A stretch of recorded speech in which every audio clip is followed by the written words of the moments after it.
Hey Raz, hey Scott.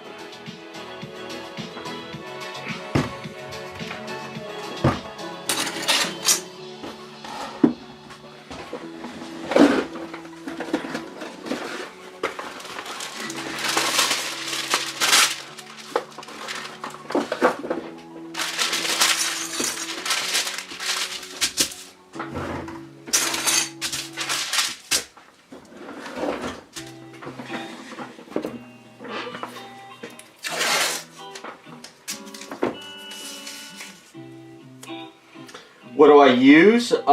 It depends on how far I want to take the filling of the item. But if I'm going to fill up the 3D print, I usually use smooth on resin. Hold on, I'll show you in a second. That's if you don't mind mixing resin together. You just got to make sure your 3D print is not like too thin. I'm kind of low on it, but sure.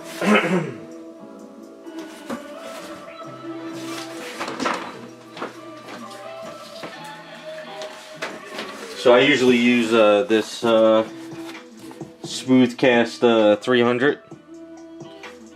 Comes in a gallon kit. Well, it's a gallon of A and B, and you mix equal amounts. This is what I use to fill up all my 3D resins, or fill in anything really. If this is too harsh for you and you don't want to use this, you could pick up the Freeform Air. So this is the Freeform Air. This is like you mix mix this like Aves. You could fill this in an item. The only problem is the stuff gets very, very tacky, and it's like marshmallow. So it'll fill it in, but it won't feel heavy like the resin will make it feel. And the only problem though is if you like say, for instance, this is hollow, and you start putting the Freeform Air in there. I find that the Freeform Air sort of does expand a bit, so it might kind of balloon out like a marshmallow. You could chop it up afterwards, but like I use this for filler, but for specific stuff. I like the resin more than anything. If you're going to mix up the two-part resin, yes, you probably should use a ventilated area. I mean, I haven't had any problems if you mix up a little cup and you have to kind of fill like a little like area. But if you're going to fill a whole item, I try to do that stuff like in the garage with the door open. And I do wear masks and gloves and stuff with it. This stuff here is like, just gets very tacky, so you just got to use like gloves with this stuff. But I would experiment with this stuff before you use it. Hey, what's up, Henry? How's it going? And the other thing too is if you don't want to spend a lot of money and you have a really, really big area to fill, you can get those foam cans from Home Depot. The only problem with the foam cans is if this is all hollow and you only have a little gap here, what happens is the foam goes in, but it doesn't get enough air pockets, and I find that sometimes that foam sort of kind of shrinks down and it becomes liquefied, and then it cures up like in a crystal form. So Freeform Air is usually good for when you have like a big open area that there's a lot of air in there to foam up. So those are kind of like the things you can do. Or some people throw tinfoil and stuff too. So you could do tinfoil, I guess, as well. Some people throw all kinds of crap in their statues. I personally like resin, because I filled these girls up with resin, and I like that when you fill these up, if you set up a rod up the leg in a specific way, and then you feel resin going down and just let it cure, then it becomes hard as a rock. So this is all filled with resin now, even though it's hollow printed. And plus, instead of trying to Dremel up the leg was already hollow, so you could bend the rod up there. And then you just kind of seal down here with Aves. See how some resin sort of leak through the foot here at the bottom? But it's not the end of the world. We really won't, doesn't matter because it's going to get hidden. So,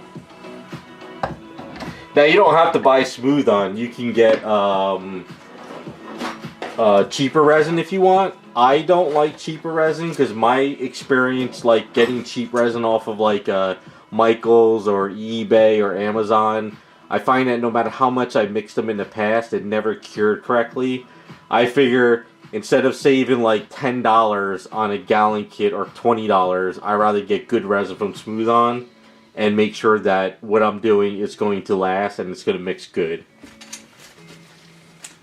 I don't know, I don't like that cheap shit you buy, because I've mixed that cheap stuff up like crazy, and I poured it in bases, and even the next day it felt like it was still leaking. So, now there's a lot of people out there who like buy the cheap stuff and they say it's no problem. But it's up to you in the long run. Oh, alright. Alright, so what I'm doing now too, I guess I should explain this. So, I picked up a bottle of AK Interactive this past week because I want to do the water on Misty when we get to it, but I also need to fill up that Medusa cup. And I picked up AK Interactive, I forgot what it was, like water, still water. The only problem with that stuff is you have to pour in like a little bit, like 3 millimeter at a time. And when I got it in the mail, I guess it was open, so the seller who sold it to me, the whole bottle was like cured. So I had to send that back, and I decided that I wanted to try something like actual 2-part resin in equal amounts. So I did my research on Amazon, and it seems like a lot of them are the same, so I picked up this stuff. It's an epoxy resin, and it's clear. So it says no bubbling, self-level, non-flammable, resist yellowing, and 40-minute work time. So I said, you know what, maybe this stuff is what I can use for her cup, and we can use for this base when we're ready. Because I didn't want to get the Smooth On stuff. That stuff is too toxic. And then also the AK Interactive clear resin stuff, it's a very small bottle, and you have to do the ratio stuff, and I didn't really want to do that crap. I just wanted something simple. But the only problem though is the client wants me to do like make the cup clear resin in Medusa's cup looks like wine. So I have this UV stuff here that is supposed to be mixed for resin with Smooth On. So I'm going to try to mix some of this color with the purple together and see if I can get like a little bit of a color. And I'm going to let them cure up tonight just to see how they look. And if it works out, maybe when I do her water, we could put like a drop of green and blue to give it like an aqua color for her water. So that's the kind of experiment we're doing today. I'm not going to use these cups because I want to save them for later. I have other cups in here that we can use. No, actually, I'm going to go get some other cups.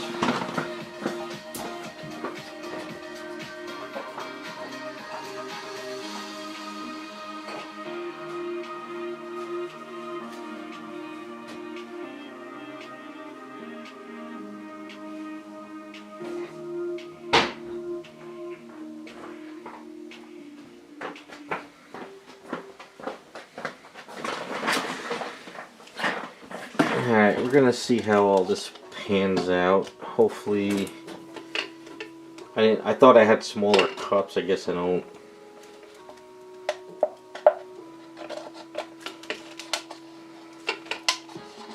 I don't know if this stuff stinks. I don't know how well it mixes, but I figure all the videos and stuff I watched on Amazon and other sites seems that this is what I was looking for.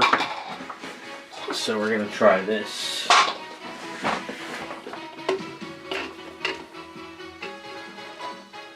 Seems that clear resin is sort of starting to get a little bit better with companies. Because like I think like 3 or 4 years ago, they really didn't have this type of resin anywhere. Everything that they sort of had was yellowing. But supposedly this doesn't yellow now. Alright, so let's...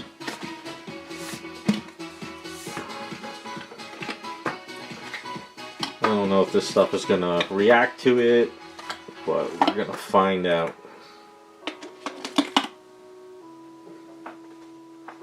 Let's assume... Probably need to mix red and purple. I don't even know if this stuff is all cured up. I don't know. I'm gonna experiment. I might have to open up the window too.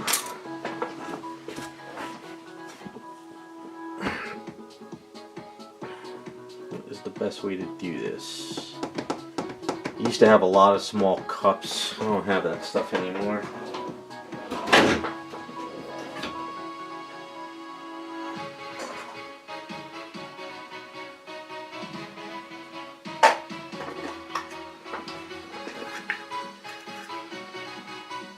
I'm gonna use these.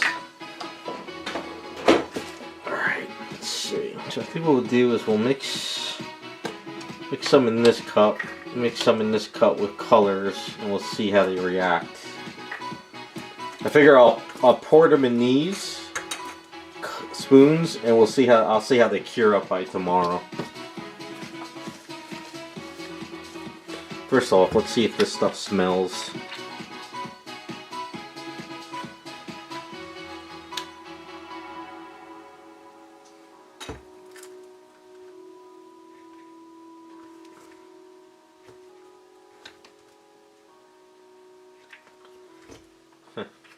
Okay.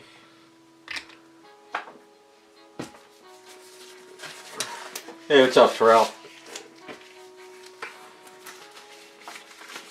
Hey, raccoon.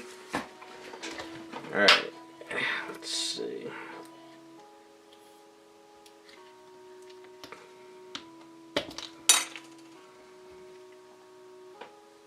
Okay, doesn't really have a strong odor. So what we'll do is we'll pour, get even here. Let's see.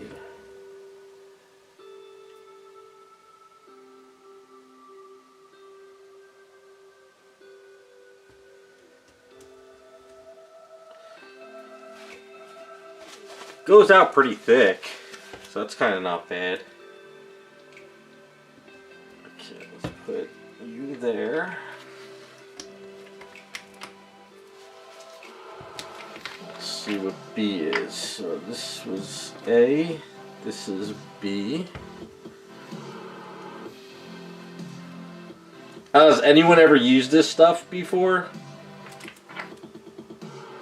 This has a little bit more smell, but not that bad. I'm still gonna open up the window in a second, just in case.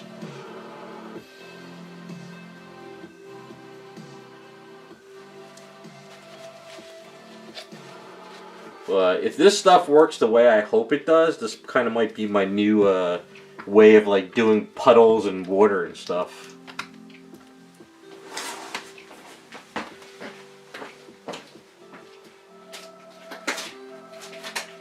It's kind of crazy. Like when I was doing the clear resin stuff, like probably 4 years ago, 5 years ago, they didn't have any. They didn't have any kind of products like this at all. But now, if you go on Amazon, they have all kinds of this epoxy clear resin stuff. So it's making me think that somebody came up with it, and then other companies started going along.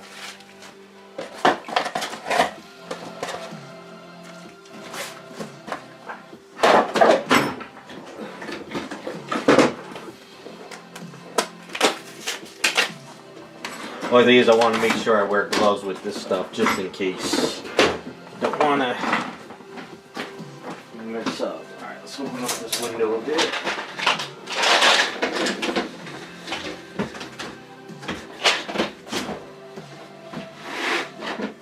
Good thing it's not that cold out today.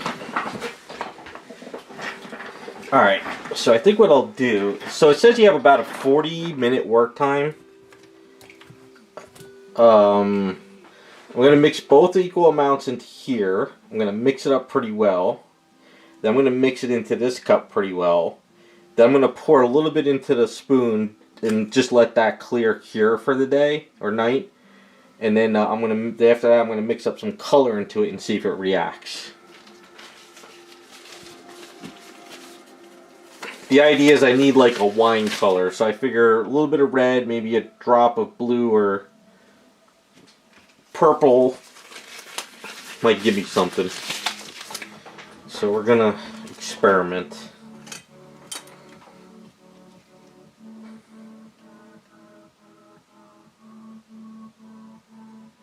It kind of okay. Now I can smell a little bit now.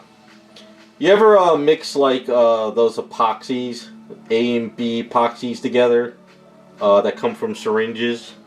It has a faint smell like that, but not that much.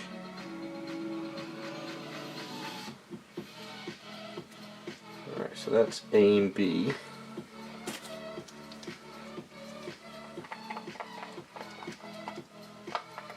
So the old saying, the guys from Smooth On, when they used to do those shows at Jersey Fest, what they say is you mix A and B into a cup, you mix it together, and then you take that A and B and you mix it into another cup, and then therefore that makes sure you don't have like A and B residue sort of like on the sides of the cup. But so far, it sort of has a faint smell of the syringe epoxies, but nowhere near as potent. Yeah, it's not that bad. It says low fumes, so it says no VOCs. I don't know what VOC is.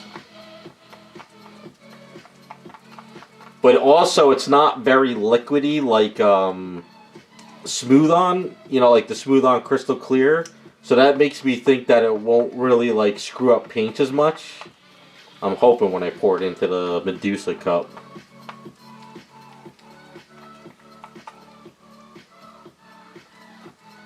I might have to run to like a dollar store tomorrow morning and get some like smaller cups for mixing.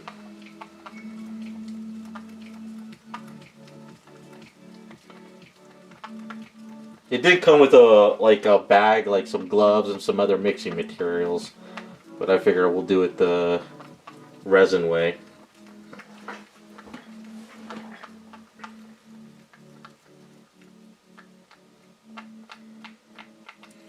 Yeah, I think you're right, Raccoon. Like I said, I was on Amazon, and there is just so many clear products now. It's unreal, and they all say no yellowing, so it's actually... But the only problem, though, is I didn't see many that you could color. So that's kind of making me think that maybe this Smooth On dyes for resin might work pretty well with this. Unless it bubbles or reacts, we'll find out. If it like bubbles or reacts, I might have to color the inside of the cup with like a color. Alright, so what Smooth On says is you do this, right? And then what you do is you pour this into the next cup.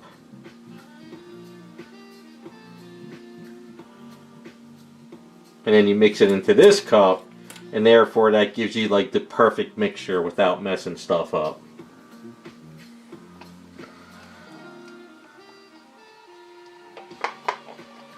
Of course, when we do the base, it should work. Now, the one thing too, I have to see. I don't think there's like any specific level. You know, like you have to mix in certain levels. So I don't know.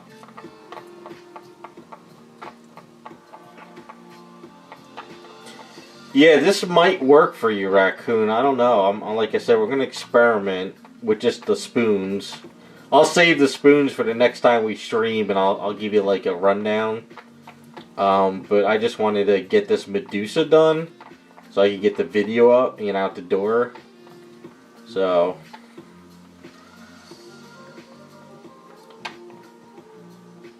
Now, I noticed that some resins and epoxies, people use blow torches to get the bubbles out. I do have a mini blowtorch item. I haven't used it yet, so I don't know I don't know if this is like what I might need to do to sort of like get the bubbles out. So that might be to have to do like an experiment as well. But that might be more for resins, I'm not sure. Alright, so this spoon here, what we'll do is we'll take some of this. We'll kind of just... I want to see how this stuff cures. I'm kind of curious, is it going to be tacky? Does it dry? Because in the video, somebody made a purse with this stuff. Like a purse that was clear, see-through. So, alright. So that's that spoon. And then what we'll do is...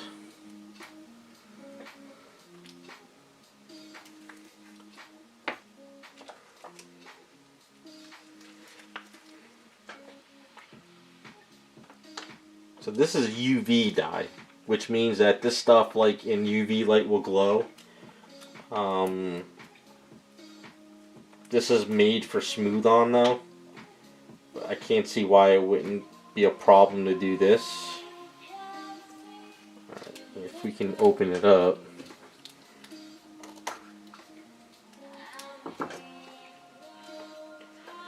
I've used paints with epoxies, like, you know, paint. The syringe paints, and it wasn't really a problem.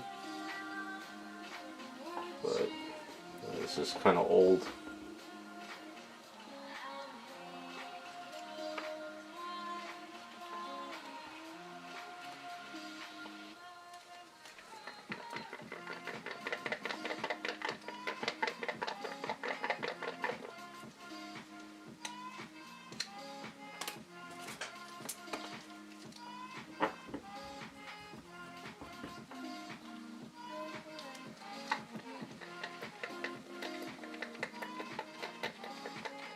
Too much purple, but that's all right. I just need to see if it reacts.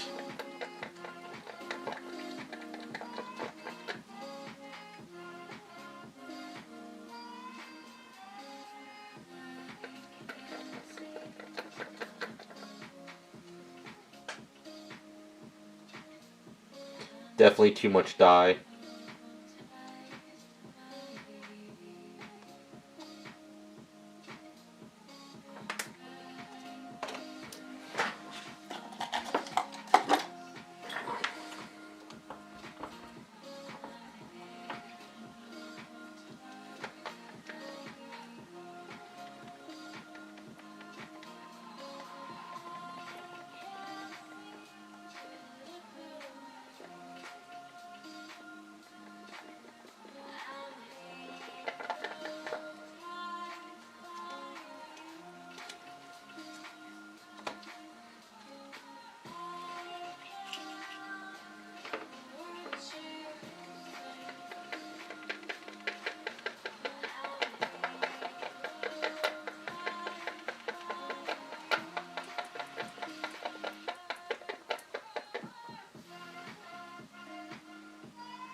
Okay, I don't want to smell this stuff much longer.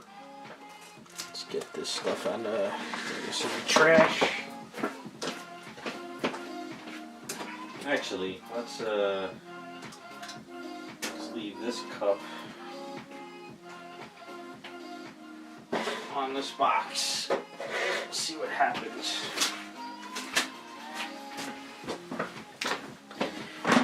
Alright, we're going to do one more experiment.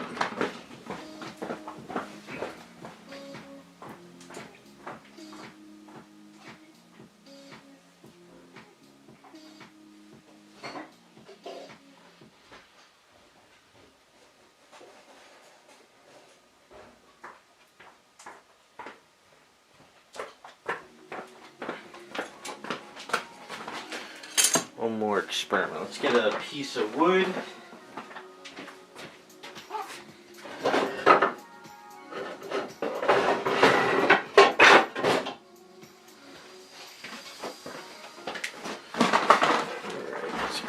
Piece of wood here. Let's grab this.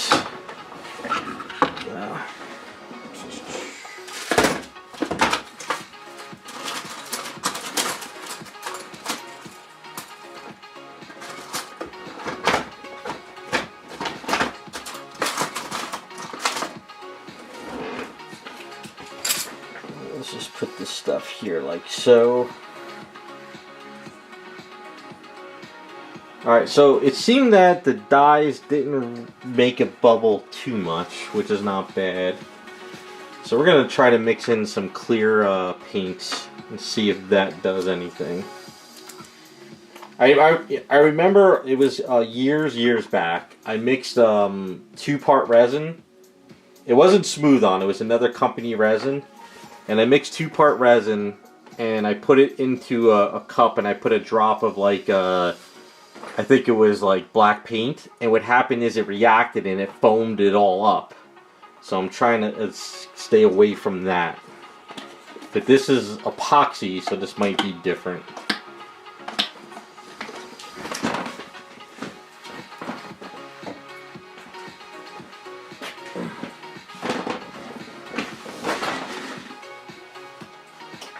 So wine would be like a maroon, I guess, right? Sort of like a maroon color. So I have this color, not brown. Alright, so I have red tint from Freak Flex and maroon. So I'm thinking maybe a drop of maroon would be more of like a wine color. So I'm thinking maybe we're going to try that instead. See what happens.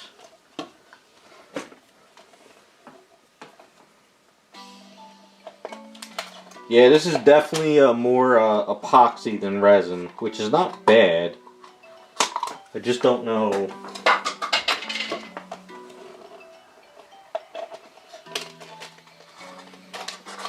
I don't know, do you guys use those syringe epoxies a lot? Because I just ran into a project. I was working for somebody, and the arm on the statue wasn't like connected correctly, and I guess somebody used the 2-part epoxy, and I think what happened was they didn't mix it correctly and it was soft and the arm kind of came off.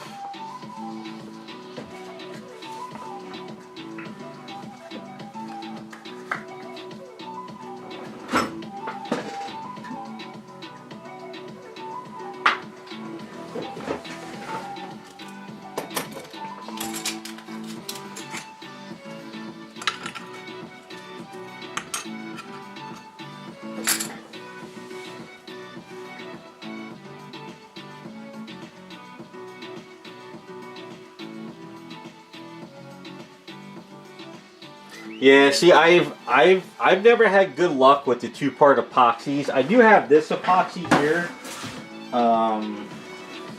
which I rarely use anymore.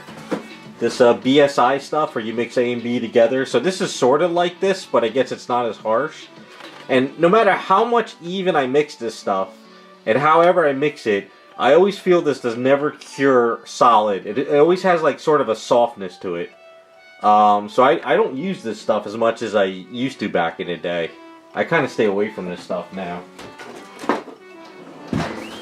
I mean, I still got some. I'll use it for something, but I don't know. I don't like using that stuff too much.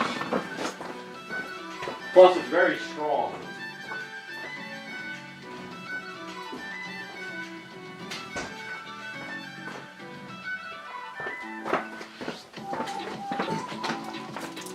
So very, very strong odor.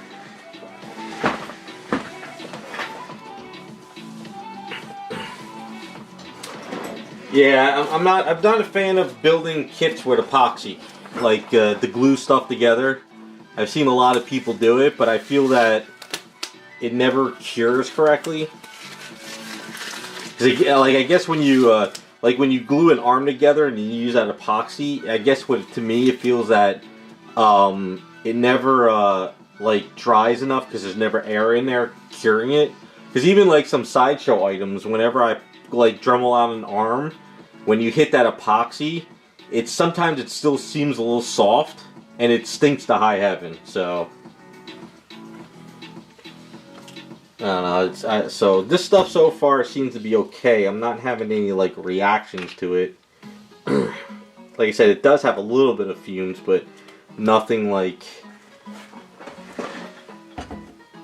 crazy.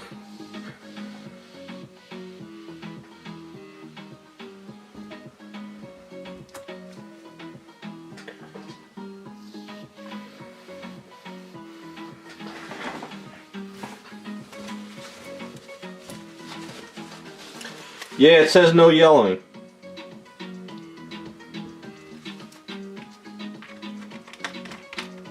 Right here it says no bubbling, self-leveling, non-flammable, resist yellow, 40-minute work time, no VOCs, and low odor. So, yeah. Like I said, I've never seen this stuff before. But it is epoxy, so you still got to be careful.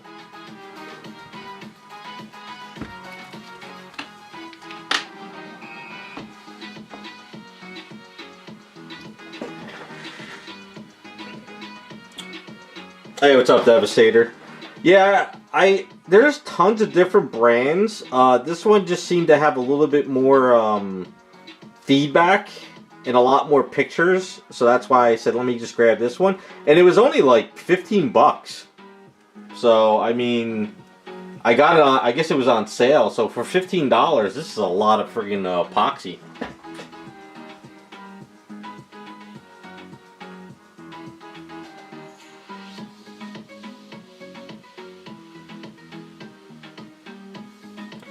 But it is very, very sticky and tacky, so you definitely want to wear gloves. And I guess you definitely don't want to lose these caps to keep it from curing on you. So,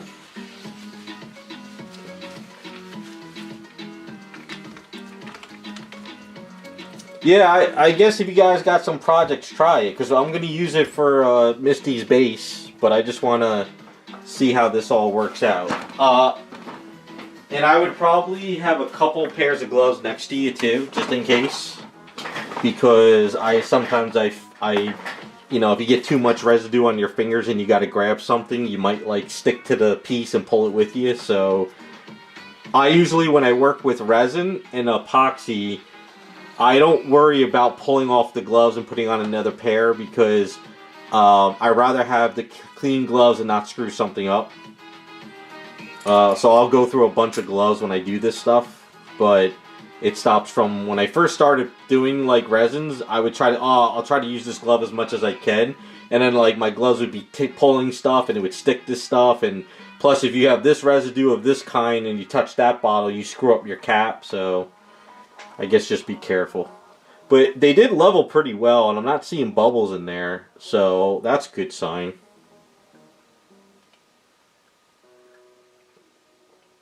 And I probably would invest some smaller cups like I have right here. These are cups from like, what is it? Like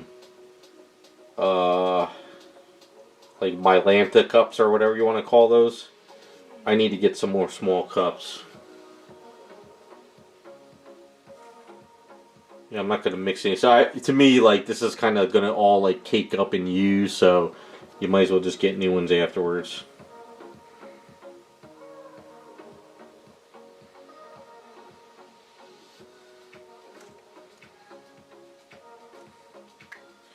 Alright, so we'll just kind of use that. Alright, so we'll mix this side up.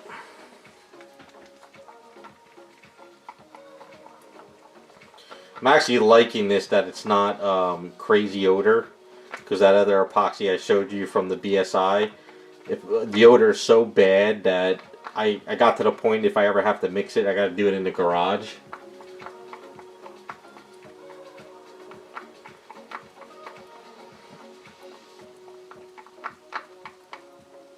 But stuff mixes pretty well.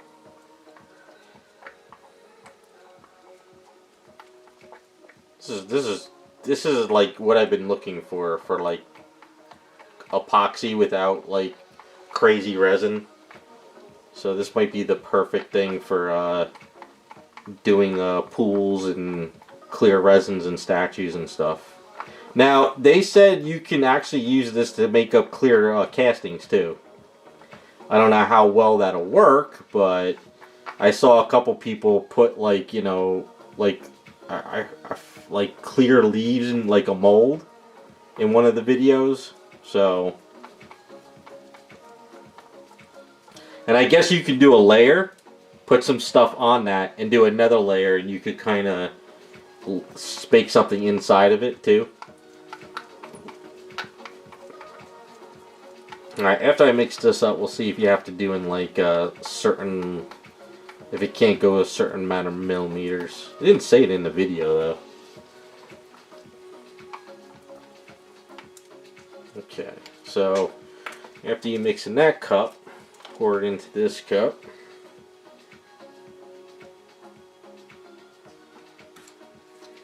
And also have a lot of mixing tools with you as well. That's why I buy those big boxes of these wooden popsicle sticks in different sizes. You never know. And I guess, or you could get like a spatula or something and you can use it to... You're always going to have a waste in these cups. That's the problem, you know, because there's like a lot of there. That's the only downside with this epoxy. But you can try to salvage as much as you can.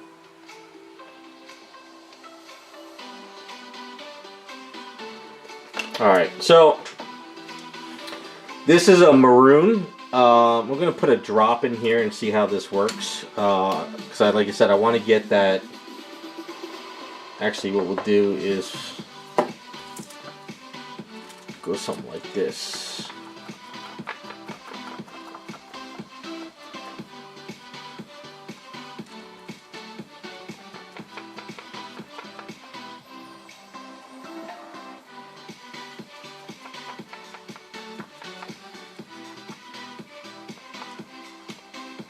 Yeah, so the maroon color will give a nice wine color, I would say. I would say that's kind of like a wine color, right?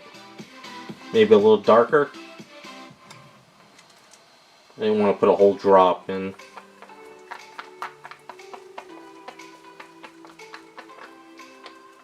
Probably a little bit more. Yeah, maroon might be the way to go.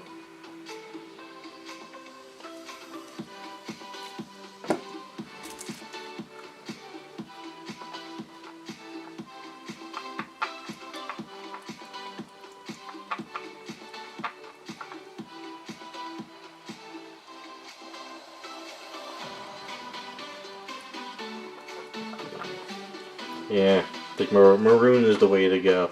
I'm not seeing any reaction. It's not like bubbling or anything. So that's a good sign.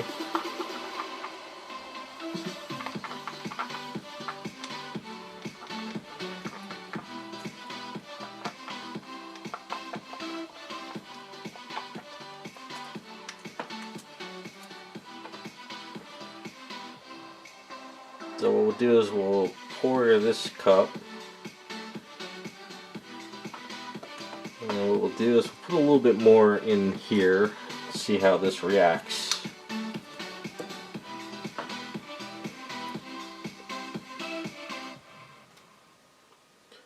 Hey Sonic, I am doing Misty Savage Land from Pokemon, Princess Peach Dominatrix, and Cammy Street Fighter Schoolgirl. Hey JC. We're just kind of experimenting with this at the moment till I start working on the gals. Seeing what are my limitations with this clear resin.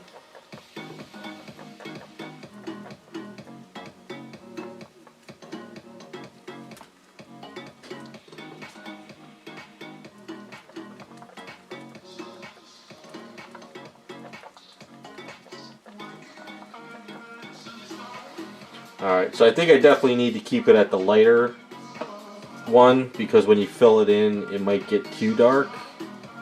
But it might not.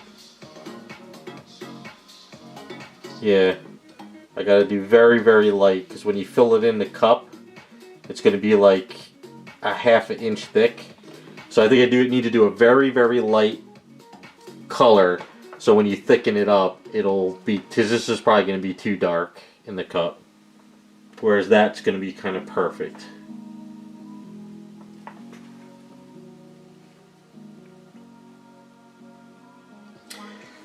Yeah, I'll pop around in a bit, Sonic. Just give me a couple more minutes. This is kind of like the experimental thing before I want to get all this organized to see like how this new product works.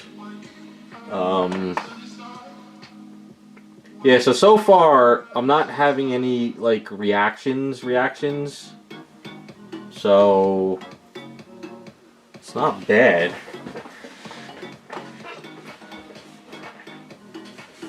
It's there is a little bit more bubbling though with this this stuff. Yeah, this, I mean, maybe the bubbling will go away in a bit.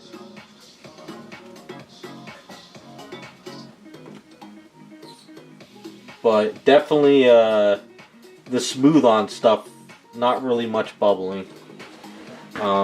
Let's,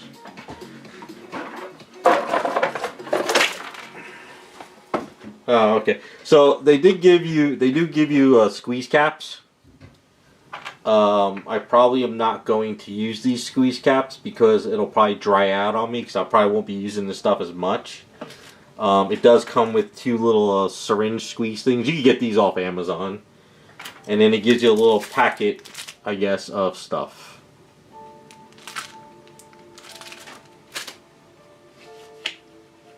Alright, let me tighten these up, put these in the box. Let's take these gloves off for a second. I want to kind of see.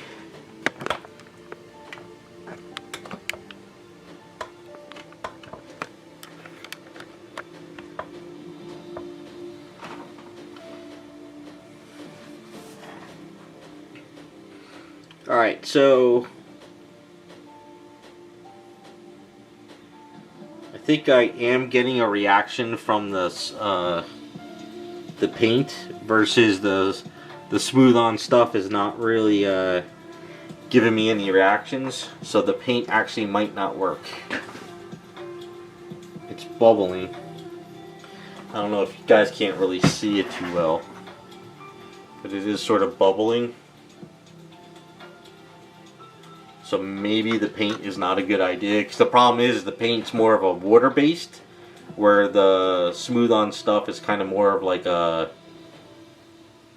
because there's no bubbling in this really.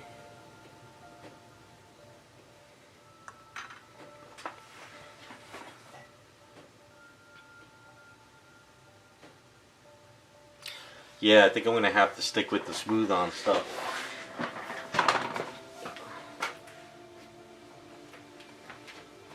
I think what I'll have to do is I'm gonna have to take a couple colors and kind of mix my own little dye together, and if I could get something close to this darkish red, then maybe I can mix it up a bit.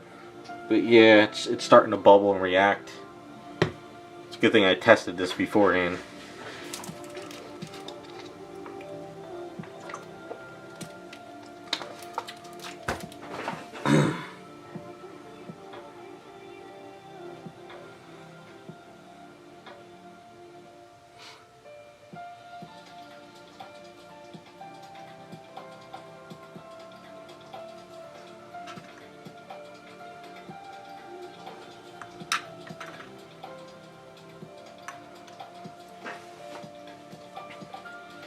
Alright, so no go on the paint.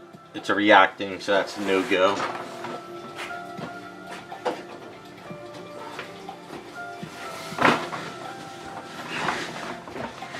Alright, so I think what I'll have to do is kind of mix this with probably a little bit of green and blue and get sort of like a darkish reddish color. And then put like a tiny bit in that, mix up the color, and then I could probably use that for the goblet.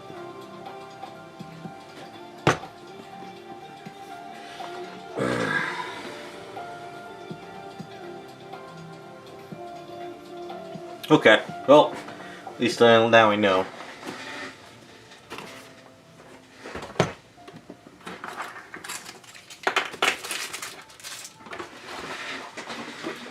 This aside till tomorrow.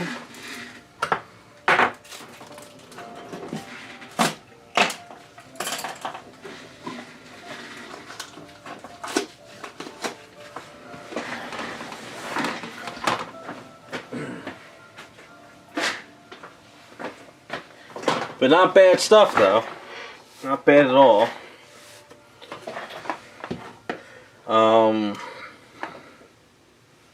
Yeah,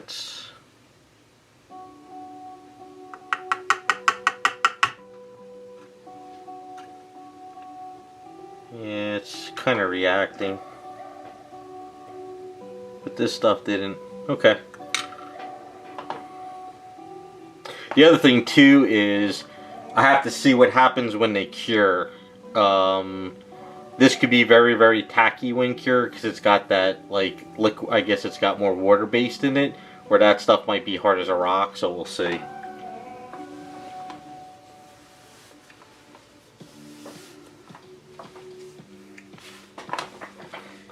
Yeah, I think I just need to I need to mix up a color like that to make it look like wine. I just got to kind of play with those UV colors and sort of get a color mixed up. I'll figure it out. I might have to mix up like a bunch of the resin, the epoxy, and then put it in like 3 different cups, and then sort of mix the colors, and whenever I make works good, I'll pour it into the goblet. Yeah, I mean, for $15 for the kit is not bad. You guys want me to find what I purchased on Amazon? I'll link it, so you guys can see a little bit more on your end if you want to pick up a bottle. Like I said, it seems pretty good.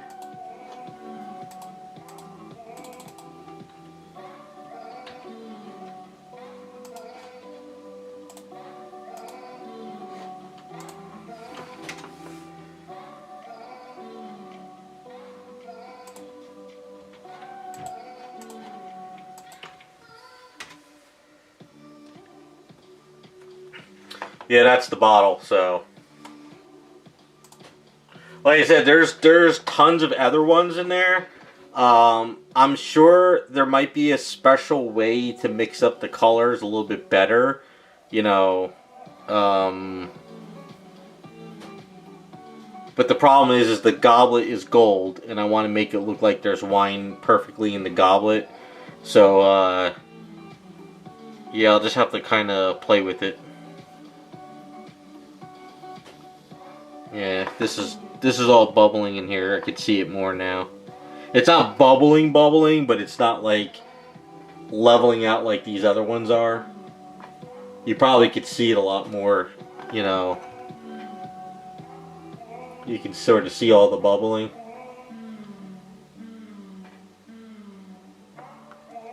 But then again, if it cures up, and it cures up pretty cool, it actually might look pretty cool. I don't know, so I'll see.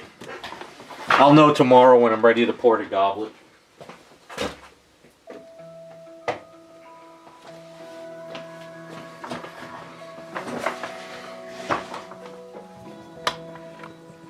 Okay, but definitely mix this stuff up where you could kind of throw it all away. Because if you get this stuff like on your fingers or on your desk, it's going to be a while before it cures. It's going to be very, very tacky. I can tell already. I'm going to take these spoons and put it on the floor away from me. So this way, actually, you know what? I'll put it right here. Let that dry out tonight. And then with this stuff, basically,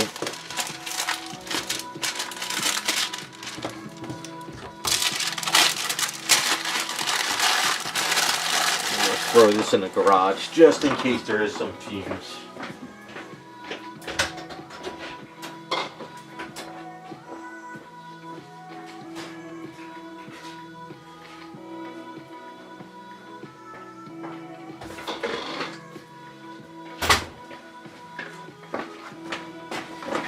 Okay, so oops.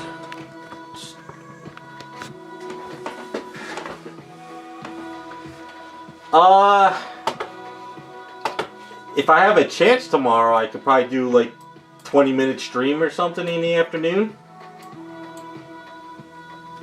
Or maybe a stream me screwing up the goblet.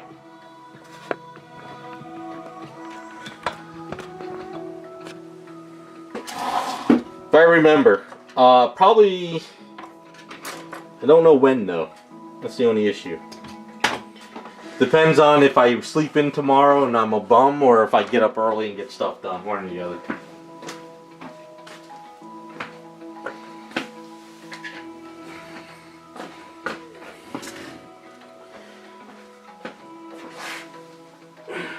Alright, we'll go over the gals real quick.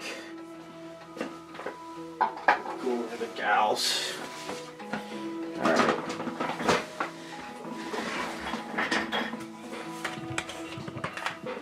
But I did have a chance to sand these girls down. So for Misty, hold on. I'm getting there. Alright. So for Misty, I did sand down her hair a bit. I'm going to work on a little bit more of her hair. Worked on the body a bit. Going to glue in her little symbol. But I did Dremel out this piece so we can see sort of how the hair looks now. What we'll do is turn off the screen so you guys can see a little bit.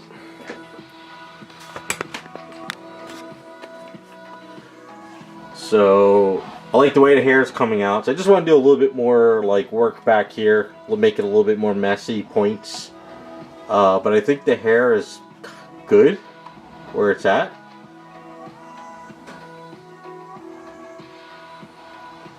So basically we're gonna attach this piece here. Dremeled it down a little bit. Once we mix up some A's, we'll get that in there. We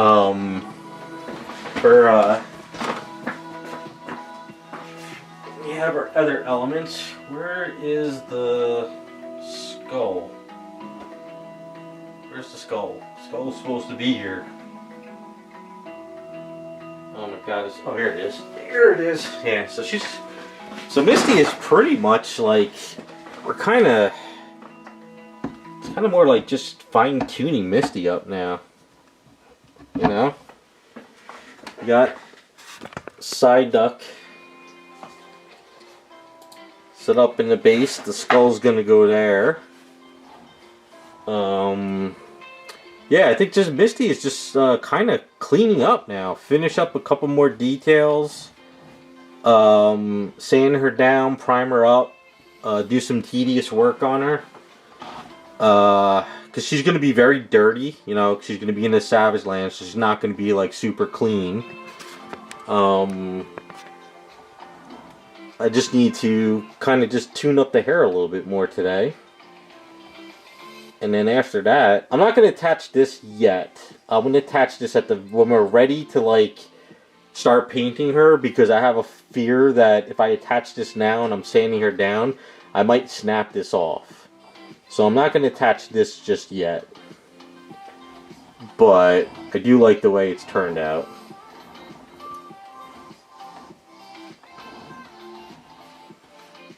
Well, yeah, Sonic, this is a Savage Land Misty.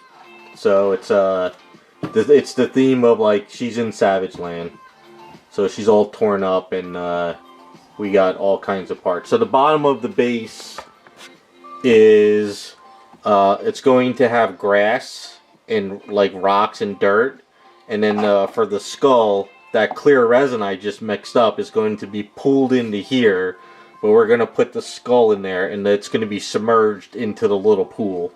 And then I'm going to sculpt the grass. I have like fake grass that I'll be sculpting and painting at the same time. So that's kind of the idea. So that's Misty right there. For Cammy, Raz did get out the parts. So I did get the box, Raz. I forgot to tell you.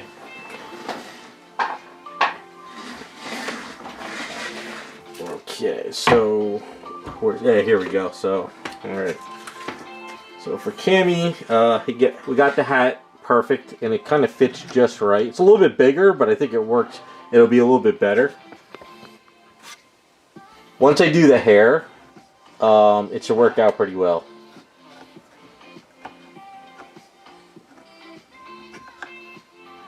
But I like that it's a little bit bigger than her head. I think that fits a little bit better on her. So it worked out pretty good. I sanded her down a little bit. there's a lot more to work on. What I need to do next is I need to work on the hair, clean her up a bit, but we got to do the stuff on her legs. So we got to sand up her legs. Well, I got to mark her legs, and I want to do that today. I want to get those markings on her legs today. But the hair worked out pretty good though in the back, so this is all removable, which is great. So these pieces come off with magnets. So she's falling off. Yeah, we could. It's the hat works pretty good. I think what I might want to do too is make her hair a little bit messy. You know? Make it a little bit messy under there, so it's not perfect.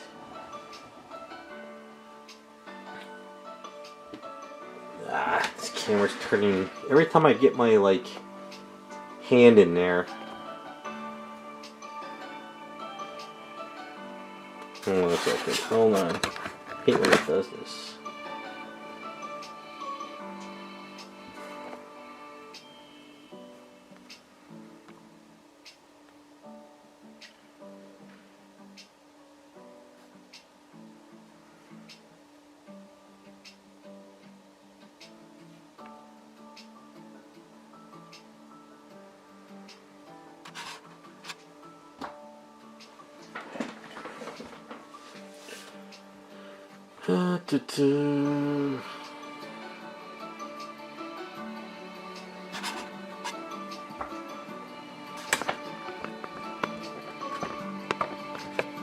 Yeah, so Kami's getting there, so we gotta start doing some markings on her.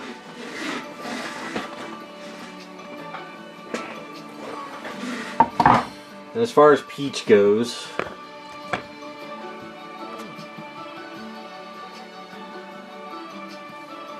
hold on, still, but this camera has just been a nightmare to deal with lately.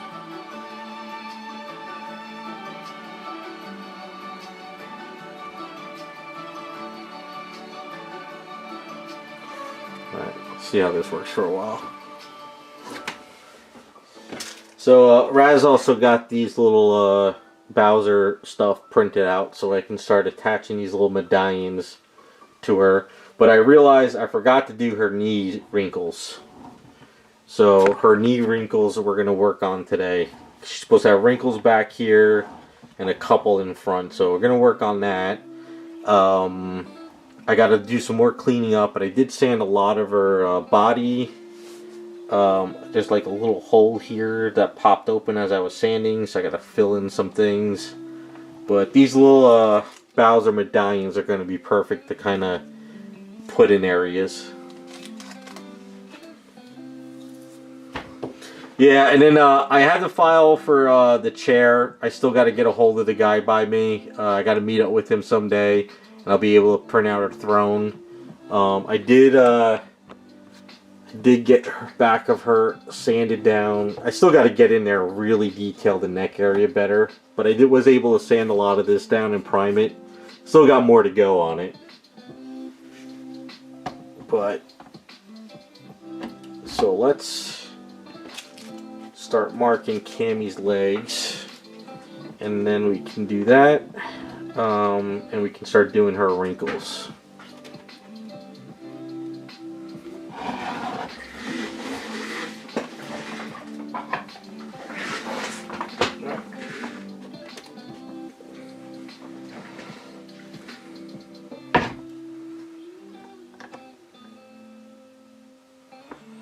Yeah, this hat looks pretty good. I like it. Because once I put in the hair, it'll bush it out a little bit. Actually, it looks better than I expected.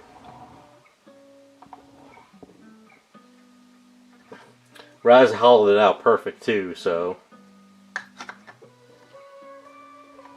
it's almost kind of funny if you want to hide her eyes, but we don't want to do that.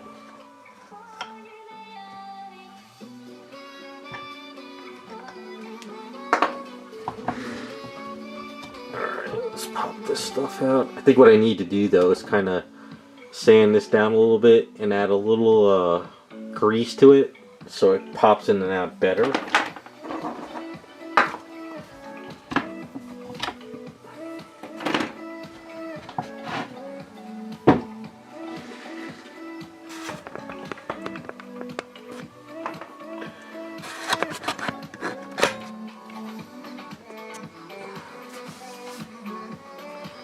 I don't know why it's always turning blue, so that's with low light.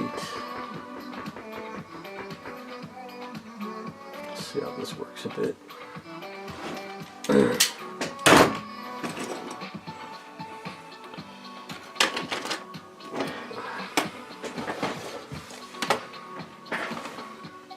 Yeah. Drunk Cammy at school.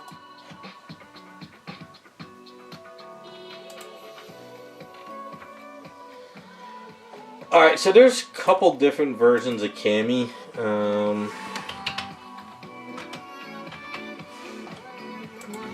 But I think we'll do the classic legs.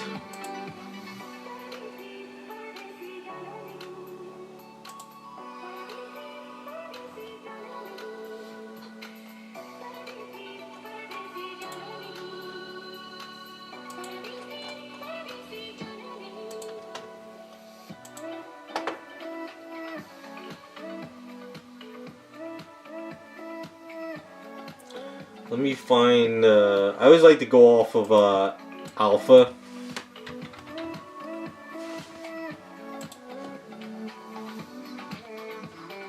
No, not.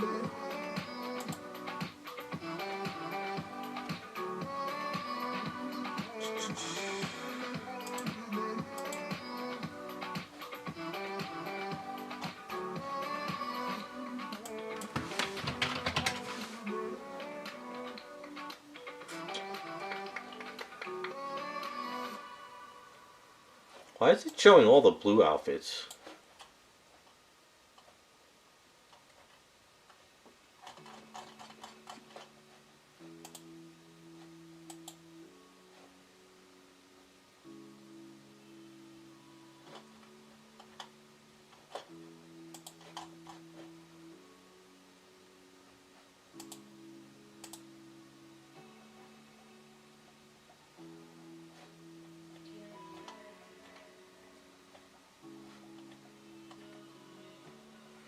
I'm going to do my own way, but we're going to sort of make it look like it. So we'll go off of this, where I lost the image, here it is. Go off of this image.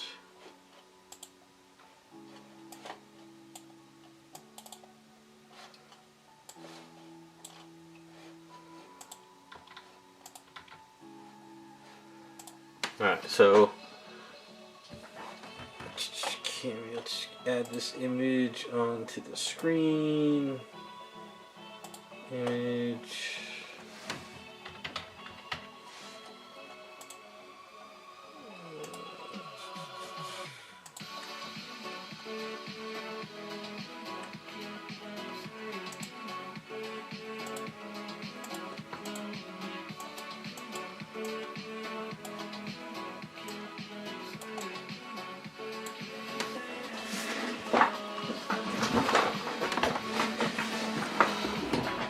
Okay.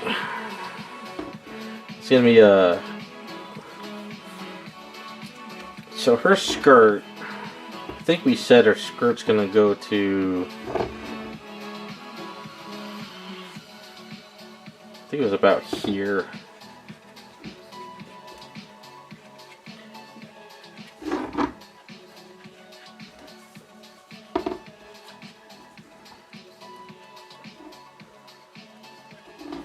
So if that's where her skirt's gonna sort of be, and the skirt's gonna definitely be up above the belly button type thing.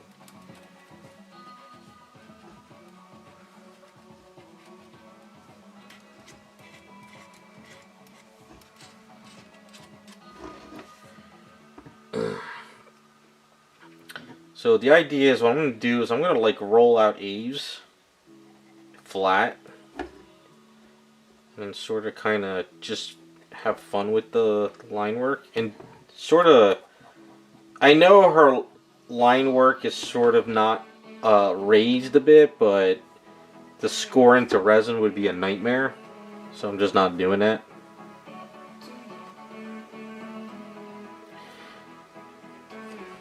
I mean, we could take a vote.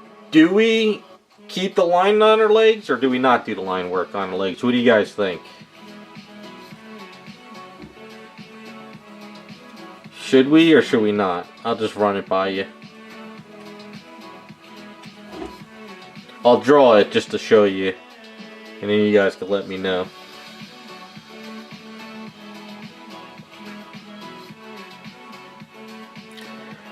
Marvel Rivals? Not really. Only because they're making STL files of them like crazy now.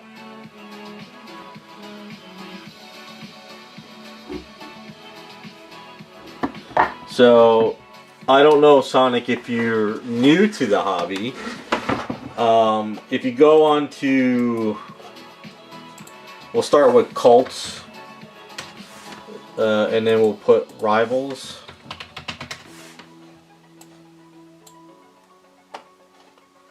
Alright, so this search right there basically is Marvel Rivals 3D prints you can buy and print out like crazy. So people are making Rivals like crazy.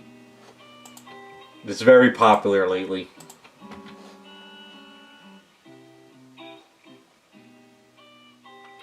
So you know what? We'll do a little bit of a poll, I guess. How do I do polls again? Where do you do the polls? There we go.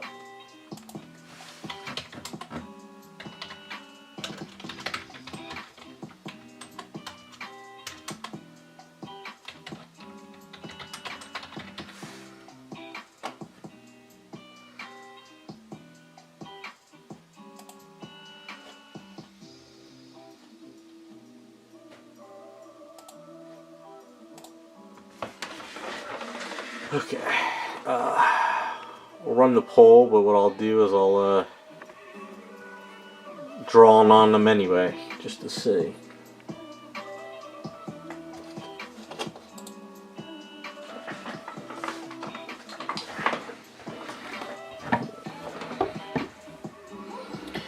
I'm just doing rough drawings on them now. Of course, I'll do better when I kind of roll out the eaves.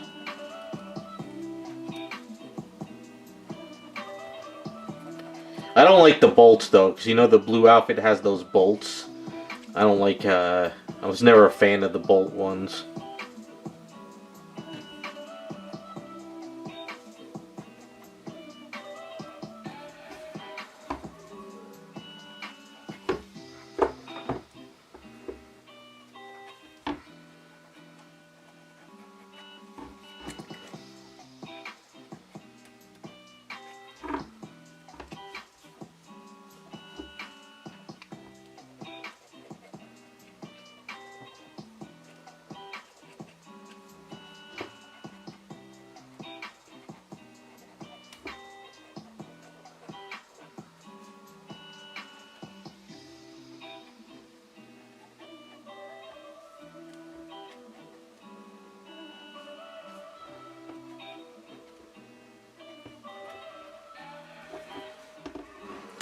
So that would sort of be like the lines I would go to the extent. And like I said, I'll make them very different and messy without... Yeah, so one big one, small one over the knee, and then one on the calf muscle.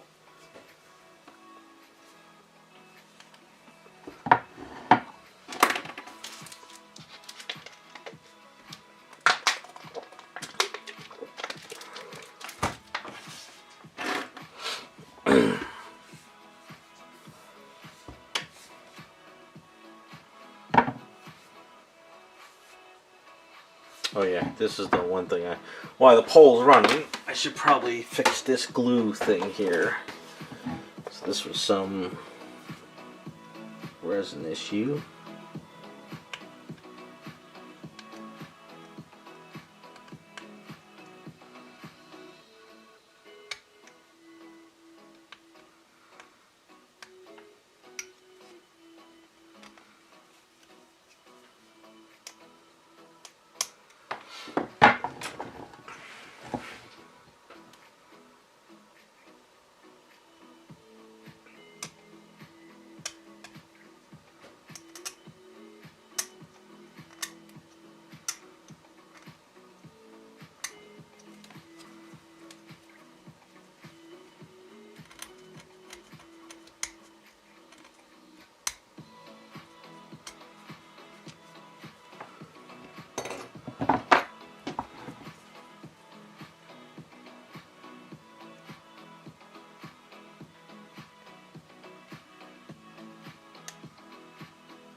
Hey Iceman, how's it going?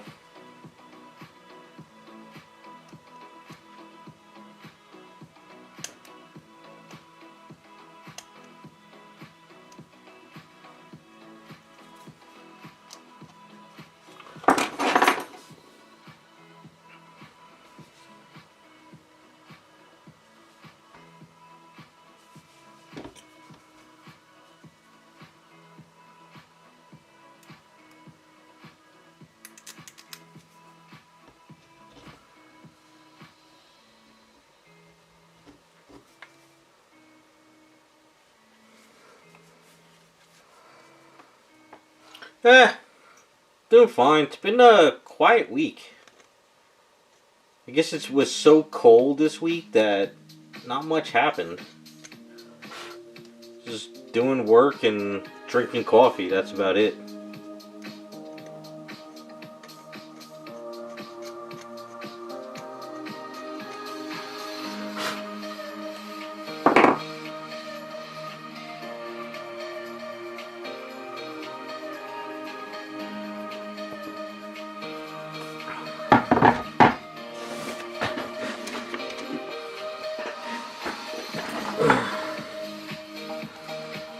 Yeah, we didn't get any more snow or rain, thank God, but we got that deep cold. I don't know if you guys got it, but it was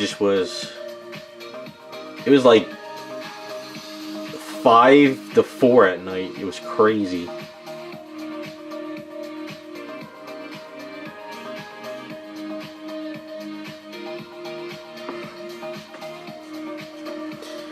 You suck, Scott.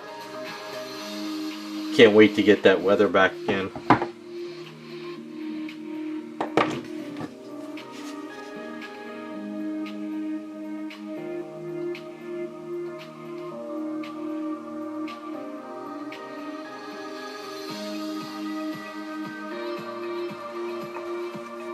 I want that warm weather back.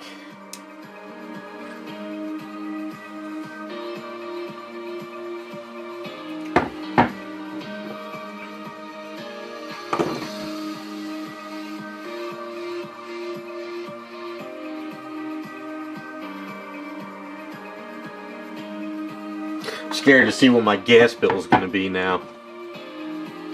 It's probably going to be like $400.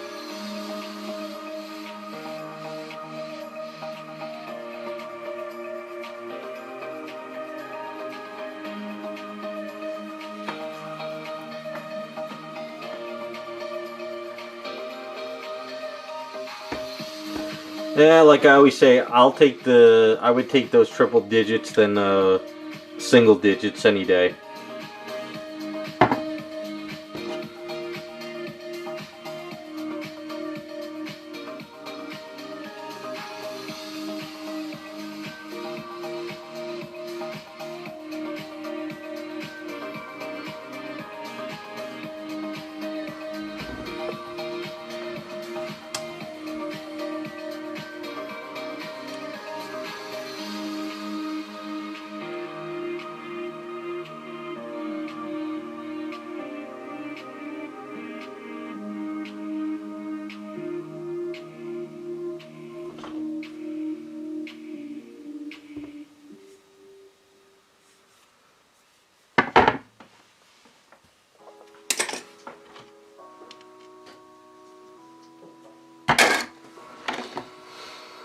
Alright, how's the poll going? What do we got so far?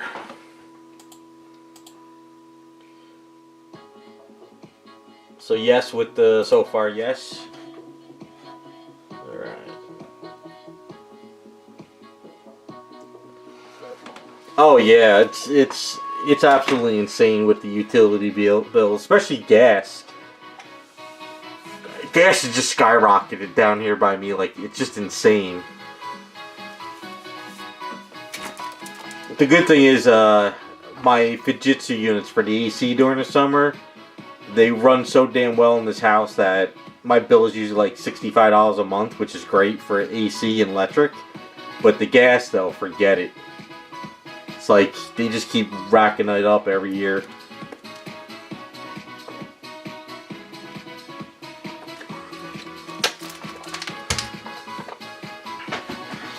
Alright, looks like we're going to be doing the tattoos. Doing really thin though, so I don't need to mix up that much Abe's. 8 votes. 9 votes. 9 votes. I'm in the big league of YouTubers now.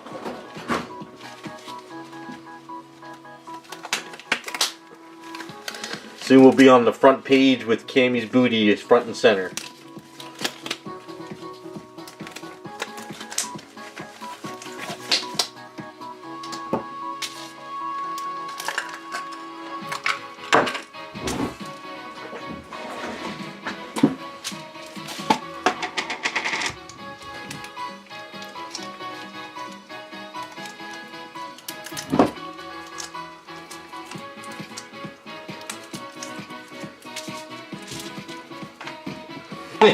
That is true, Devastator.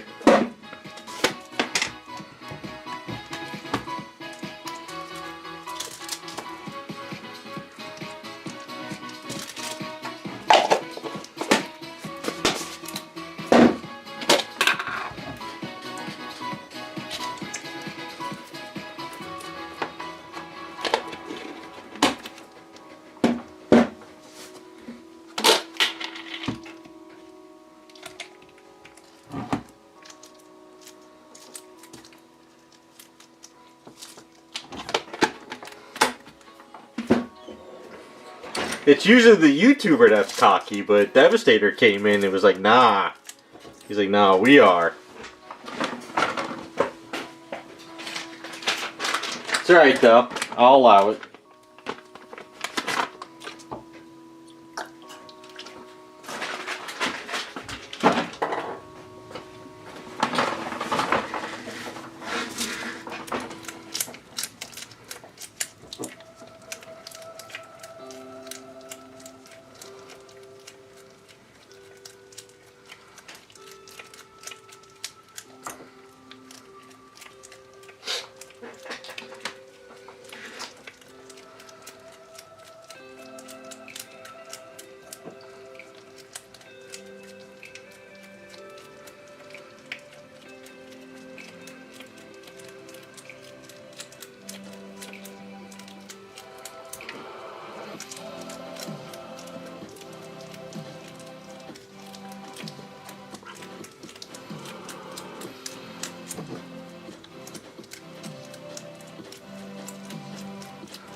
There hasn't been any YouTube drama this week either. It's been kind of quiet.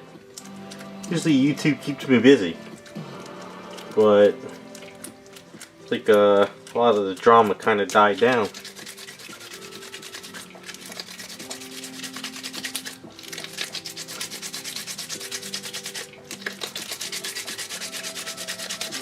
Alright, I'm going to go roll this out real quick.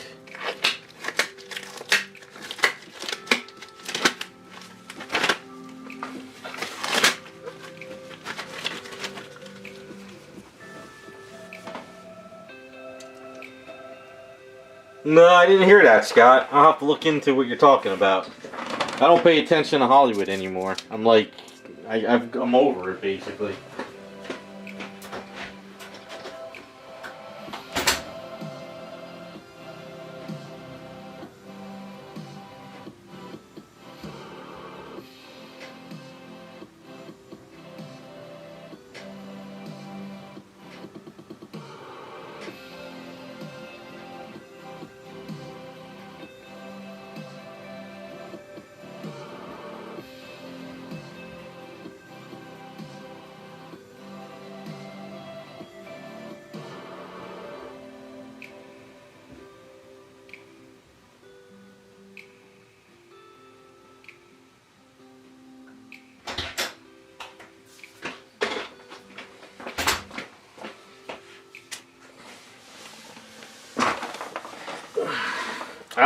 I just don't care about Hollywood.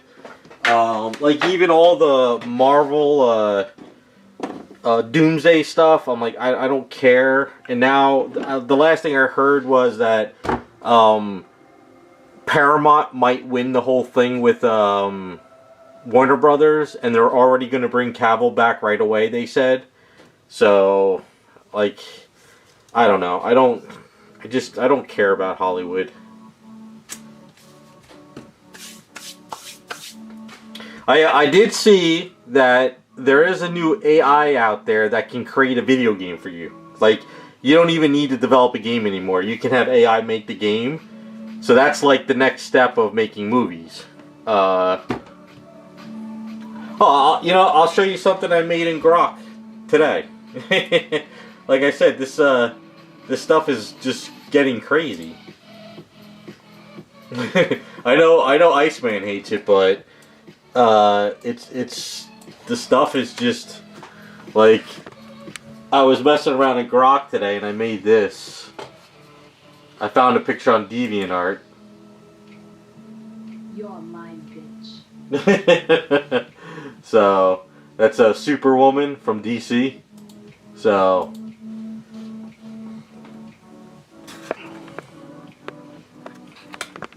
but as far as, like I said, as far as Hollywood goes, I could care less.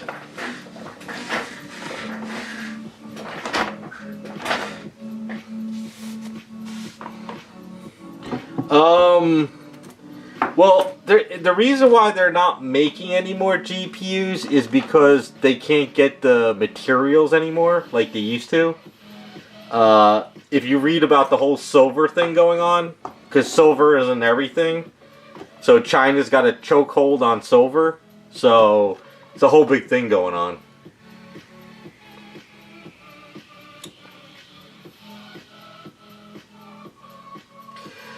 You know what's funny, Scott? I watch YouTube. You know, I watch YouTube a lot. I'm always on YouTube and I'm watching stuff. All the commercials that are on YouTube now are all the famous actors that had movie roles forever. Like, you know, guys like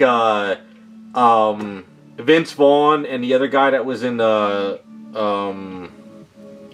blonde hair guy he's always in movies with. They're doing commercials. I see Kevin Hart now. All he does is commercials for the gambling in Atlantic City. God, the guy that was in that Fallout TV show, the one that has like the skull face, he's doing commercials nonstop now. They're just commercial people now. Matthew McConaughey? No, not Matthew McConaughey. The guy that has the weird crooked nose. Yeah, Butterfly. If you go into Grok and you upload a picture, you can have Grok make a 9-second video. It's like Gemini, but Grok, and you can edit stuff. It's, yeah. But as far as the actors go, they're all doing commercials. There's no movie roles anymore. There's no movies at all anymore.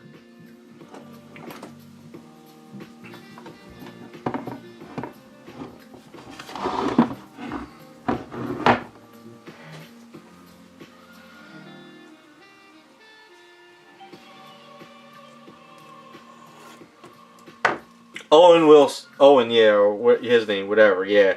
So, like, those two are doing, like, commercials for, like, friggin' sports now.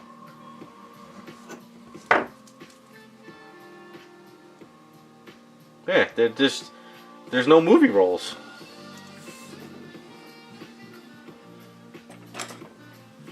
That's why all the actors are going back to Disney for Doomsday, because there's nothing else being made.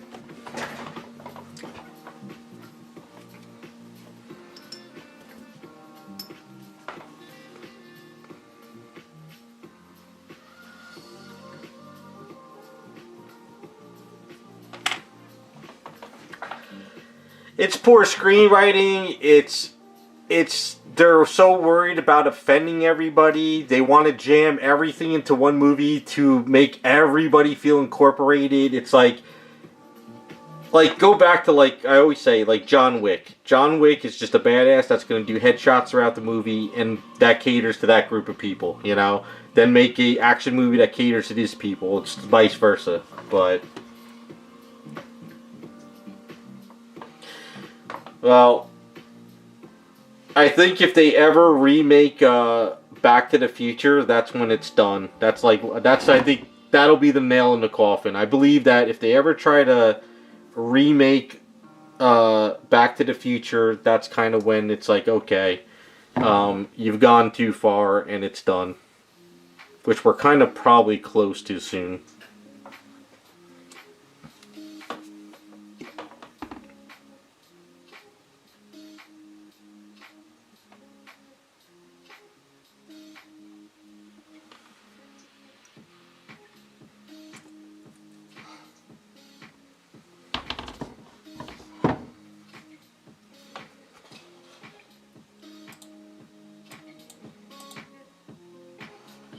I don't even put on those sites anymore online to see movies or TV shows. Like, I don't watch anything. By the time I'm done at night, I pretty much put on like YouTube.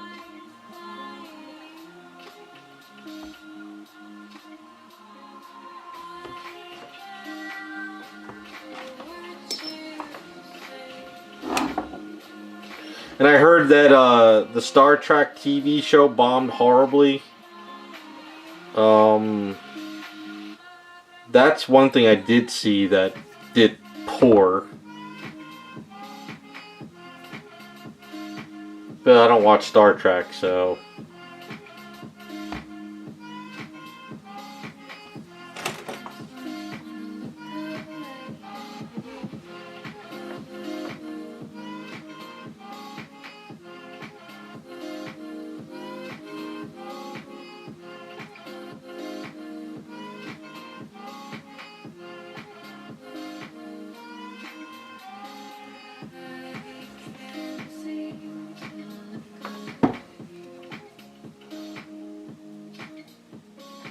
Yeah, I never, well, it's kind of funny. Lord of the Rings I didn't care for, but I actually liked The Hobbit better.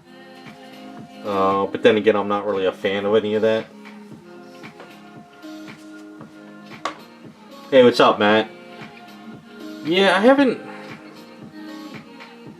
Well, only thing I did watch the other day was Clue.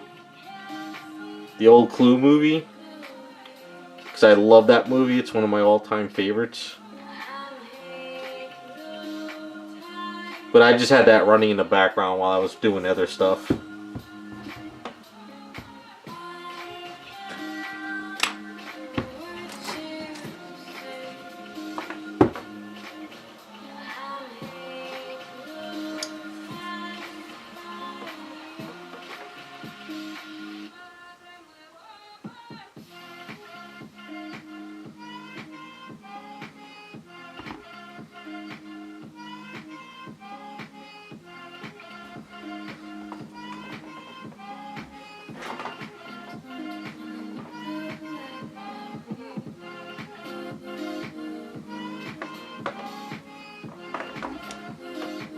Oh, the old turtle stuff? That'll be kind of cool.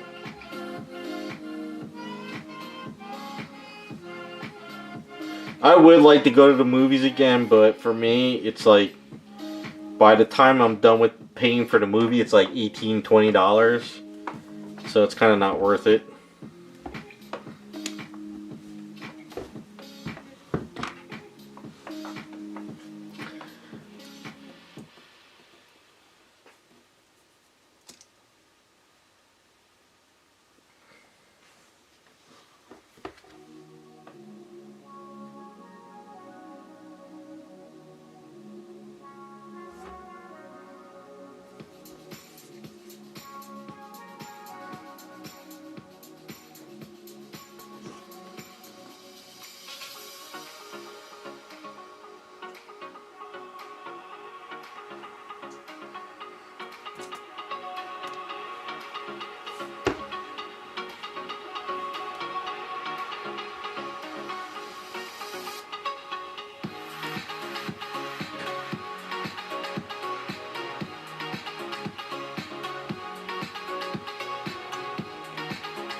I can't even remember the last movie I saw that I kind of... I think I've said this before on the stream, that I kind of mimic, like, funny sayings from the movie with, like, friends and stuff, you know? Like, there hasn't been a movie in recent years I can ever think of anything like that. Like, I was watching a video the other day about, like, 21 things you missed in the Sixth Sense movie. And I'm sitting there like, yeah, everyone always says I see dead people, but you don't have anything like that for movies anymore.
Yeah, there is nothing. Oh, Kung Pao Enter the Fist? Oh, yeah.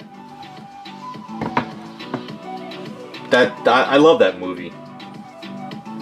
Isn't that the one where the girl goes, wee-oo, wee-oo, wee-oo? I think that's the one, right?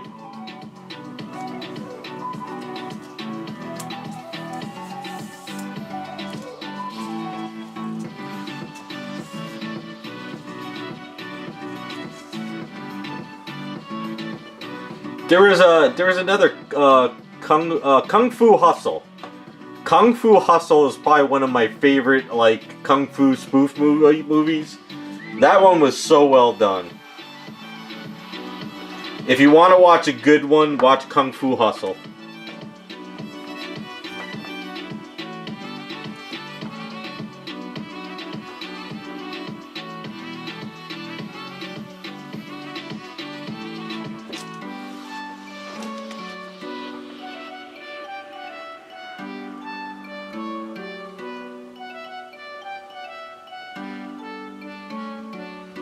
Well, you know what it is too is a lot of the writers are bad. They also don't find actors that have like talent to come up with something on the fly. Because there's a lot of stuff that is famous lines in movies that the actors just made up and they left it in the movie. You don't have that anymore.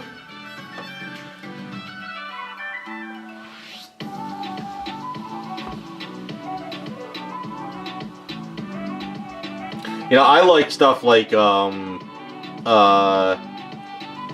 there's like me and my cousin, a lot of lines we say is, brothers don't shake hands, brothers gotta hug, like the Chris Farley movies. And then also, I remember one time I was at my cousin's house, and all of a sudden he just started yelling, "Ma, meatloaf!" We were in tears, you know, stuff like that.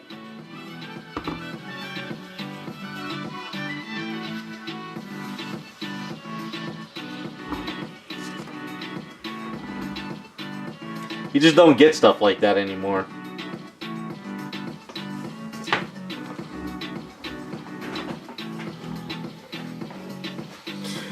Yeah, that's a big problem these days. Is the actors should be acting the character, not wanting them to create a new character.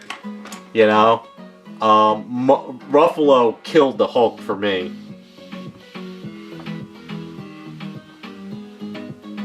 You know, instead of being like playing Banner and the Hulk, he wanted to have FaceTime and just ruin the whole character. Yeah, meatloaf. Oh my god, that stuff, lines like that, I just love.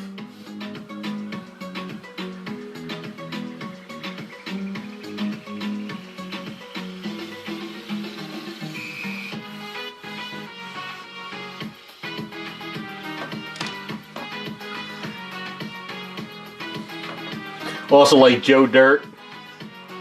We named it Vanity today.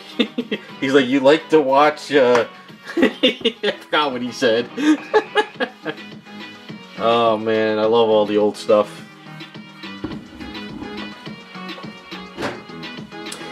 I think 2000s we had some good movies, but I believe that about 2011 is when Hollywood died. I think it was about 2011 is when it all started going downhill.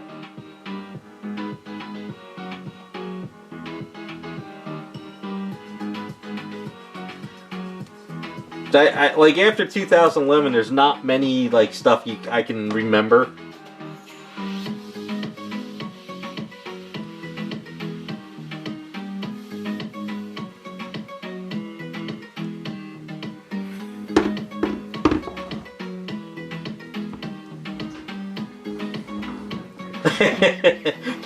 Oh, now you're going into airplane movies. Looks like I picked the wrong week to stop sniffing glue. Oh, and then the one guy, and he jumps over and he says, and Johnny's getting larger. Was that what he said? I forget. No, I think, alright, so I think the best airplane line ever is Will Shatner. When he's going, the blinking and the beeping and the blink. I can't take it anymore. I think that Will Shatner is probably one of my favorite scenes ever.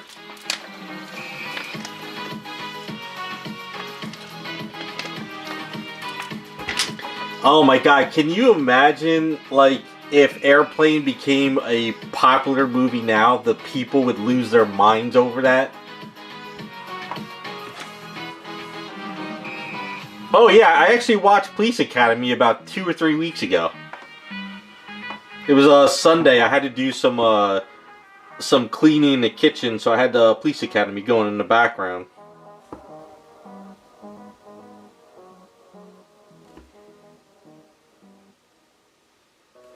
Airplane, Police Academies, Tommy Boy, Black Sheep, you know, like Happy Gilmore. I saw Happy Gilmore 2 a couple months ago. It was trash. It was just, it missed the boat. But you know, like Ace Ventura, you know, all that old stuff. Oh, you guys want to? Do you guys like Airplane and some of those old comedies? Have you ever watched Kentucky Fried Theater? You guys should watch Kentucky Fried Theater, and I tell you, if the young generation watched that movie, their heads would explode over the stuff in that movie.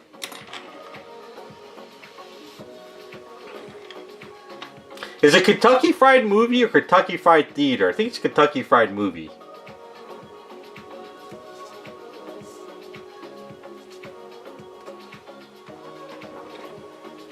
That is probably, if you can laugh at stuff and not take anything serious, that movie is funny as shit. But sadly, I don't know how young kids would be able to handle it.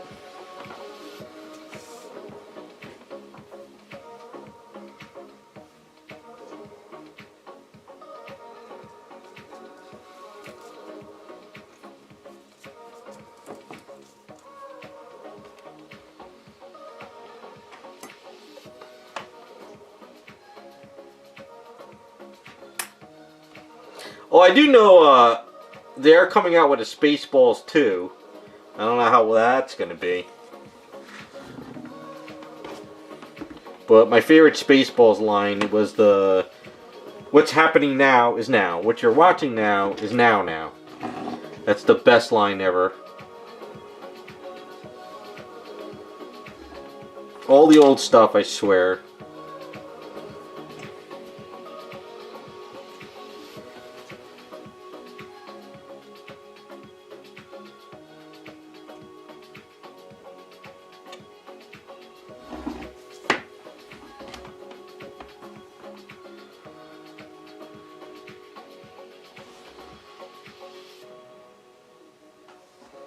But yeah, if you guys want, put Kentucky Fried Theater or movie, whichever one it is, on your watch list.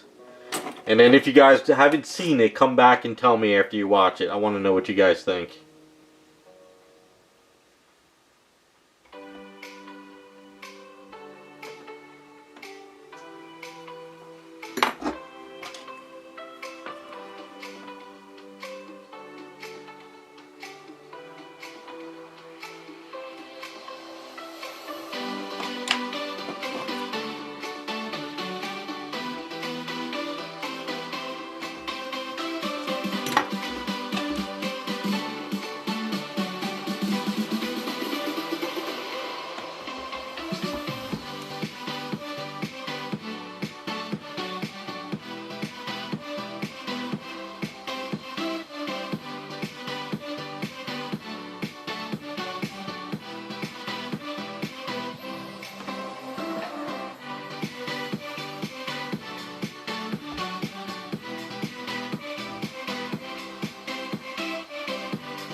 Yeah, I loved Spaceballs. I don't know how Mel Brooks is making a Spaceballs 2 now.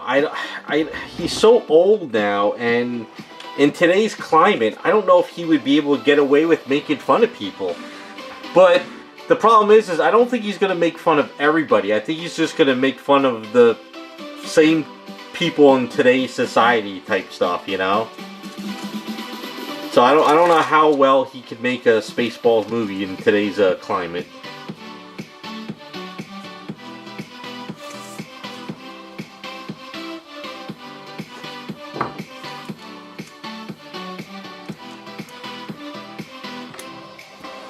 Because he made fun of everybody in Spaceballs, basically. He didn't hold back on anyone. If you think about it.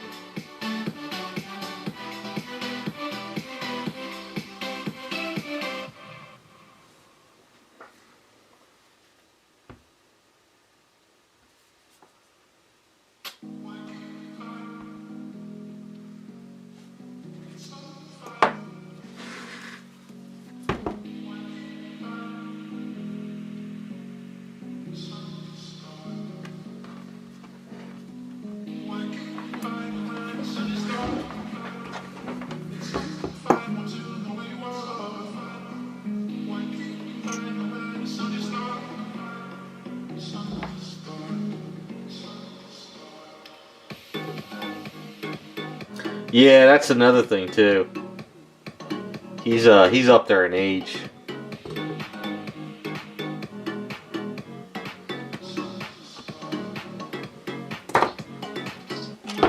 I don't know. I believe a lot of movies that should have been made have lost that window.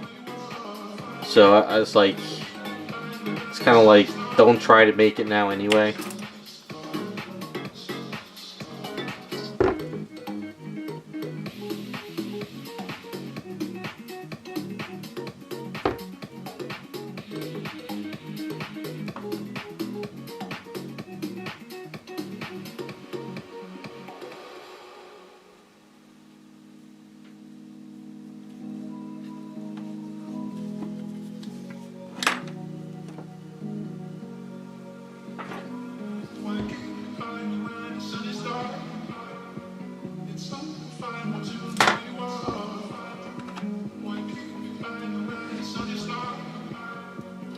Well, that's Hollywood for you. They don't know what else to do.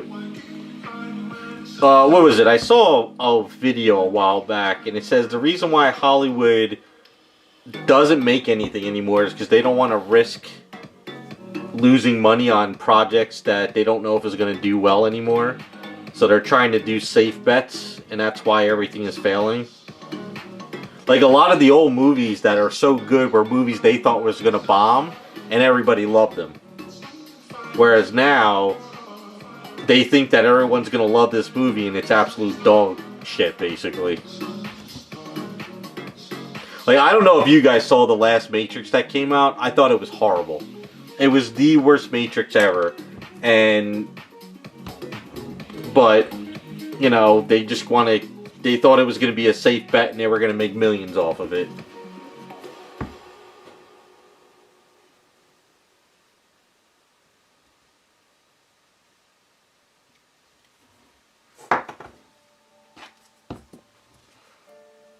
So they keep on trying to capture that bottle again, you know.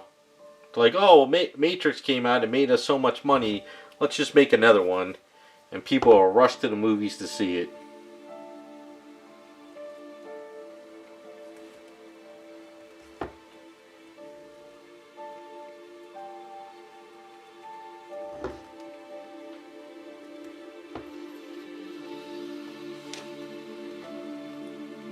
Matrix? What's that? I'm not into the Predator stuff. Like, even the old Predator, very first one, I'm not really, like, into Aliens or Predator movies. So I don't really watch them. I'm not really into, like, the monster stuff. I mean, I liked, was it Prometheus? With the engineers, because that's more of like aliens creating life, but like the alien and predator stuff I'm not really into.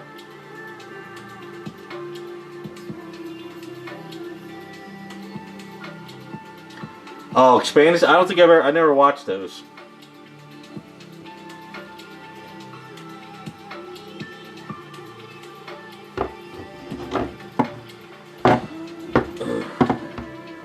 Never watched those.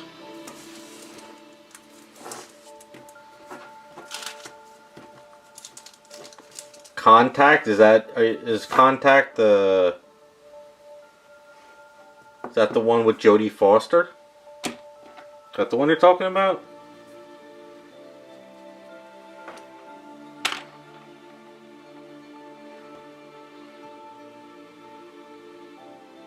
Yeah, Contact and stuff was good.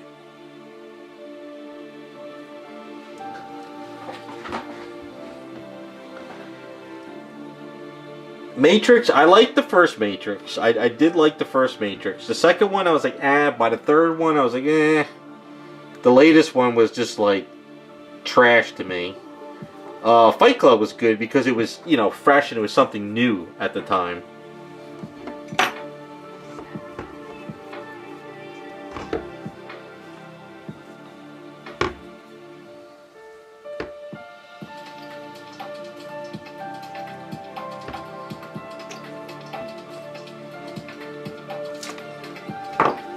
You know, they never did a sequel to that Wanted movie with Angelina Jolie and the guy that plays Professor X. They never did a sequel to anything like that. But they'll do like 50 million sequels to other movies. Yeah, that last Matrix movie was just so bad. Oh. I'm sitting there like, okay, now friggin' everybody is now the chosen one, I guess, what they're planning on saying.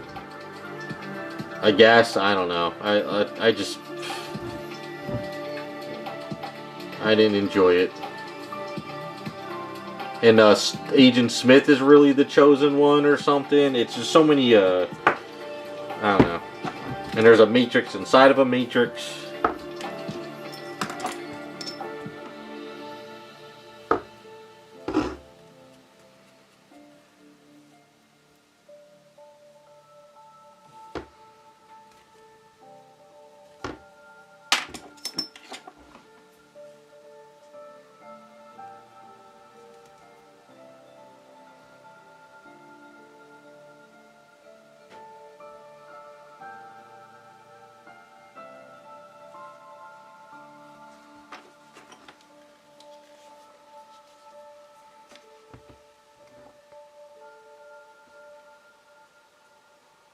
I did see the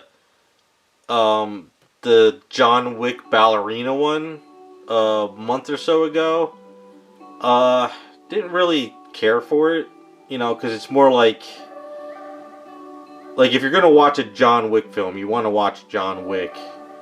I don't want them turning that series into every character is a John Wick now.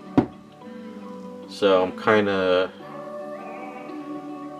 like, if anything, they should do a younger John Wick, maybe.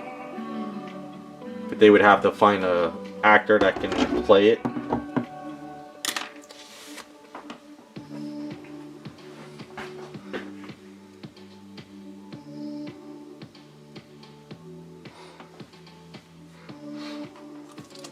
Well, I think what it was is they didn't want to pay anybody money.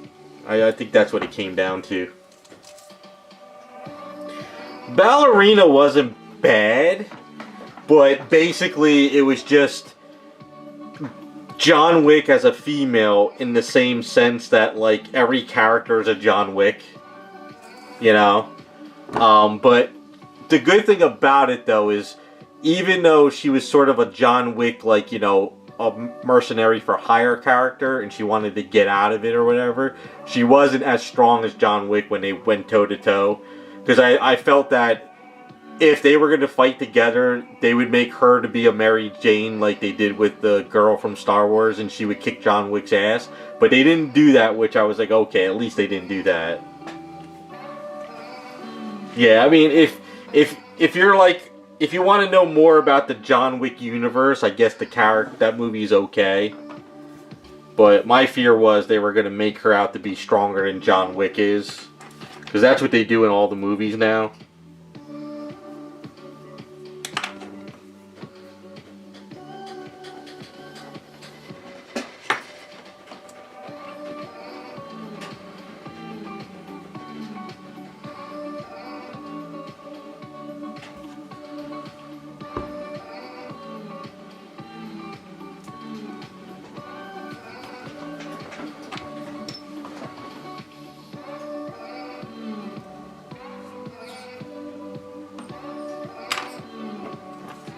But it was, I mean, if you like John Wick, you can watch Ballerina, but I think it's like, once you watch it once, you're probably never going to watch it again.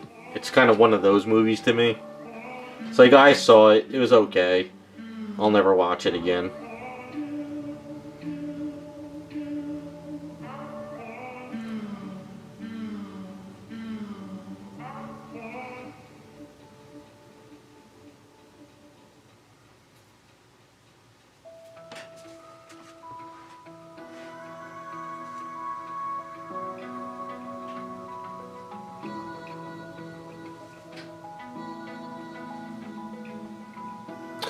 Oh, that Knock Knock movie? I never watched it. It didn't appeal to me.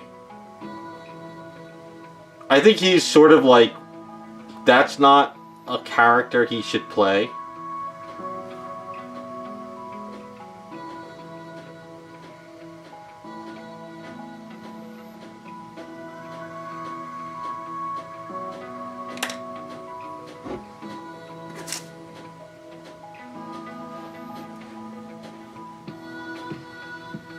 That's what I pretty much heard it was about, so it's kind of not my thing.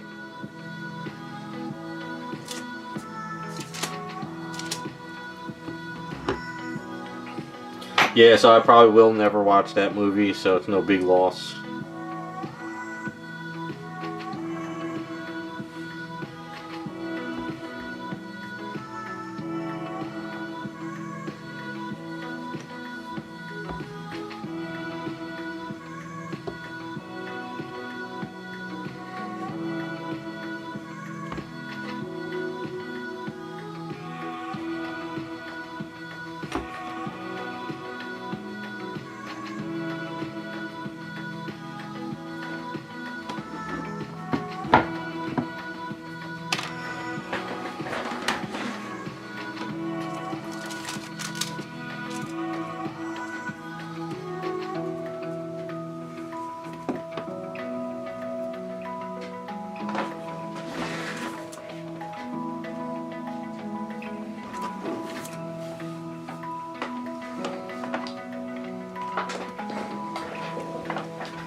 Yeah, that's who was in Ballerina. Like I said, I'm more into comedy, lighthearted stuff. Like when I watch a movie, I don't want to be like in a drama or like being like in that kind of like, I don't know. I like to just laugh and have something fun. That's why I'll watch like Tommy Boy like every month. I'll watch Happy Gilmore, Ace Ventura, stuff like that. I just want to laugh and be entertained. I'm not really into the drama type stuff.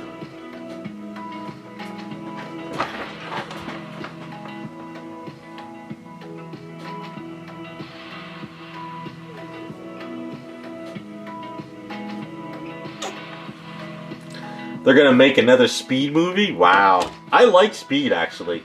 I really did like that movie. I remember I was in college when that came out, and it was new and it was fun. Hey, Kindergarten Cop was awesome. I love that movie. It's not a tumor.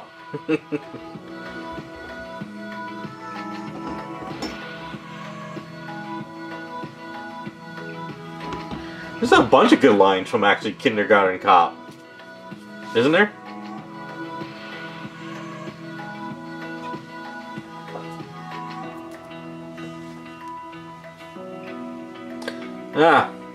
I'm sure there's tons of scripts for everything that's just kind of waiting to be made.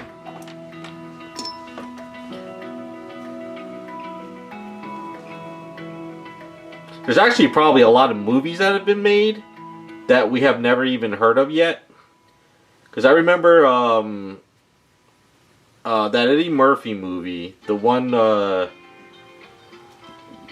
was it called Pluto Nash? Is that what it was? They made that movie and it didn't come out for like 5 years or something. So like there's always movies being made, but they're never greenlit yet. Yeah, Who's Your Daddy? That's classic.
Alright, I think that looks good for her. Let these cure up and then I can sand them down so they'd be a little bit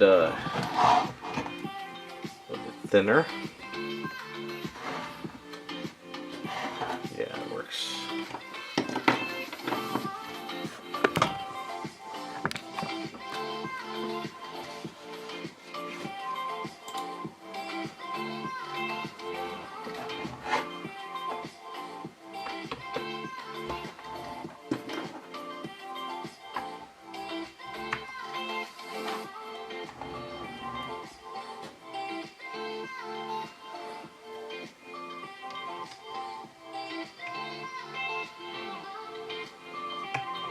Alright, Cammy's starting to look better than I expected. I was kind of worried about this one from the start, but now that the elements are starting to come together,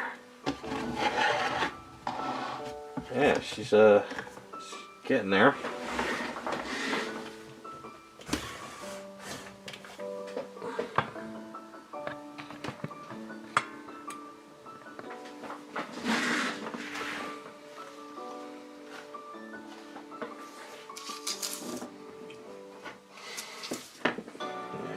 So I think once we do the skirt, it should come together pretty well.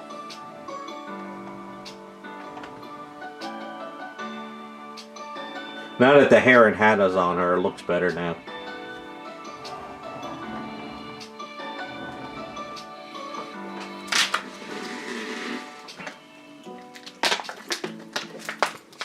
Blue again. Why is it? I hate this camera because this whole time. Oh well. Alright, so we'll put her aside. Gotta sand her down.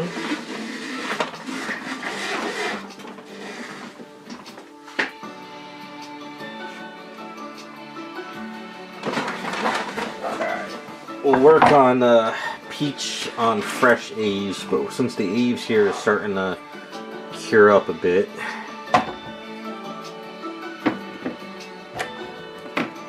work on her hair a bit more.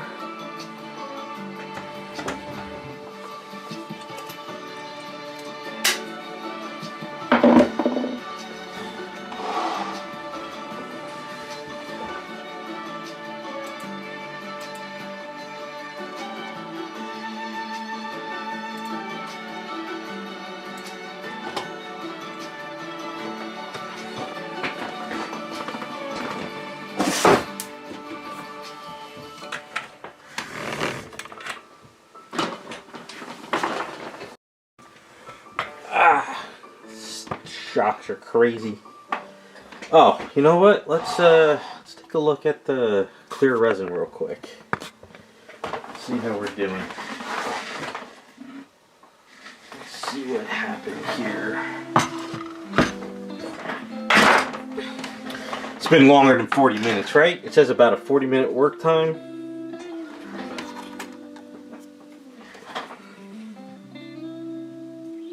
It's still a little wet.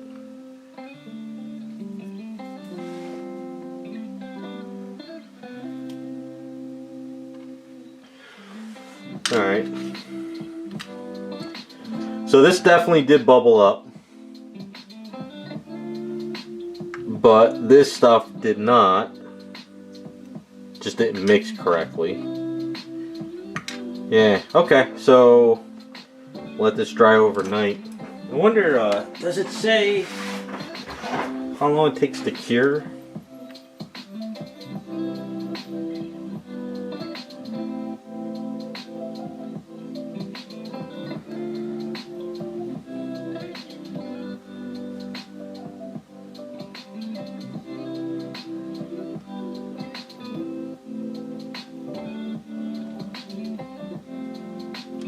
Doesn't say how long it cures.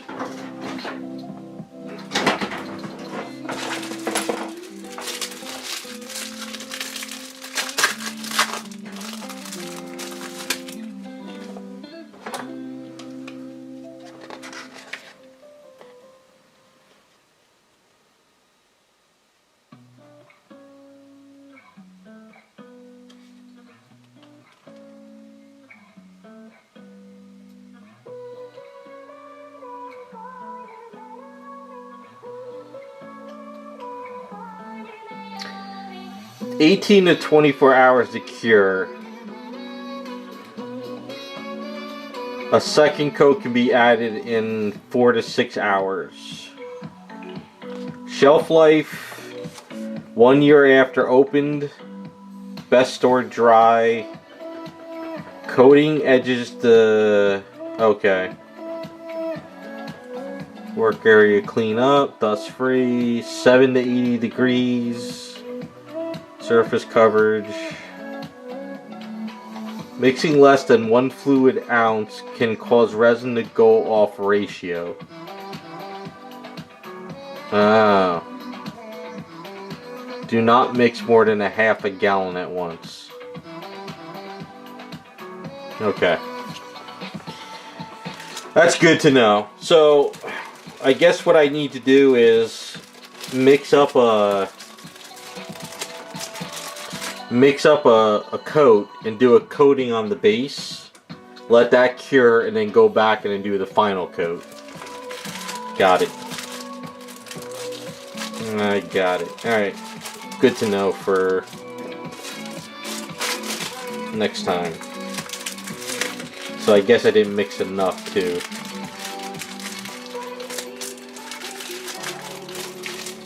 Alright. Yeah, but I'll definitely try to... I might have to do it during the week, because it's going to take 18 to 24 hours to cure.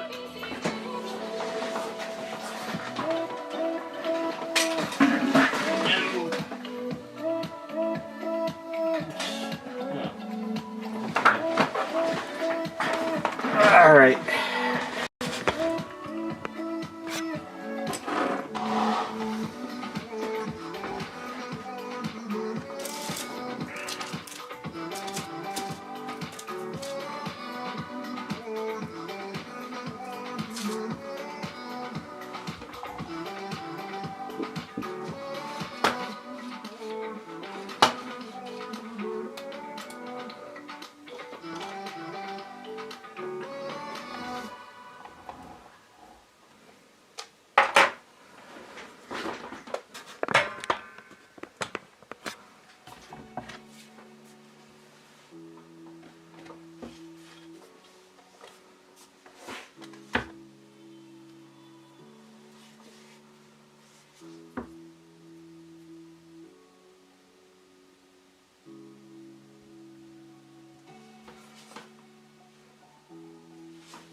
Oh, the Epstein stuff? I got some wind on some things here and there. The main thing I did see about the Epstein stuff is that he was tied mostly to Bitcoin. That he's the creator of Bitcoin. Now, I don't know if that's true or not, but that's kind of the main thing I've been reading what's going on around. And that's kind of like, I guess that's why Bitcoin's crashing like crazy.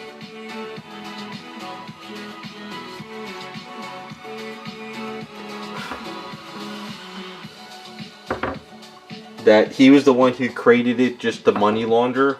So, I don't know. I did see the Bill Gates stuff too, which is absolutely funny as hell. That Bill Gates stuff, I was actually laughing my ass off that he got an STD and tried to give his wife pills without knowing. That is the funniest crap ever. I'm sorry. I feel bad for the lady, but that guy's insane if that is true.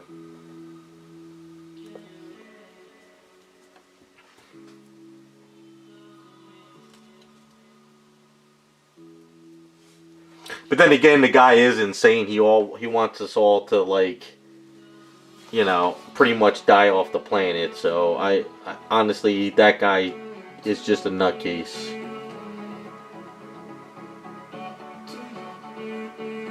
The memes going around are hilarious that he's got a virus, another Windows product with a virus.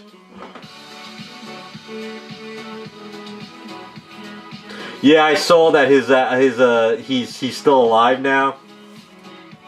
That it's he never died and he's still playing Warcraft, which is hilarious.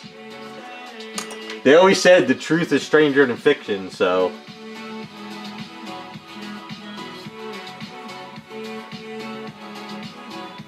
But as far as I'm concerned, Bill Gates he's got to go.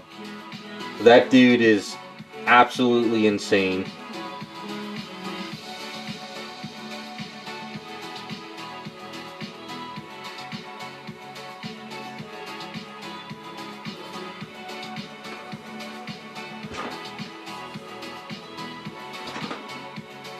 Well, one person says the reason why he wanted everybody vaccinated was this way that he could get his wife vaccinated and he's vaccinated without her knowing. That's a stretch, but he also has been buying up all the farms, so yeah. As far as that guy goes, he's got to go. Anything he says should be thrown out the window.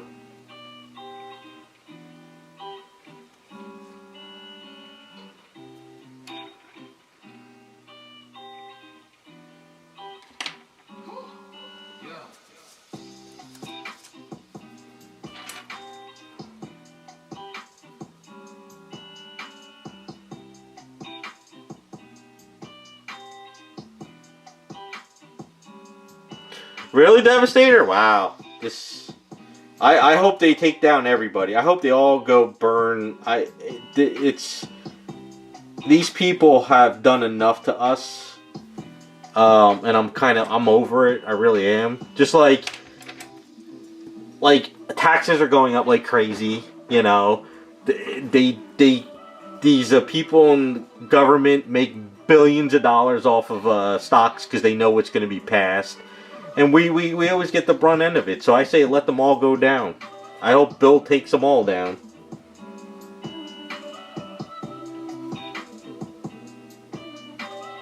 The problem is the people are always fighting each other when they need to look at the politicians who are screwing us. But everybody's so worried about stupid shit. Then again, that's why they want us fighting each other. If we're all united, then we look at them and we'll see what they're really doing. I didn't see that Pizzagate was real.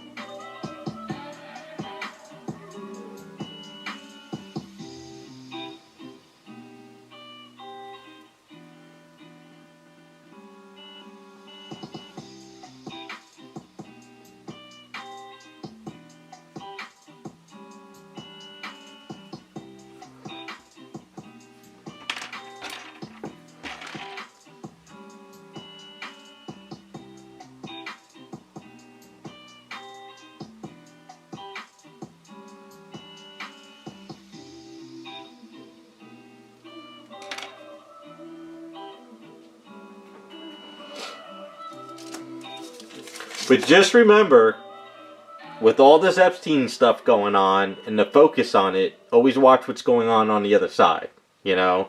Because there's a lot of stuff going on with the stock markets and Bitcoin and precious metals that the media is not talking about. So, you know, always keep your eye out what's really going on the other side of things.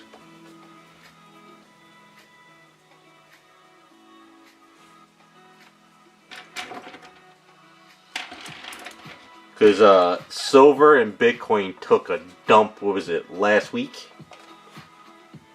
Or this week, I think it was.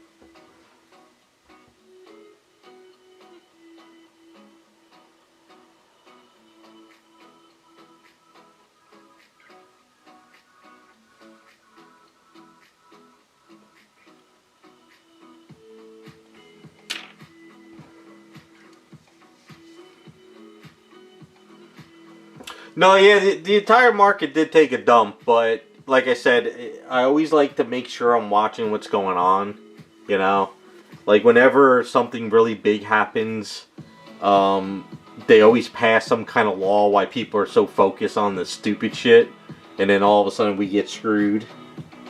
So, like in the past, like, they've always would pass a law when everyone's home for Christmas, you know? So... I mean, the Epstein stuff is interesting, but I'm just a little bit weary on what's going on, you know, it's like a magic trick. Watch the hands over here, but you're not watching the hand over there.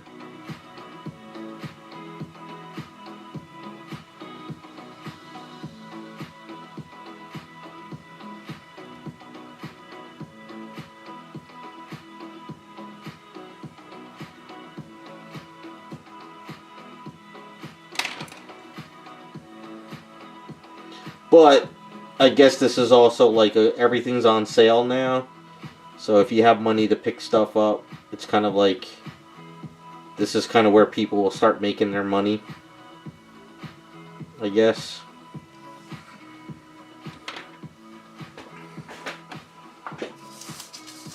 I'm actually shocked though. One thing I did notice, I was watching a lot of YouTube videos and Instagram stuff. I'm actually shocked that a lot of younger people have all their money in like just Bitcoin. Like they don't have like money in anything else. So like when Bitcoin took a dump, they're all panicking. So I'm actually surprised on that.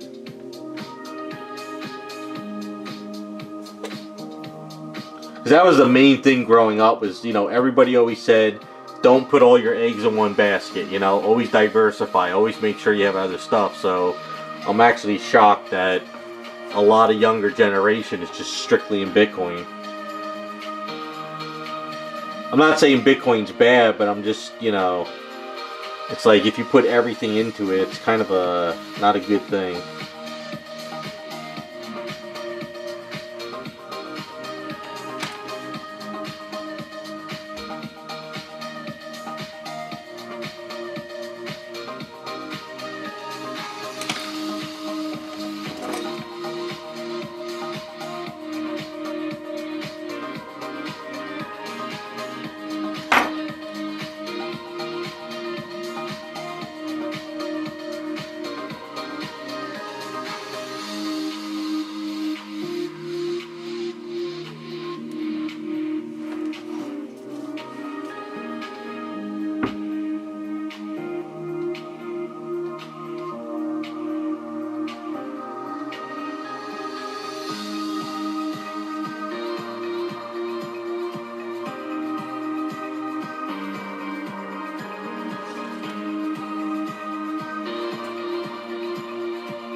Oh, was that guy Mark Ruffalo in the Epstein files?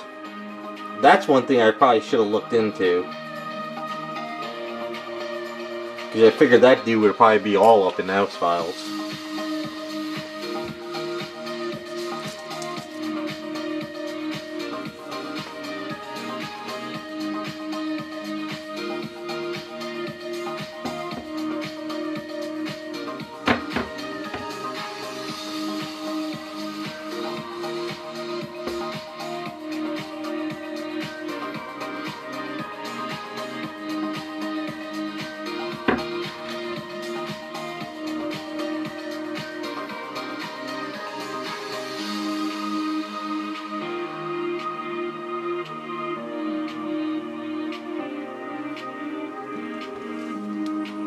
I saw Clooney was in them, right? Wasn't he in the files too? That's probably why he's been so vocal about this stuff over the past couple years.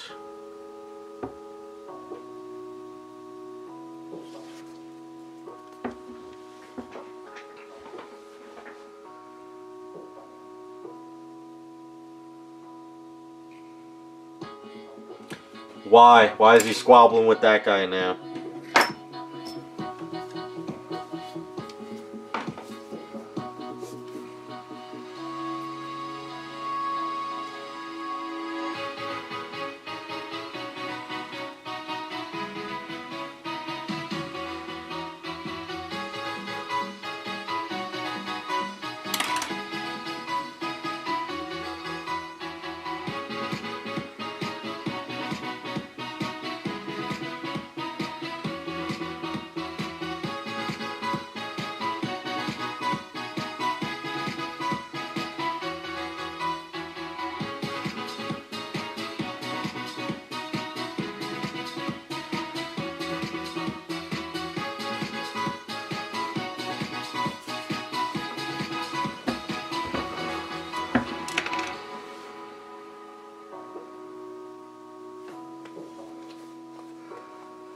Oh, okay.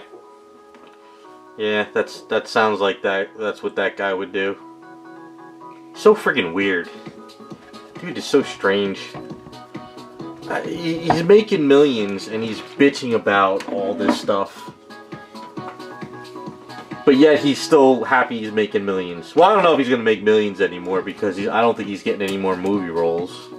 But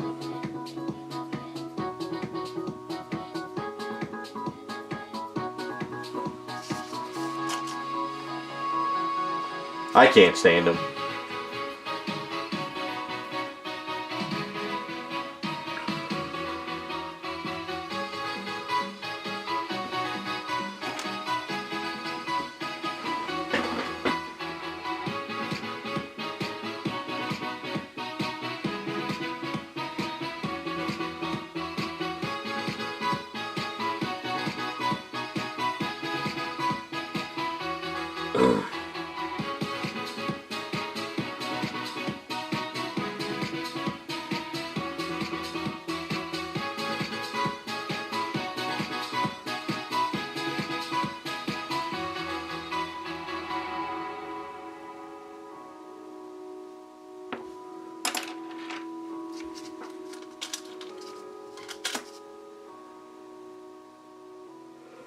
A Ruffalo and Hemsworth movie for what?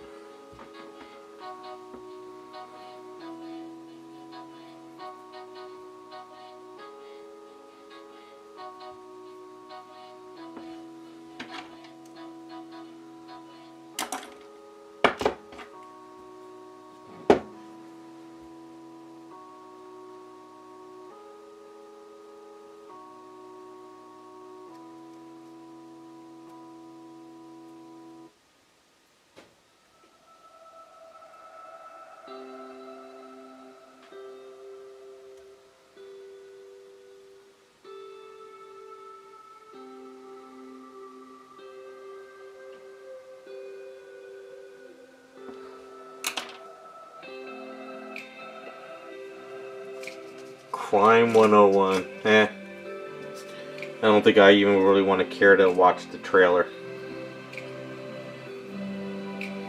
Kinda,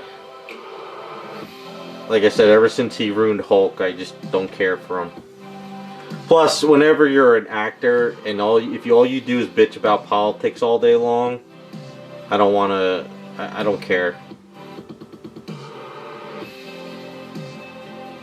Like, just shut up, act your movie, get your money, and go on with your day.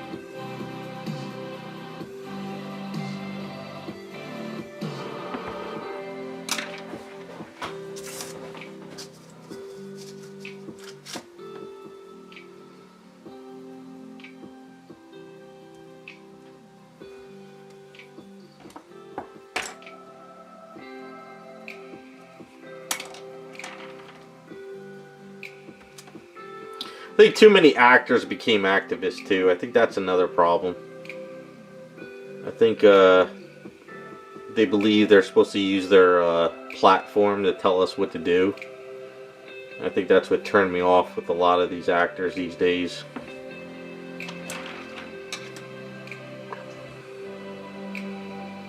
Because I know, like, Robert De Niro's lost his mind. he's so anti-Trump that, like, the guy loses sleep overnight. And I think because of that, he's never gotten, like, another good movie role.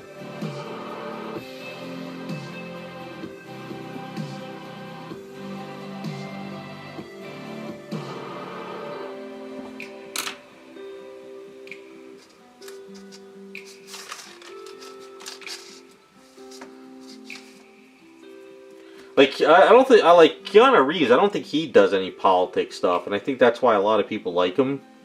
Because he just does his movies and then gets paid and goes home.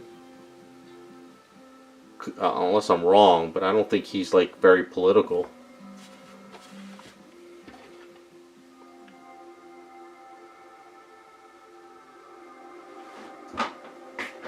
Who isn't her dad John Voight?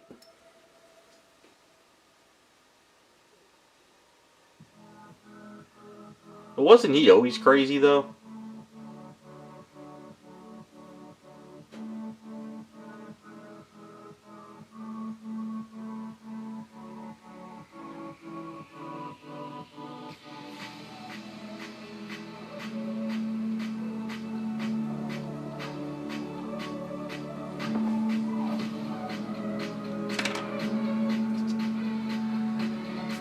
Whatever happened to her, Angelina Jolie? She doesn't do anything anymore, right? She, like, fell off the face of the planet.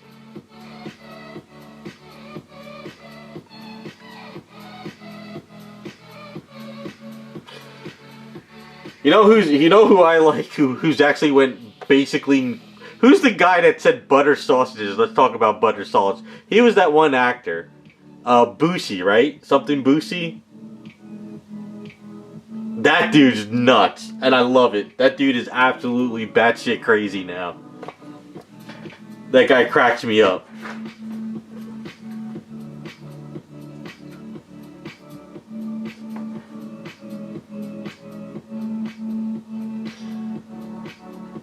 Yeah, she disappeared.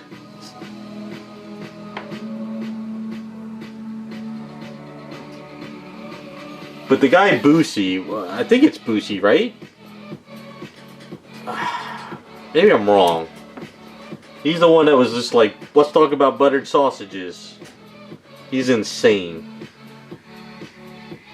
And it's hilarious.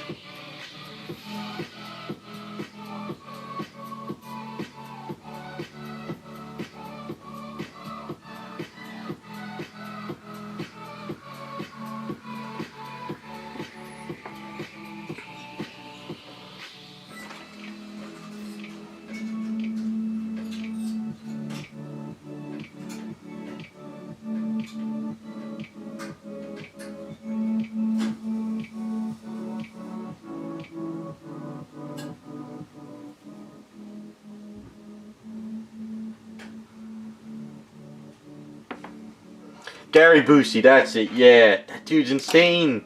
See, I think there's a difference between going crazy like Gary Busey to like guys like Mark Ruffalo, or Robert De Niro. Those guys went insane over politics. You know, like they live and breathe like politics all day long now, and they can't let it go. But guys like Gary Busey is just batshit crazy. Like just literally. Like, the dude did meth for, like, every day for 10 years, and it just caught up to him, you know? And that's what cracks me up.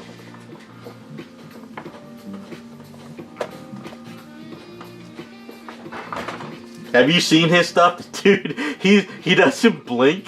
He doesn't say, he just stares at you with that crazy, he's got those crazy eyes.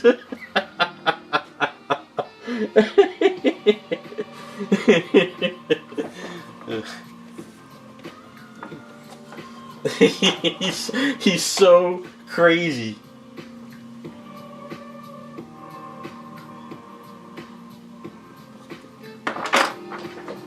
Yeah.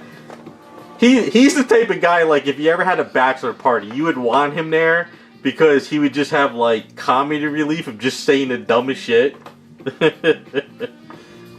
See, like when you go batshit crazy like that, that cracks me up.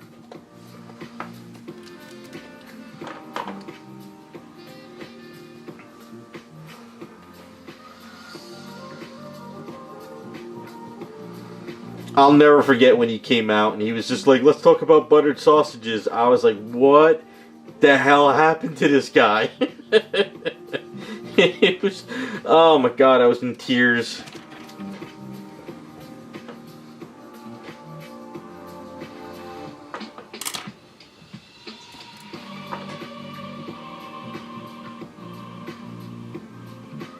Oh my god, take him to a Waffles House? Forget it. Oh my god. Either everybody would be having a great time with him, or he'd be fighting with everybody. I want to know what happened to that guy. He just he disappeared for a while, and then he came out of nowhere, and he was just batshit crazy.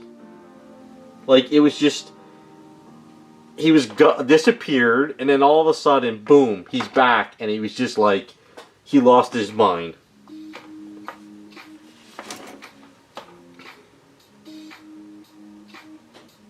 Like, you don't get many crazy, like, actors like that anymore, you know? Most of them just go into the politic area and they lose their minds over politics. But Busey just kind of... That dude just, like, had one too many crack pipes one day and it just fried him.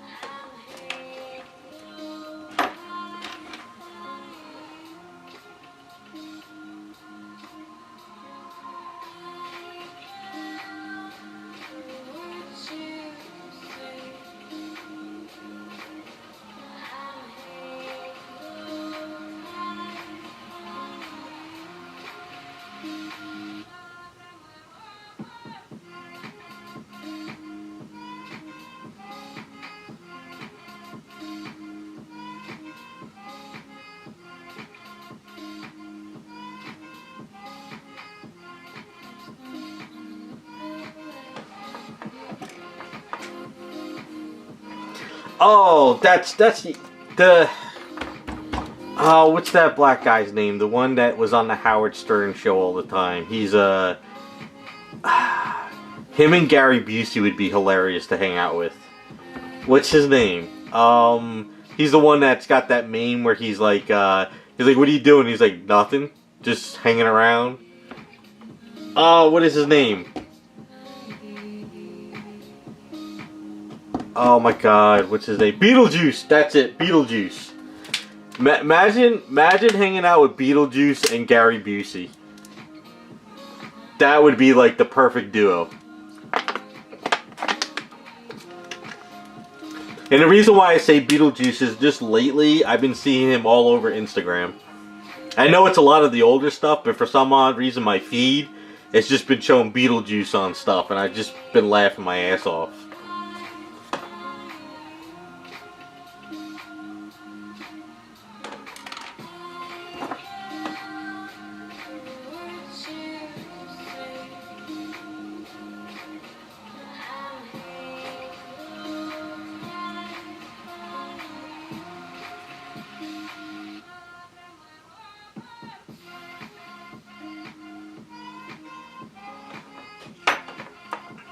Yeah, it's kind of funny. Beetlejuice has said that his character, he's been doing that for years. He actually doesn't act like that, but I don't know if it's true or not. But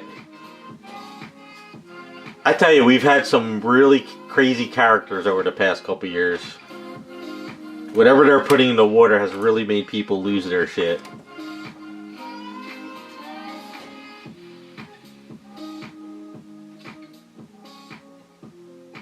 Oh my god, if those two ended like more, I would say instead of a Denny's, a Waffle House, because Waffle Houses there's always fights. So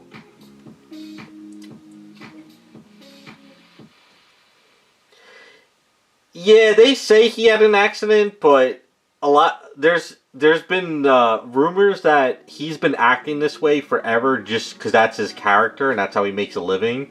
But he says he doesn't act like that, so I don't know if it's true or not. But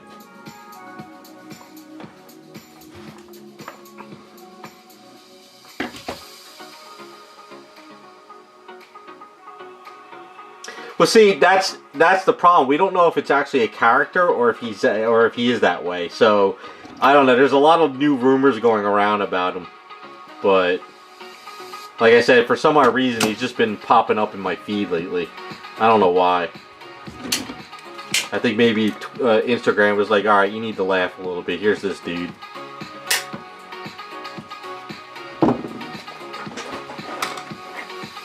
Oh, really?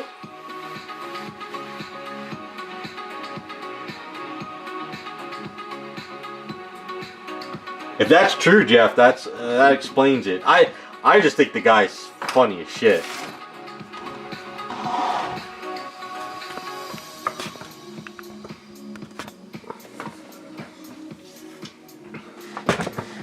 Keep on hitting this thing. I think he got his start in Howard Stern, right? I can't remember if it was Howard Stern or what, but I just think he's funny as shit.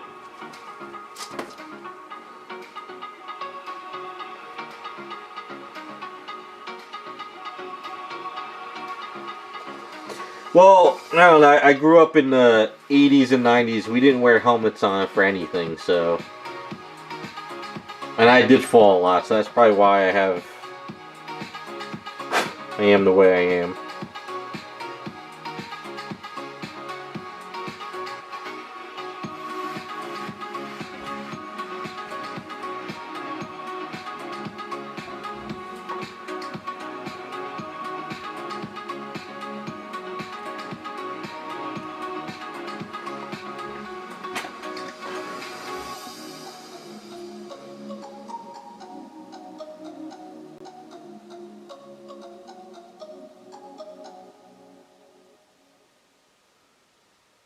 Loaded weapon?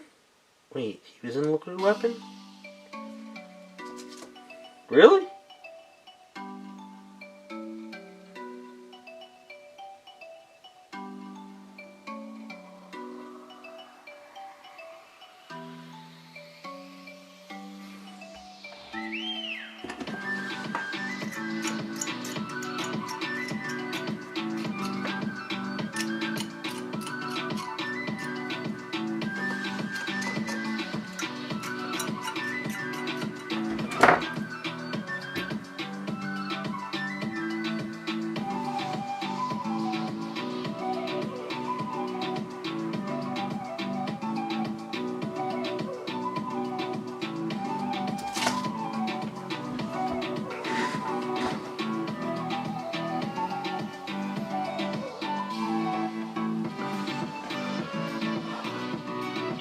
Nimster is a new Chun-Li. What kind of pose is it?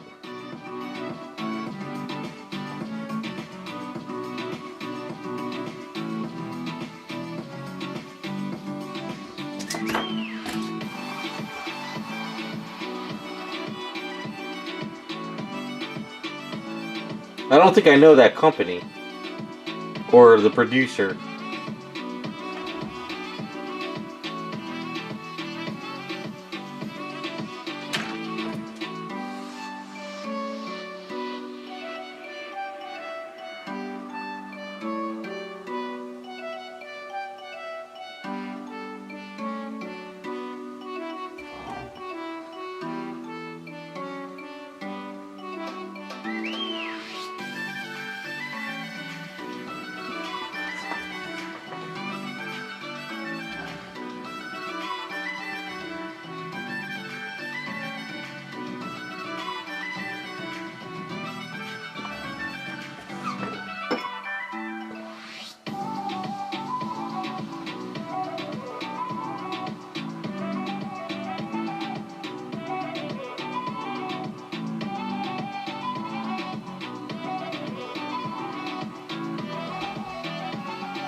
Alright, I think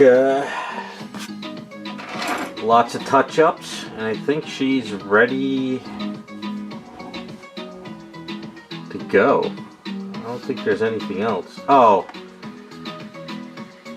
I need to come up with some kind of necklace. No, I don't know. Should I do a necklace for her? No, I don't know if it would work.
So, once again, it's turned blue. I don't know why. Alright, so what I could do is I can take these things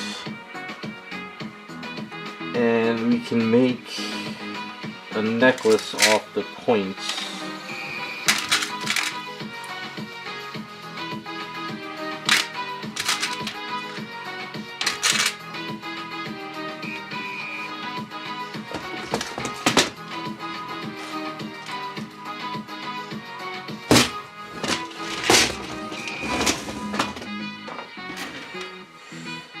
So what I could do is, I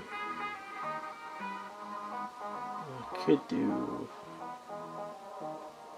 I'm trying to think, how do I do this?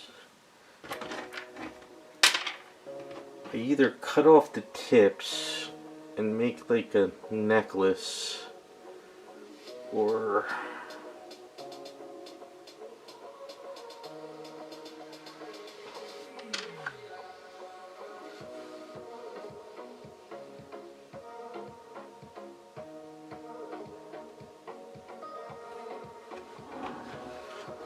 I guess I should just give her a necklace, right? I can get some rope, grind these down, and do like a smaller necklace going around her.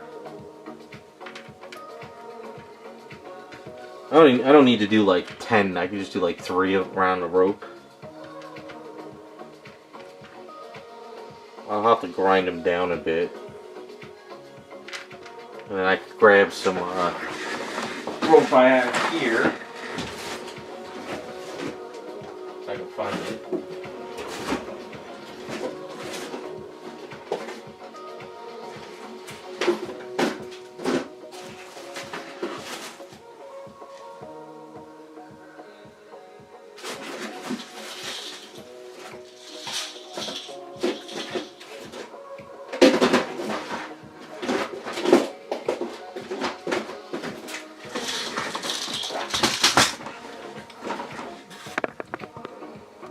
Alright, so I can make a necklace and I could tie it around her. It won't be removable though. It'll be just put around her and let it like flop. And I could use like, I could do something where I take 3 pieces and then maybe 2 little balls in between them.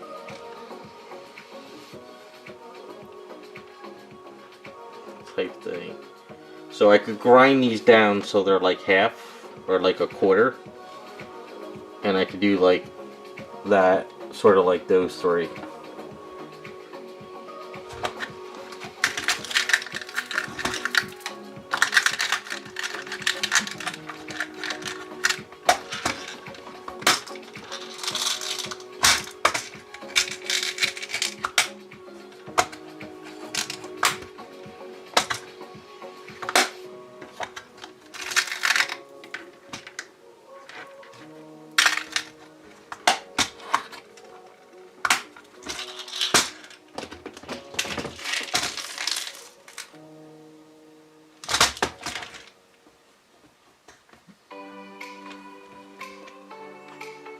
Maybe what I could do is some of these little green ones on it too.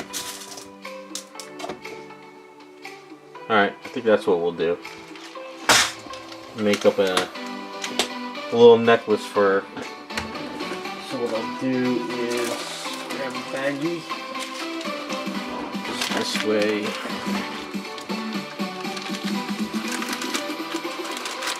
No, I think the green would stand out too much. We'll keep it white.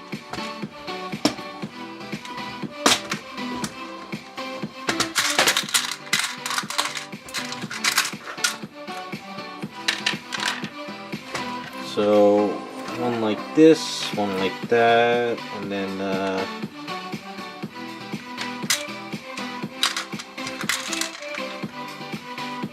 chop off that one.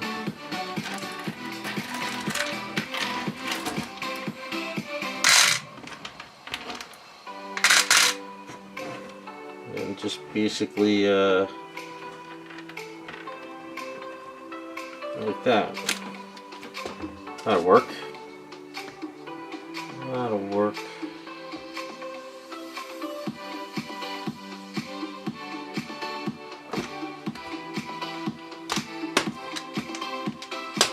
And maybe what I'll do is when we pour in the clear resin, I could grab some of these like opal things. And I could put like, you know, a couple around in there like that, you know, at the bottom.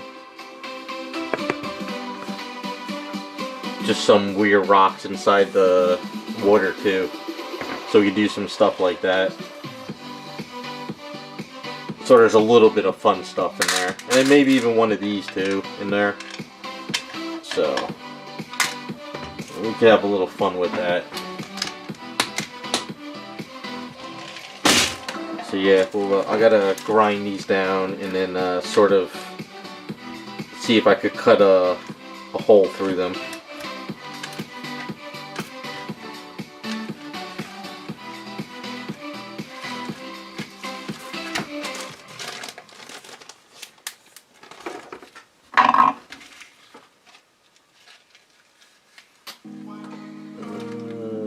Probably...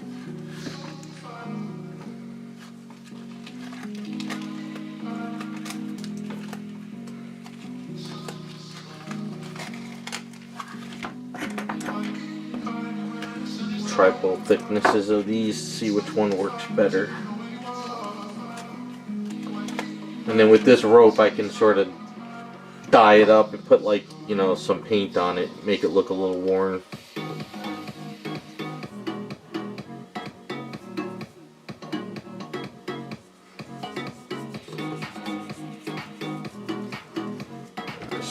So this will remind me to do this in the garage.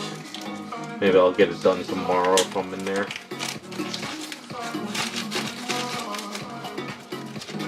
Because then after the project is done, what I could do is I can sort of line it up around her neck and tie it up, and it'll be loose, but at least she'll have like a necklace.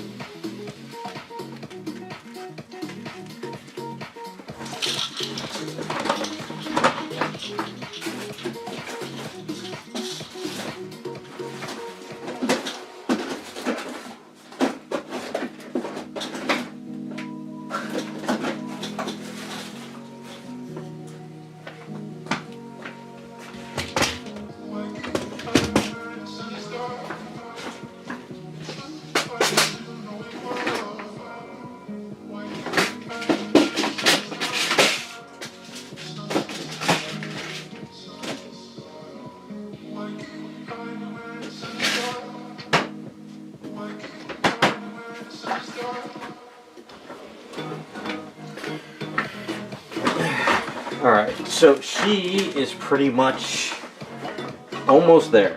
Cleaning it up, set up the necklace, get the hair on when she's all sanded, and then clean up the base, get it ready for paints, and then I guess we'll, she's kind of there. I don't think there's really much to do after getting the hair done.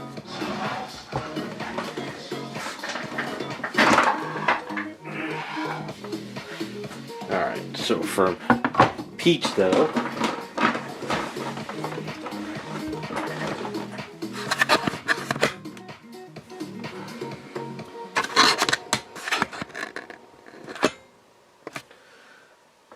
I don't know why it turned blue, but alright, so I want to work on her knees and the back of her ankles. Get these wrinkles situated.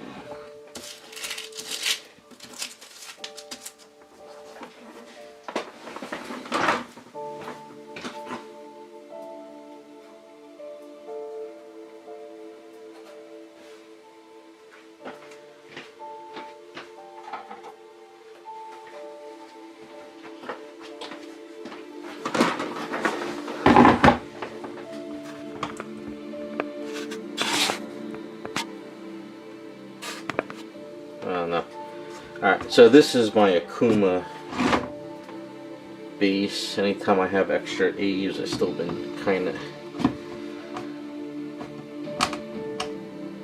getting ready to key the feed in.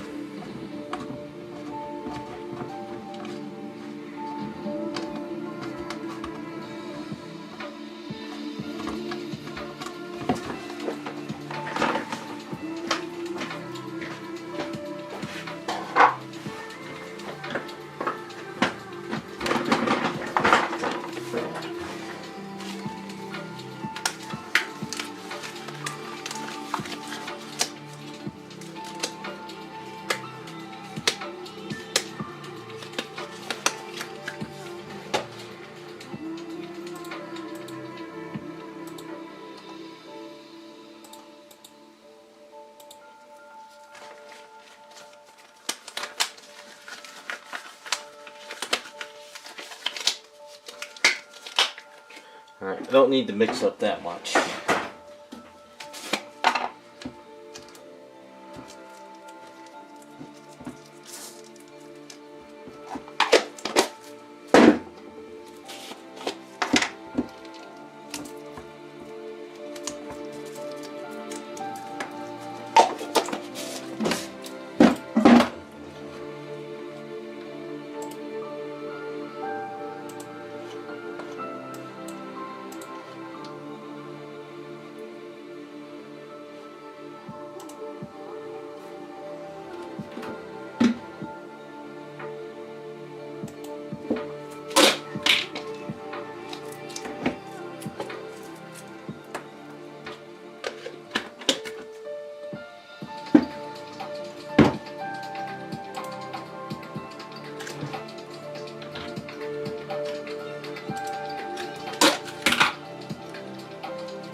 Devastator, if you're still on, did We Are Collectors post it, Chungli? I'm on there now just to see if it's posted. I never heard of that site you're talking about.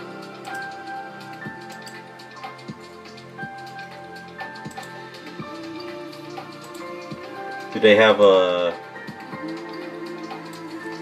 Instagram?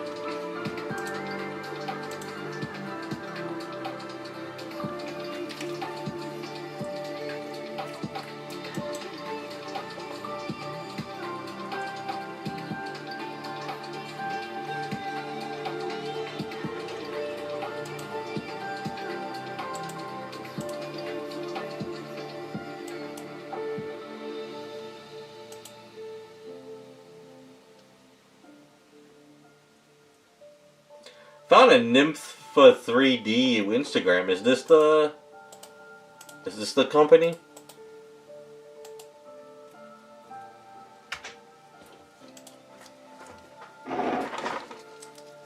It's got that one demon girl I saw What is this demon girl?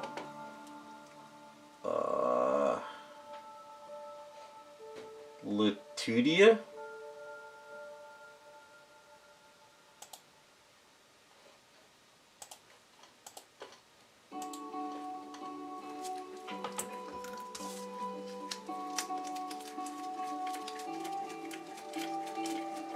I don't think I've really seen many of these sculpts before.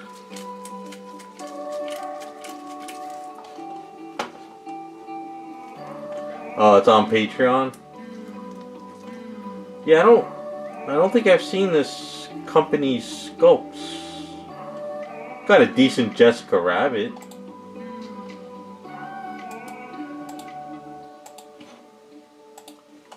Let's see. Scrolling through. I don't remember seeing a lot of these. I've seen that Bowsette before.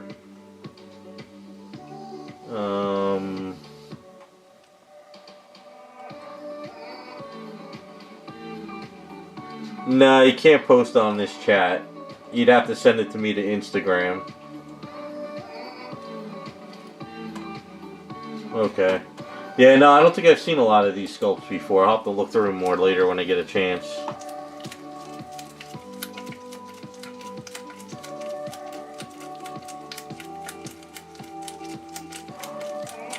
There's so many damn Patreon guys now, I can't keep up.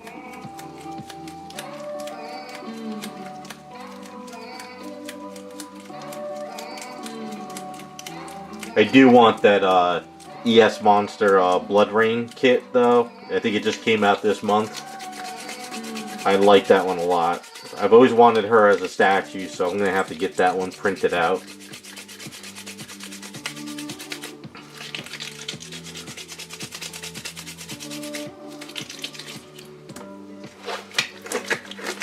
I'm hoping after tax season is done, because I got to spend my weekends doing my taxes and my parents' taxes and everything. And I think once I get all my taxes done and I get through this hump, I think I'm going to try to really start getting some personal stuff going again on weekends. Because I really want to get my Bayonettas and stuff finished.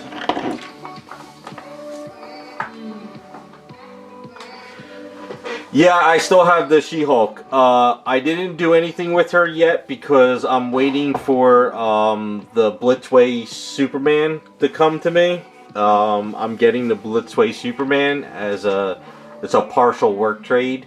I'm going to turn that Blitzway Superman into Kingdom Come Superman, and I'm going to turn that She-Hulk into Power Woman from Kingdom Come, which is Power Girl, but in that universe.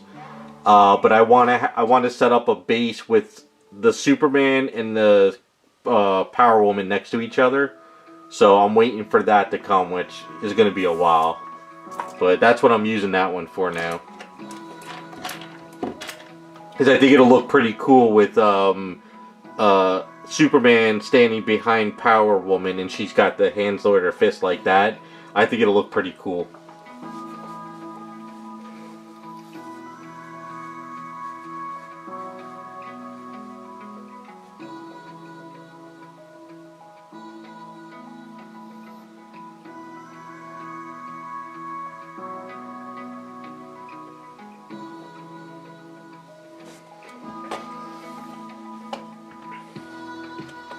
Let me take a look real quick.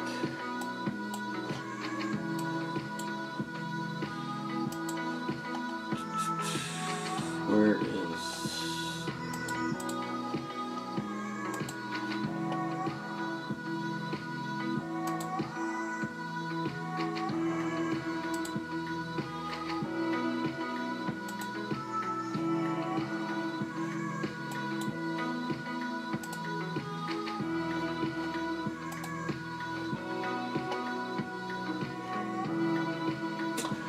it's locked. Yeah, I can't see it. Yeah, I can't. I can only see a semi-picture you sent. So yeah, I'm not part of the Patreon, so I can't see it.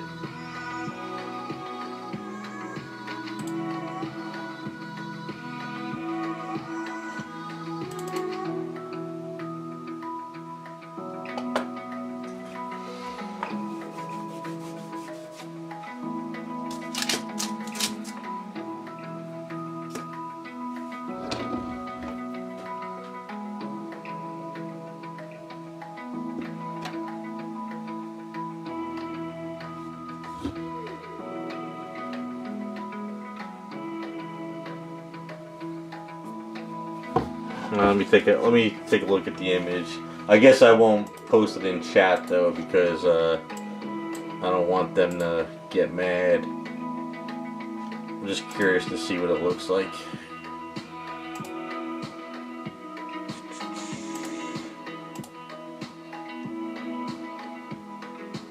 Oh, alright, not bad. It's kind of a going to yoga class type of look. Those are some big sneakers though on her. And she's got some childbearing hips. But I guess that's Chun-Li though.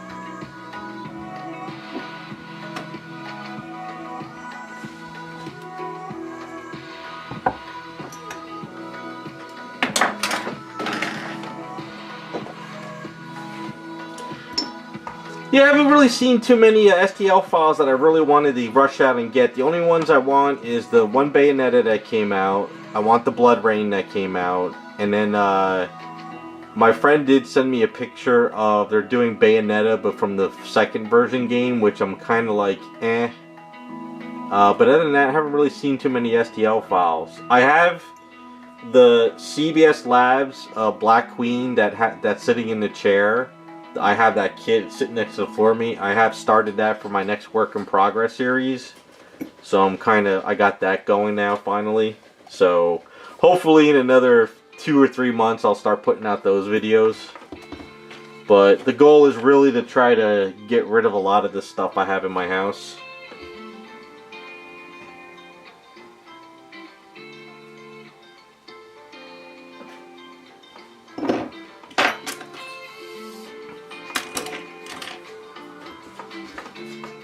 And then I got that CBS Labs,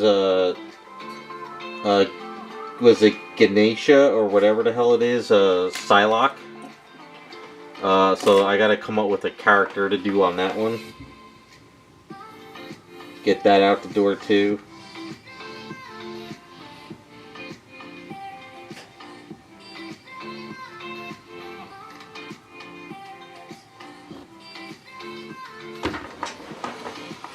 Hopefully this is the year of clearing out a lot of the stuff that's collecting dust. That's the goal. And if I could get rid of a lot of that stuff, I'll be happy.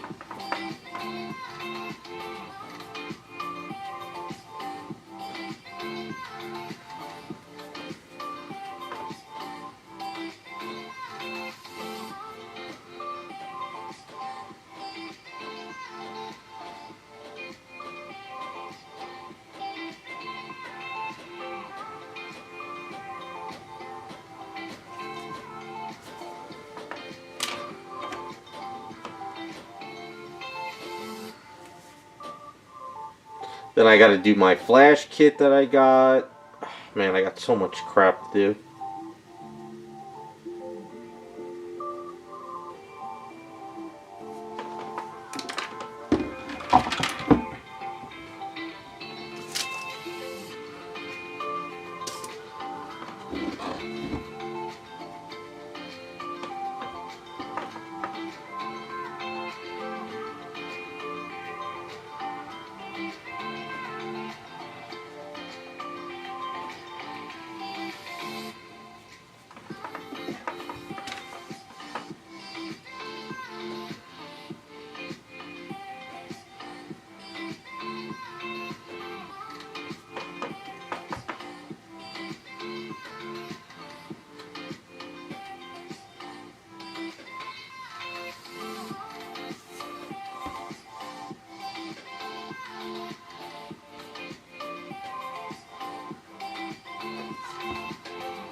the hell is this thing?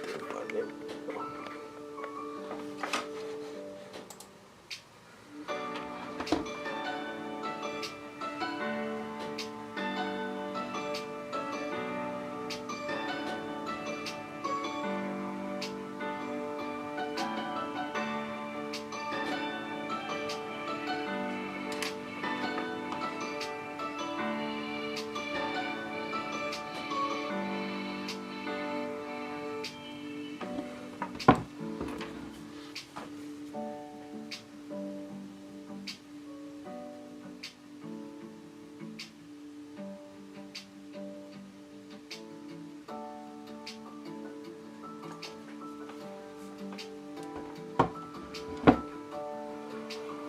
So what I'm trying to do now is add wrinkles above and below the knees, because usually, like latex sort of, when you're standing, you get those kind of like wrinkles sometimes around there. And I'm gonna put some wrinkles back there as well.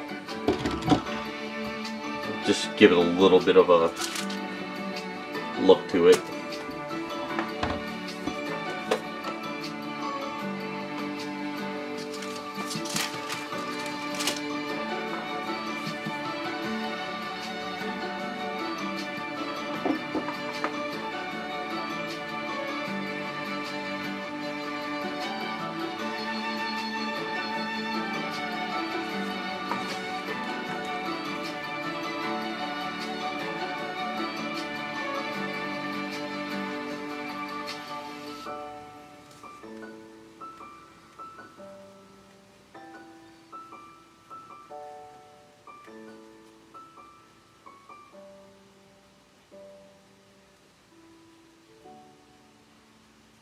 I forgot to do this stuff a while back. I knew it. Every time I looked at her legs, I kept thinking to myself, I've forgotten something.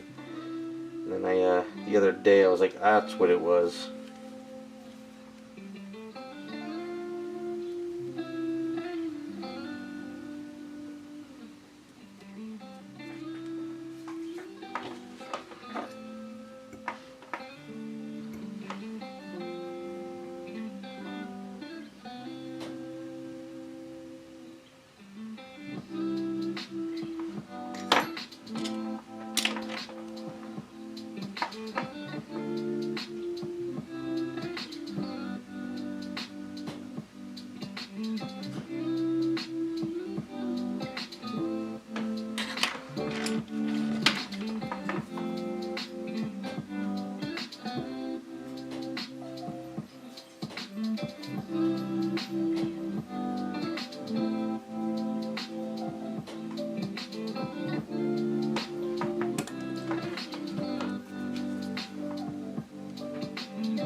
Well, you know what I got for lunch today, which actually filled me up good, is, I don't know if you have a, Buffalo Wild Wings near you. They make hamburgers now, and the one by me, the hamburgers are so damn good. Because there's really no good hamburger places close to me. It's either go to the diner, which has good hamburgers, but pay $22 for a cheeseburger, or go over to Buffalo Wild Wings to get a bacon double cheeseburger for 15 bucks. So I got a bacon double cheeseburger. Well, it's a double, but they call it just a hamburger. And the Buffalo Wild Wings is pretty good. I was gonna get buffalo wings, but I might do that Sunday just for fun. But today I really wanted a bacon cheeseburger. So if you got a Buffalo Wild Wings, go for that. Because the one by me is like takeout.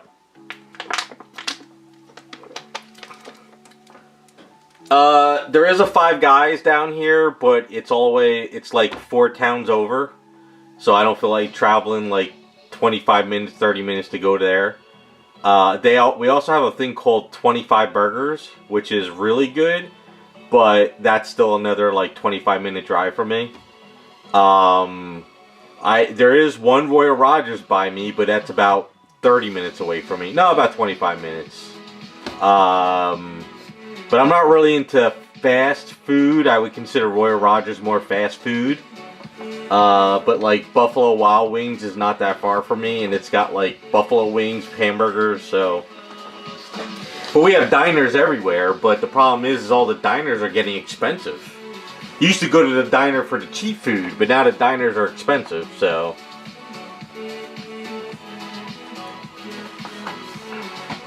And I'm kind of sick of pizza. Because usually on Fridays I do Pizza Fridays, but I'm just kind of like, I don't want any more pizza. So I went for the cheeseburger today. Plus the cool thing about Buffalo Wild Wings is you get like, you do the app and you get points. So, and their prices are not bad. Considering compared to a lot of the other places around me.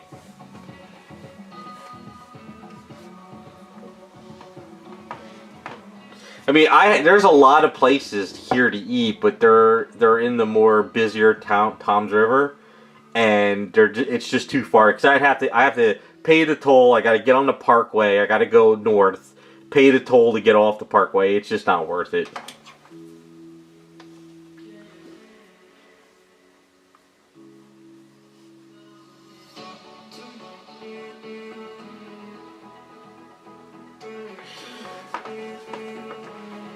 Yeah, see, I'm a cheeseburger guy. If I could find a good cheeseburger place, and right now Buffalo Wild Wings is like the place I like now, I could eat Buffalo Wild Wings cheeseburgers every day. I love my cheeseburgers. Once in a while I get Chipotle, but I just get like the chicken and rice with the tomato stuff and corn, and that's it. I don't do any of the beans and stuff, but even Chipotle is getting expensive.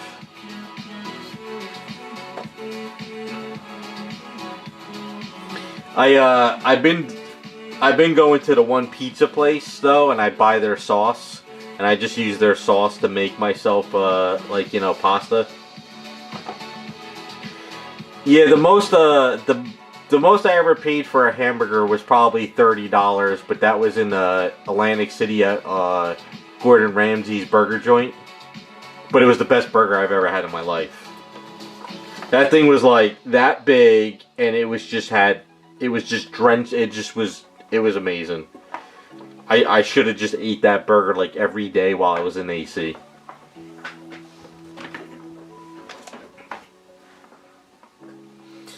Yeah, see, I never had Chipotle when they first came out. It was only probably like last year my friend said go try it. So I got the wrap. I didn't like the wrap, so I just get the rice bowl. But all I end up getting is white rice, chicken, the tomato stuff, and corn, and lettuce. I don't like any of the beans. I don't want any of that sauce or cheese or whatever. And the amount of money you spend for it, it's not worth it. So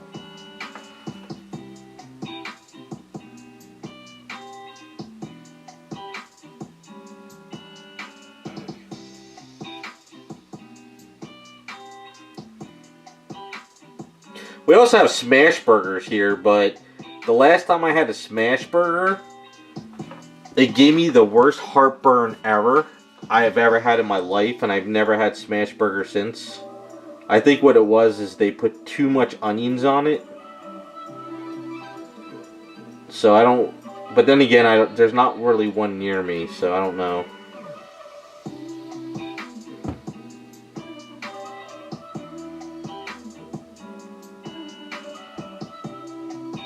But once the summer comes, I'll be able to cook my own burgers outside on the grill again for lunchtime. That's the one bonus about working from home. Is I can go outside and grill real quick and then get back into the studio.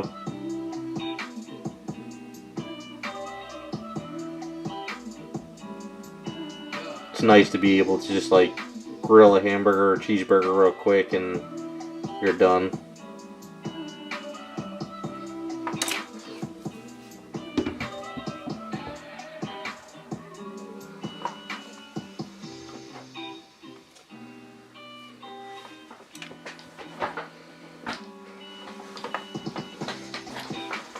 I heard Whataburger is good. Isn't I heard you guys on the West Coast, isn't it called Big Boys or something?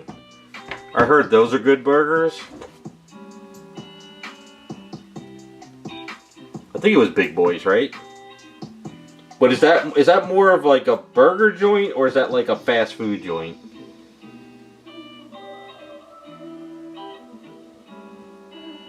Because I don't get burgers like at Burger King or McDonald's. I won't ever eat those things at all.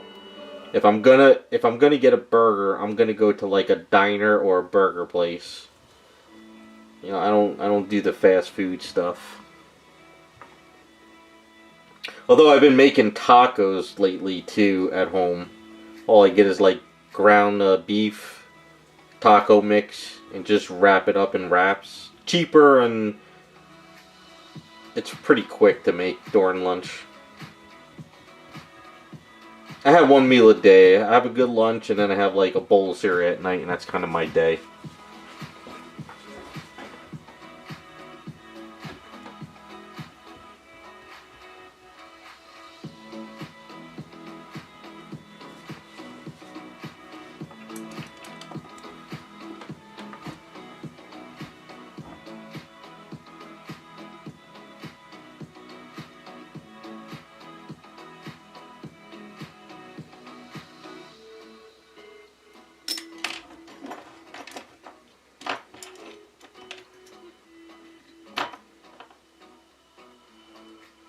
Yeah, the last time I had a McDonald's burger was in like high school, and that's probably around 1995.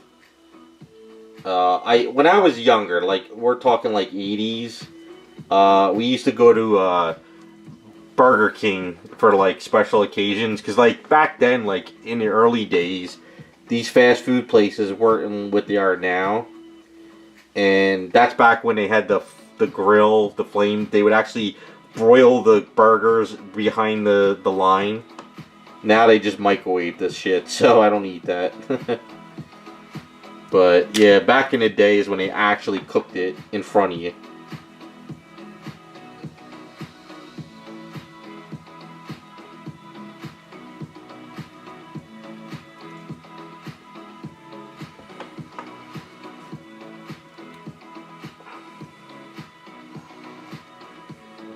Oh yeah,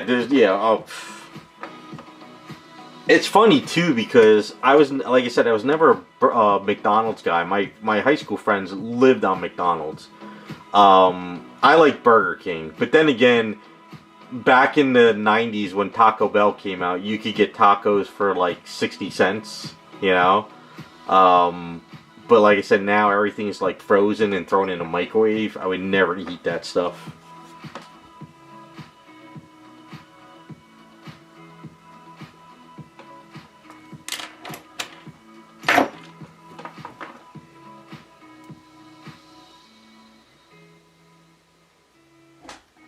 We had a White Castle by us. It opened up about like 5 years ago before the lockdowns. But then they closed last year. I guess from what I heard is they couldn't I guess they weren't keeping work staff in there long enough, and they had to keep closing. So the White Castle closed down. I liked White Castle burgers, but if you can't digest that stuff, it's dangerous.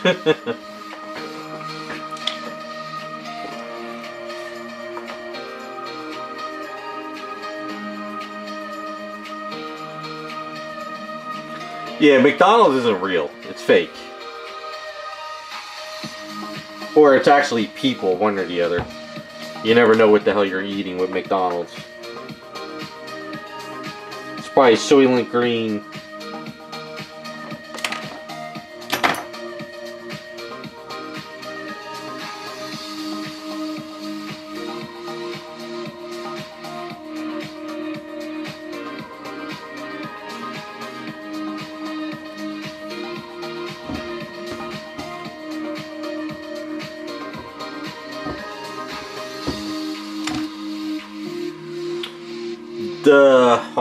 My glasses though. The BK broiler, yeah, I remember everything from back in the day. I remember when I used to go there as a kid with my parents and brother, and I would get the bacon double cheeseburger. That's what I love for Burger King. And I remember they used to cook the bacon there.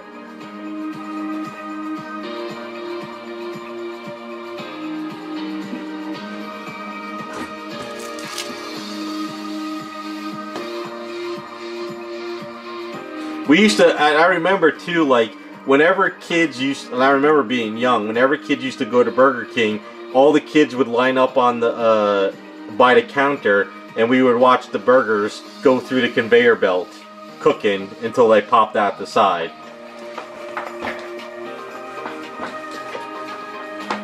And then God, I guess it was the 90s is when they got rid of that. And it just became, you just nuke it in the microwave.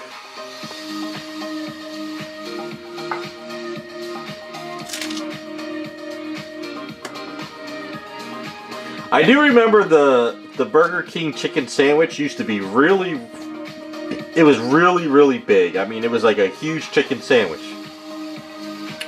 And then I think I was with somebody, I forgot where it was, they bought one, and the thing was like this big. They really cut down on the sizes.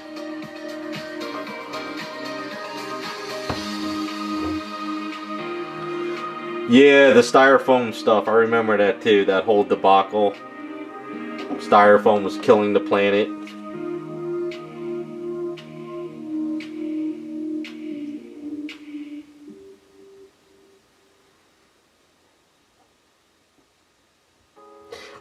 I'll admit, I did take a chance. It was last year, I think it was probably around November or something. I saw a commercial that Taco Bell was doing the Y2K food again, back when the Y2K was going on. And I remember when Y2K was going on, me and a couple friends were going to Taco Bell to get those chicken. It was the Taco Bell Ranch Y2K thing, and I loved them. They were so damn good. So when I saw Taco Bell bring them back, I went and got them, and it brought back memories because it tasted just like it did back in the day. Because I remember like Y2K, everything was going crazy, and everybody thought it was the end of the world. And Taco Bell did those ranch tacos, and they were so damn good. But back then, they were only like probably like $1.20.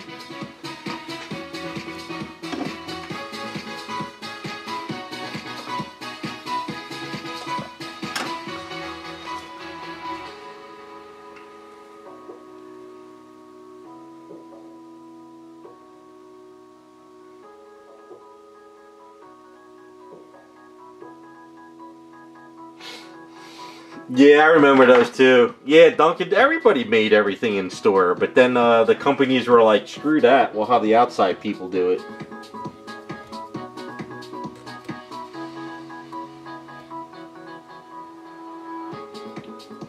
Yeah, but that was back in the day. We're all old now. We're the new boomers.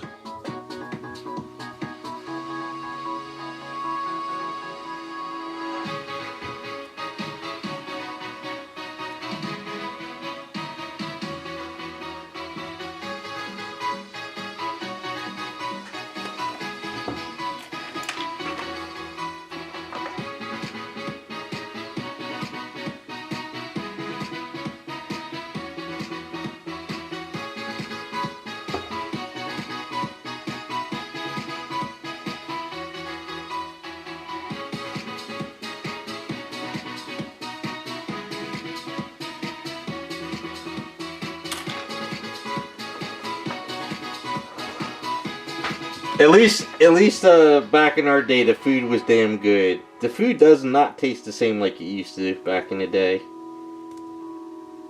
Everything was fresher too, more local. Now, you know, it's kind of funny. Do you guys buy bananas? And it's kind of like, this kind of goes to it. Like, bananas don't taste like they used to. And every time I buy bananas for my cereal, if I don't eat them within that night or the next day, they go bad in like the third day. You know? Not like, I remember bananas used to last like a couple days, but now I guess they freeze the bananas now, because by the time you get them, if you don't eat them, they go bad. I don't remember bananas ever turning brown like in 2 days.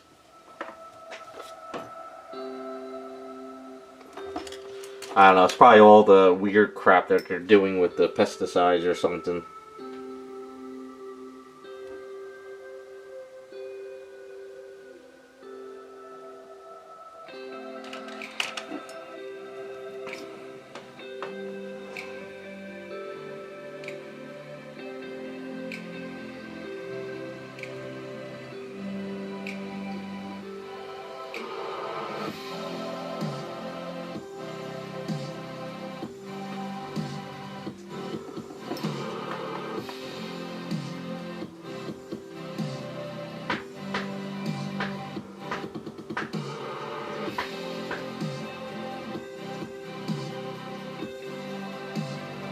Yeah, I think they freeze them now. I think that's the problem.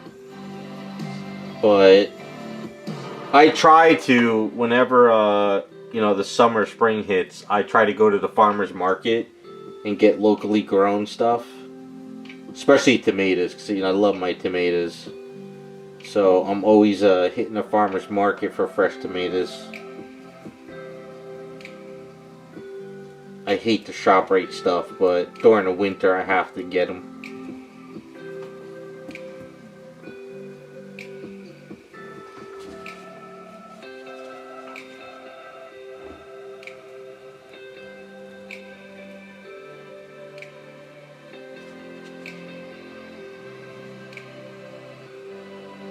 Yeah, I don't know. Something's up with the bananas. They're not like they used to be. They probably genetically engineered them to go bad so fast that you have to keep buying them, you know?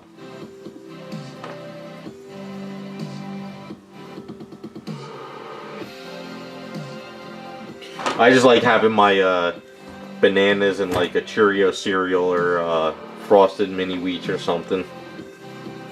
But no. If you look at them, they just go bad now.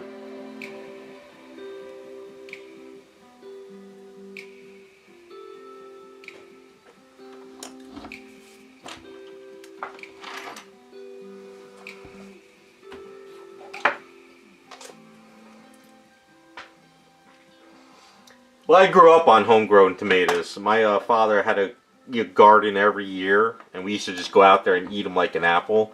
But I can't really grow stuff here too well because I live by the water and the ocean, and stuff doesn't really grow here that good. Especially if you try to have a garden on the soil here, because it's all like sand almost. And then if you do have a garden, you gotta really like build something around it, because the woods is right behind me, and everything would just eat the crap right away. So I just go to the farmer's market. It's the best thing to do for me. We got a lot of farms here, so a lot of them bring like the homegrown tomatoes.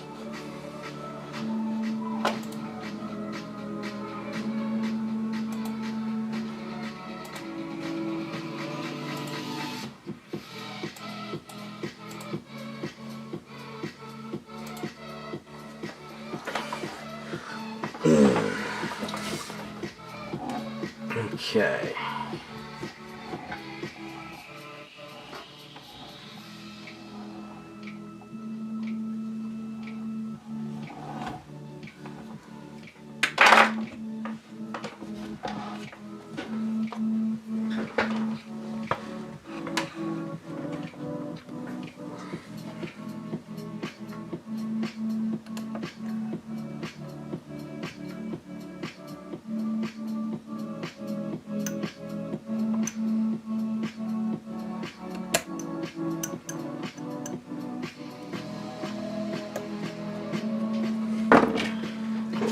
air pocket right there.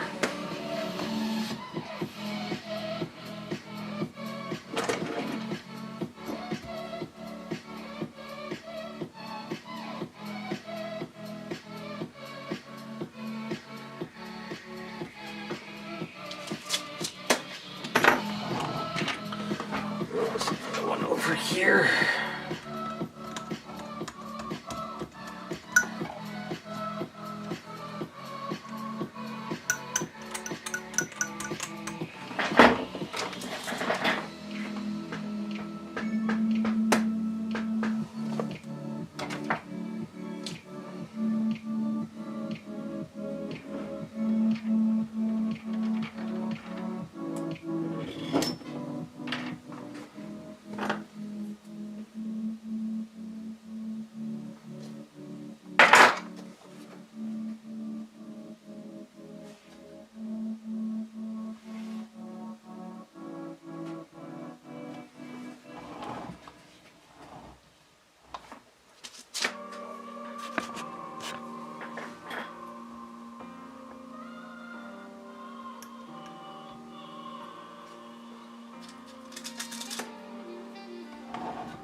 Raccoon, isn't there any apple picking places out there by you? I know there's I think there's like 2 or 3 of them here in Jersey. And I thought there was one over in PA. You know, one of those places where you could sort of, because I know my parents used to do it all the time and take us as kids. Or was it in Virginia? No, I forget where it was. No, it had to be in PA, I think. You know, you go there and you get like a little wheel wagon or something, and you go out there and pick your own apples. Because my mother used to bake apple pies all the time, and that's where she would get all the apples every year. I forgot where it was, though.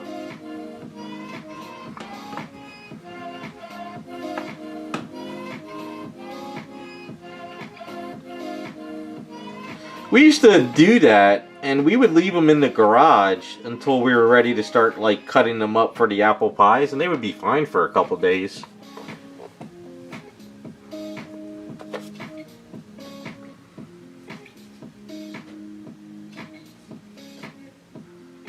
Then again, that's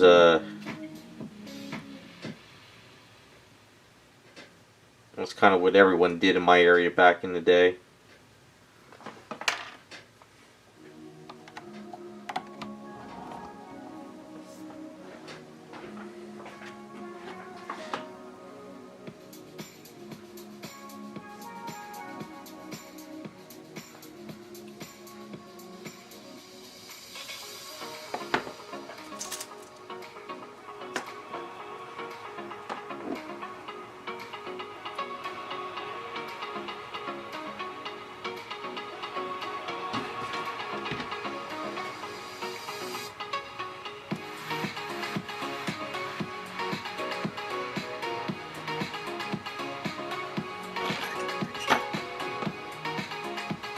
Well, I know down south a lot of people have lemon trees.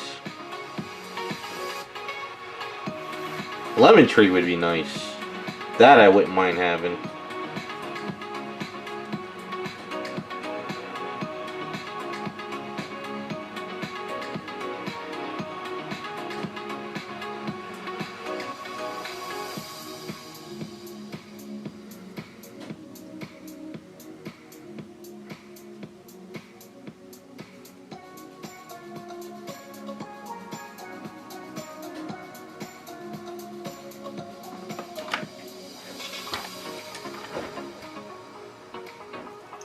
Yeah, I know, it's too cold up here for a lot of crap.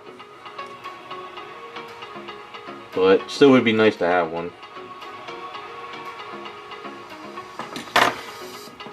It's funny, I live close to the ocean, and you would think that fish would be cheaper, but it's way more expensive. So...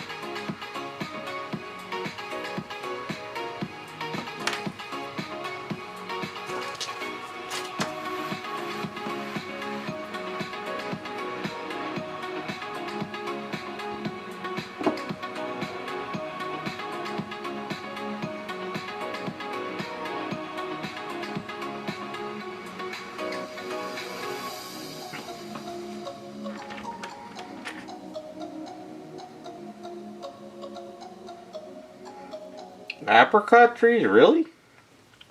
Where the hell's that at?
Yeah, that's pretty much how it works.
You're gonna get a visit from a Karen bitching at you about having too many trees on your property, probably. So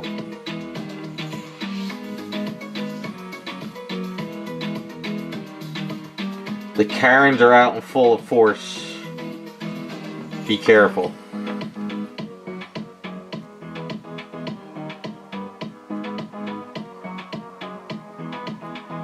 I saw one in ShopRite a week ago, bitching that there wasn't enough some canned goods she wanted. Poor manager was like, "Yeah, lady, whatever."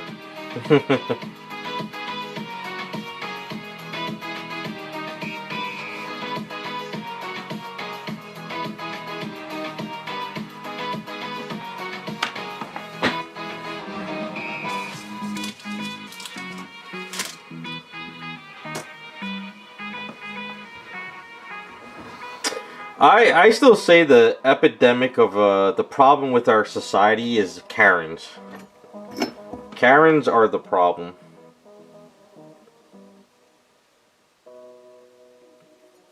And I think what happened is we got rid of the mental homes where we would send a lot of these Karens. And I think that's the problem. I still believe that back in the day, you know, when they burned witches at the stake, I don't think they were witches. I think they were just Karens. I still say it to this day. I think they were like, we're done with this Karen. We're going to just burn her. And we're getting rid of her. I think that's what they were calling witches, Karens. So, that's my philosophy. I bet you if we went back in time and we saw these people, they wouldn't be like, it's a witch and they're casting spells. It'd be like, that bitch doesn't shut up. So we're just gonna burn her down. I think we got history all wrong. I think that's what it is.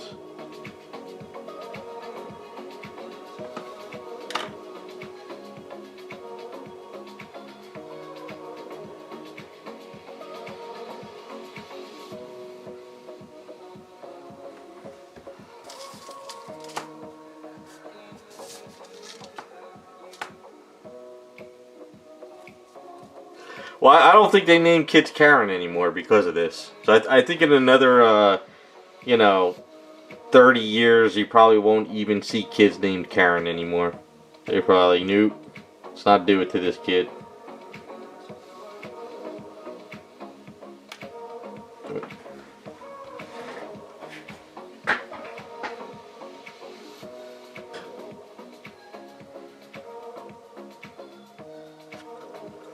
Well, JC, you're not in Germany. I'm pretty sure there's a bunch of them named out there.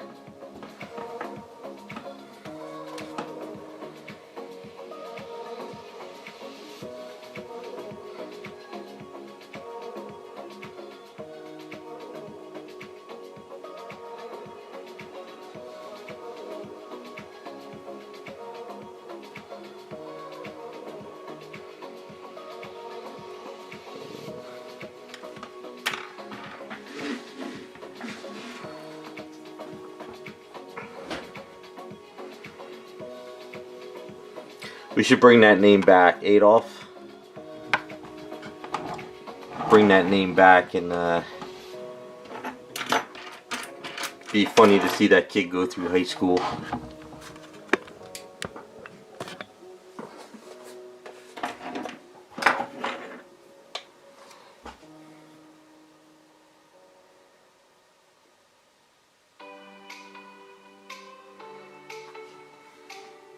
Yes, I'm serious. I'm thinking back in the day, witches were Karens. And I think people were just tired of their shit. And back then, you could probably burn them at the stake and people would just be like, alright, we're done, you know. So I think that's kind of where things went.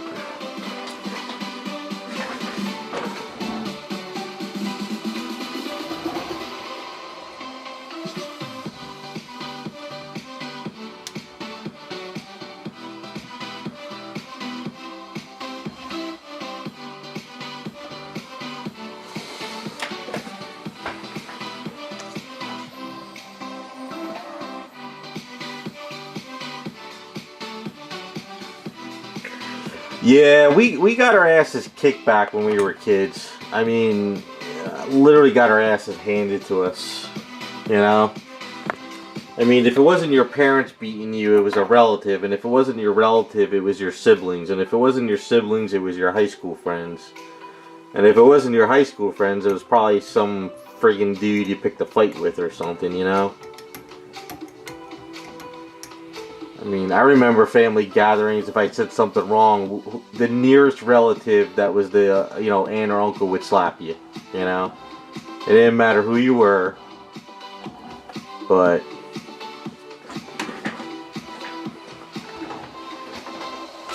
But yeah, people need a good old-fashioned ass beating.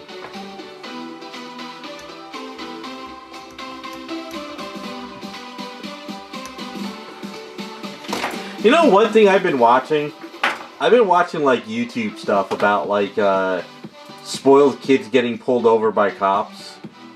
And I'm amazed on how many kids who are 18 up get pulled over and they call their parents and the mothers come running to their rescue at the traffic stop. I am dumbfounded at that. I really am. If I ever got pulled over and I called my mother, I mean, we didn't have cell phones really, but if I did that, she'd be like, don't come home, I'm gonna beat your ass. You know? You got pulled over, I'm gonna beat your ass for doing that. So, that's why I'm dumbfounded at this stuff.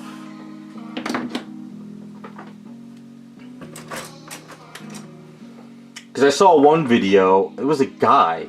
He was a 24-year-old guy, he got pulled over, and he was calling his mom up, not knowing what to do. I was like, what the hell is this dude doing?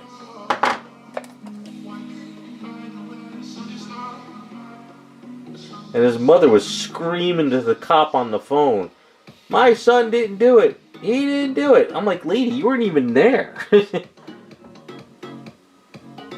So I think the age of body cameras for like police is like open up a new world of hurt for both sides.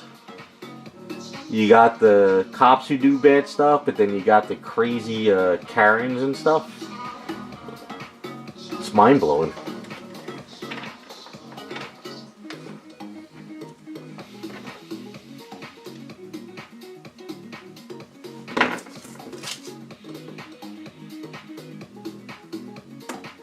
Yeah, I've seen some parents let them go, but yeah, my father too was like, don't ever call from the police station.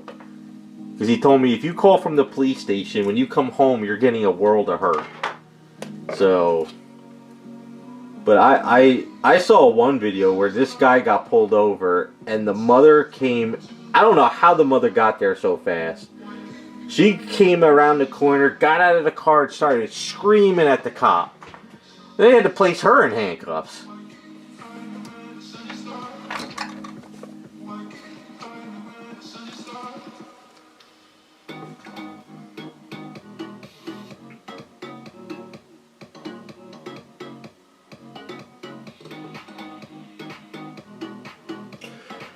The crying thing doesn't work anymore, JC. I think back in the day it worked, but now it doesn't work anymore because all the police now have body cameras, so they have to have these on now when they do any kind of traffic stop. So a lot of these women who try and cry, well, there's even guys who try and cry, and that doesn't work really either, but yeah, it doesn't work anymore. A lot of the police are like, yo, I'm not losing my job over you, I'm filming this. So but yeah, back in the day that was different, but then again, back in the day was a really different, where cops did a lot of bad, shady stuff to let people go, and you'll never know about it because there's no cameras. But that's all changed now.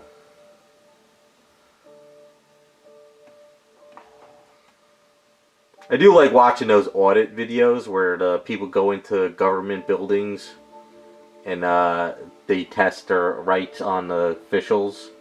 And I'm surprised on how many government officials don't like cameras.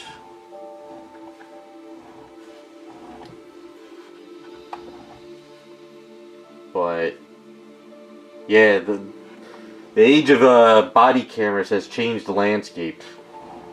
And the crazy thing now is, like, with the Freedom of Information Act or whatever, like if you have a friend who got pulled over and you don't know what happened, you could go to the police station and request that footage, and they have to give it to you.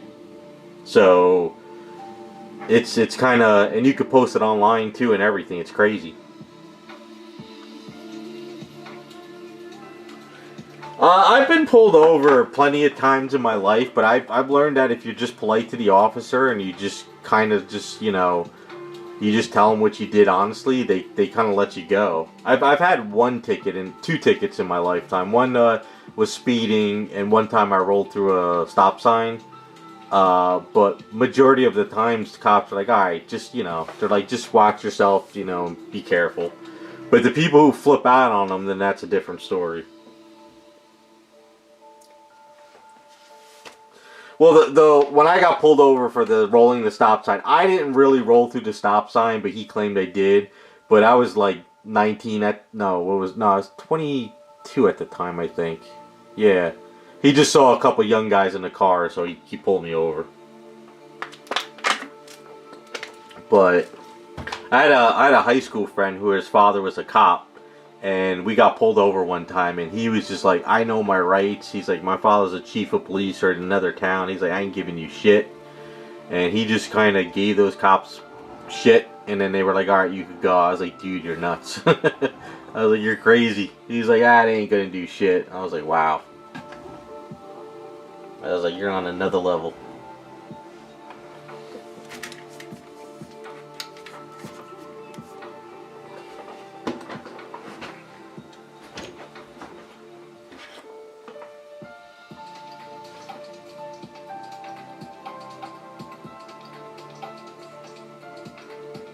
But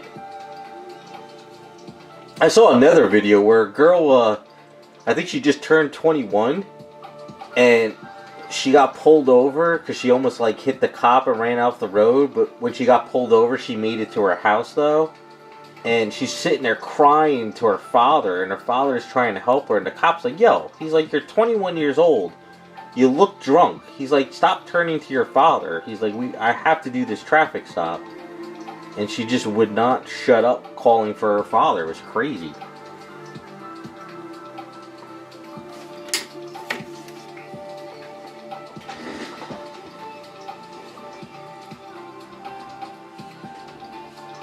If you're in a college town, I think it's a little different. I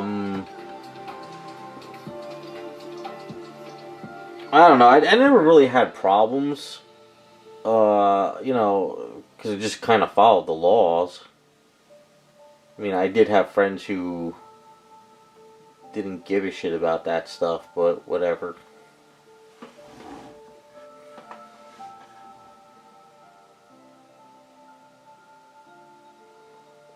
That's pretty much where we're at. I mean, like I said, I watch these videos of these kids, and they get pulled over, and then, you know, right away they just get on their phone and they call their parents. And the cop's like, look, I clocked you at going like 30 over the speed limit. I'm giving you a ticket. And these kids just like scream to their parents on the phone. You know, they're like in their 20s. And it's just mind-boggling to me. Like, if my parents were the way they were, and I was this age, you know, in this kind of like cell phone, you know, world, if I got pulled over and I called my father or my mother, said I just got pulled over, they probably would have just been like, click on the phone, you know? They would have just been like, whatever. Like, I'm not dealing with this shit. You got in trouble, you deal with it. And then when I got home, I probably would have got an ass beating for bothering them. But then again, I had parents who sided with the cops, you know? But that was different. It was a different, you know, parents back in the day.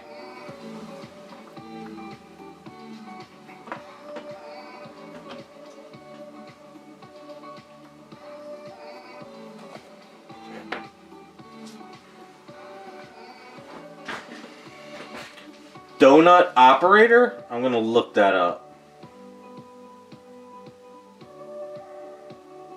Yeah, I've seen a lot of drunk people getting pulled over. I will say, and I think you're right, I think when women are pulled over drunk, they're funnier than guys. I think guys, you get two drunks. You get the one drunk who is just so passed out, they don't know where they're at, or they get the angry guy.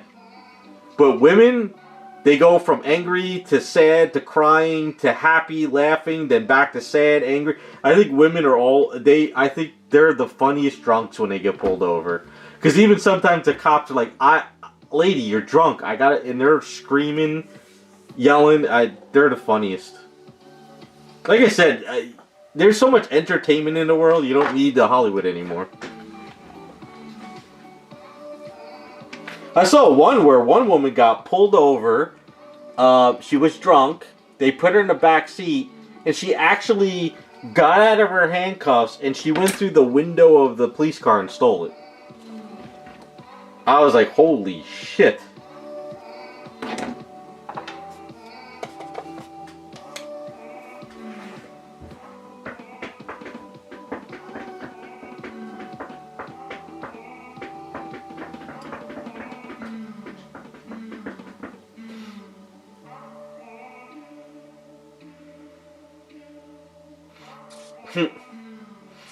Yeah, she was I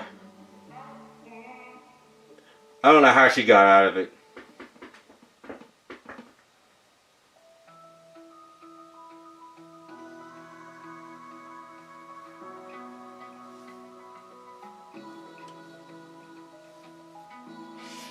No, there's a thing now when they put cuffs on. If the cop could fit 2 fingers behind the cuffs in the wrist, then it's legal. When they first put somebody in cuffs, usually it's really tight, and then they have to loosen it up because they're just trying to get the cuffs on right away. But they said as long as they could get 2 fingers in there, it's legal now or something. I forget. Yeah, I mean, I grew up with a couple of kids back in the day who were wealthy who got out of like tickets and stuff easily. But that was kind of like, it was a different age. Now, if like a rich kid gets out of a ticket, people can get the footage, and then they can sue the police station and stuff. So, like, cops these days can't really let anyone go. I've seen cops pull over other cops now in videos, and they're like, "Yo," they're like, "My camera's going. I cannot let you go. I got to take you in." So, it's a different world. I tell you one thing though, if there was cameras from back when we were younger, these guys would be turning those cameras off and throwing them away like crazy.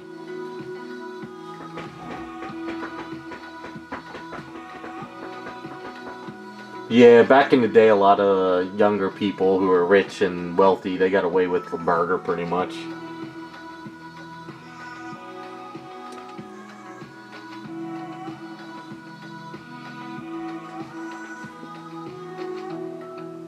Basically, we're being filmed 24/7 once you leave your house. So, I think people kind of forget that now.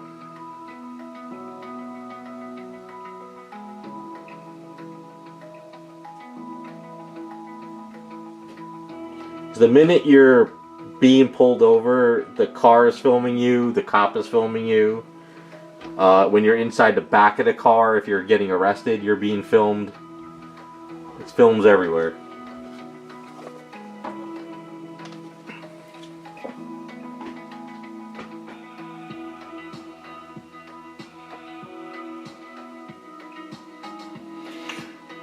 Yeah, it's kind of where we're headed.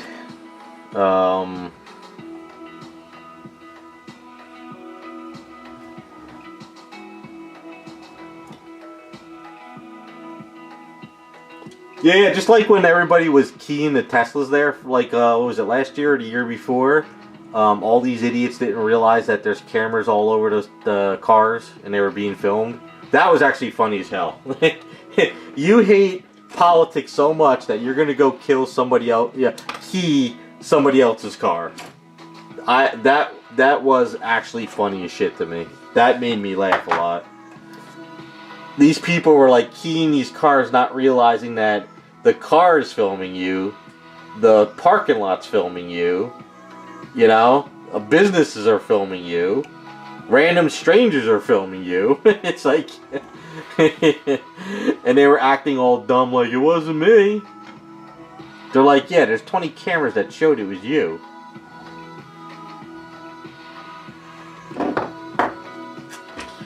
I like the one guy that keyed the Tesla, and he's like, it wasn't me, I didn't do it.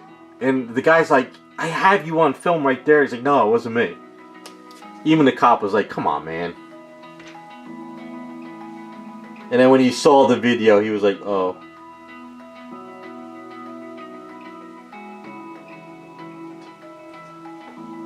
Yeah, well, we get some good chapters in life, don't we?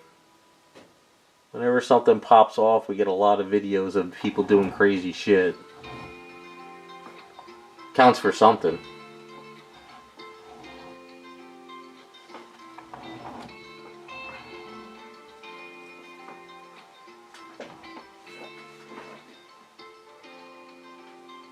I like the one old lady that keyed to Tesla.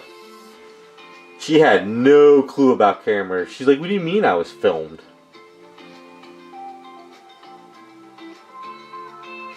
That lady learned real fast.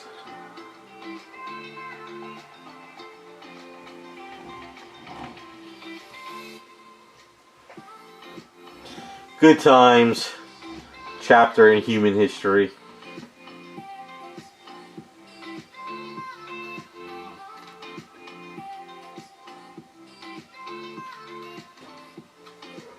But we're Generation X. I would assume most of us here are Generation X, and anyone older.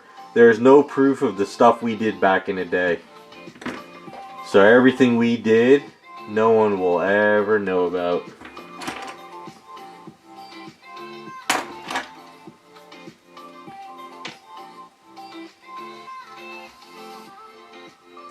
There's no record of us at all, which is good. Because I think probably half of us here are probably glad that half of that shit no one will ever know. At least I know I am.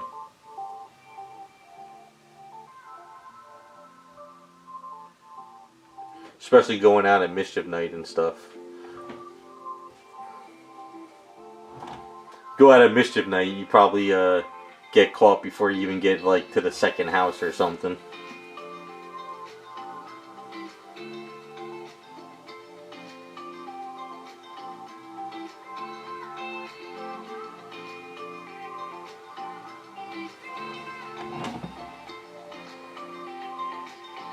Hell, do young kids even know what Mischief Night is?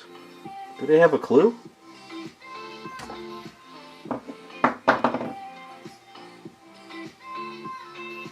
Probably not. They probably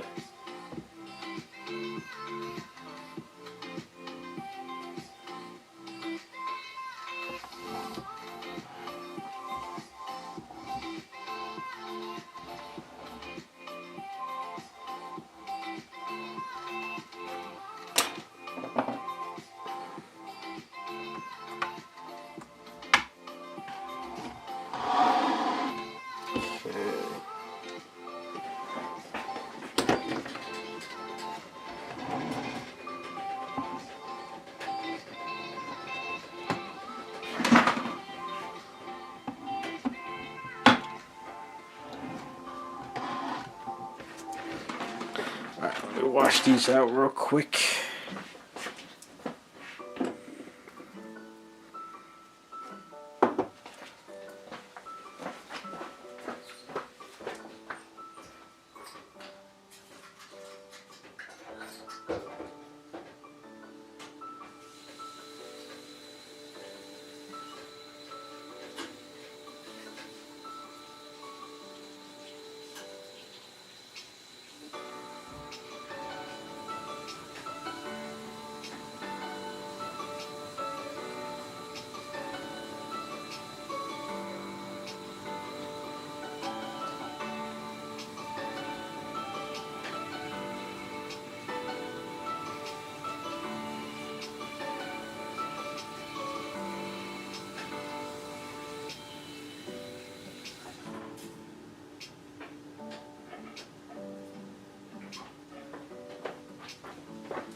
Alright, I think that's where we're going to finish up for the night.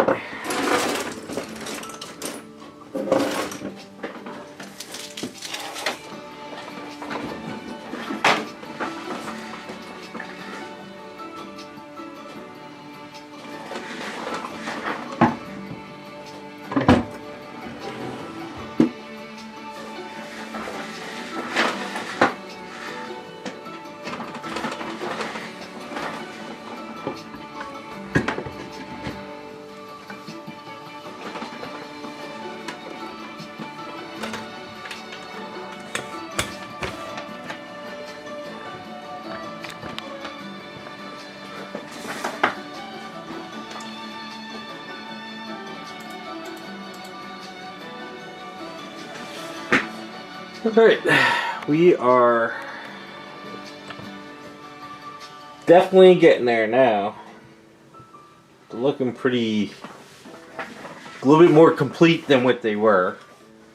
So what I'll do is start planning out her hair for next time. Because I figure we'll get the hair done and then the skirts last. So I'll sand down her leg stuff and everything. No, I didn't sculpt the ponytails. They are printed pieces from another cami kit I had. So Raz printed them out and we just kind of magnetized them in. So it's easier to do that. 3D sculpting is making these customs a lot easier now. So he printed out the hat, so I just got to do the hair next. Yeah, so whatchamacallit, Peach is coming along pretty good. So right now what I got to do with Peach is I got to clean her up. I want to get her all completely cleaned up and make sure there's nothing else I need to do. Then I want to work on her hand with the whip and start adding the emblems that I got printed out from Raz. And also get the crown. So I got to do a lot of cleaning up on her neck. I really got to get into the garage and sit there with like a custom sand tool and get in there. And just kind of clean all that up. Because right now she needs to be cleaned up and everything. I got to get the base planned for her chair too. So I got to figure out how I'm going to do that. And then as far as Misty goes, Misty just needs to be kind of cleaned up now. I think Misty is pretty much ready for paint except to get cleaned up. You know, I don't really think there's much more for Misty on custom work. Yeah, so I think Misty I just really got to just prime, clean up, fine tune, work on her necklace, get the necklace sort of situated. We'll work on that too.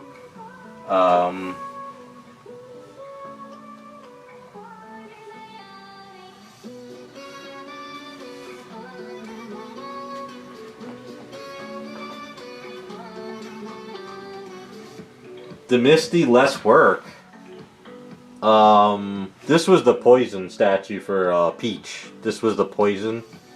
That was the whatchamacallit, the Tomb Raider.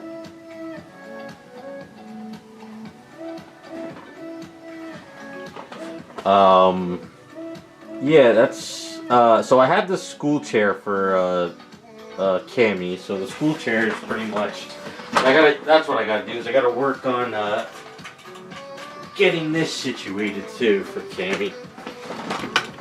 I gotta kind of get this kind of cleaned up a little bit too. I gotta get the cap for the chair situated, but I mean at least her school chair is pretty much there. So the only thing I really need to print now is the big throne for Peach. So I gotta get up with the guy and I gotta get him that file, and we gotta print out his throne chair. She's gonna be pretty situated, having like the chair behind her, you know.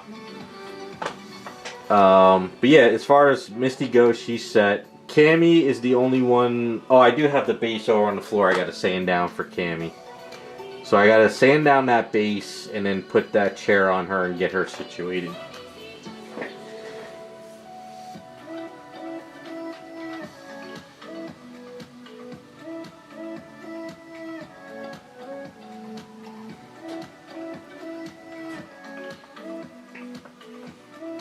A gown?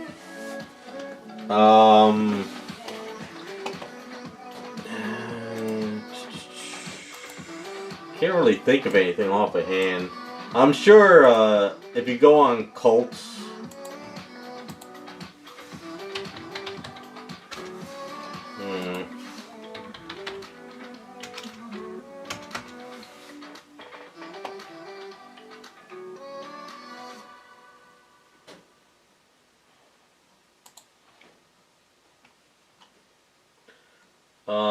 hold on a second.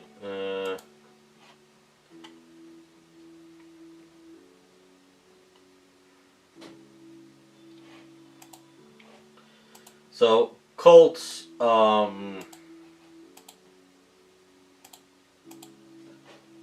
it's called Cults 3D. Like if you go to Cults 3D, you could find like, you know, you could find stuff like this. You can look up female statues. You can look up gowns.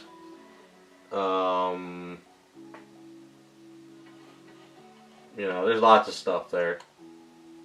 I can help you look if I search for stuff too.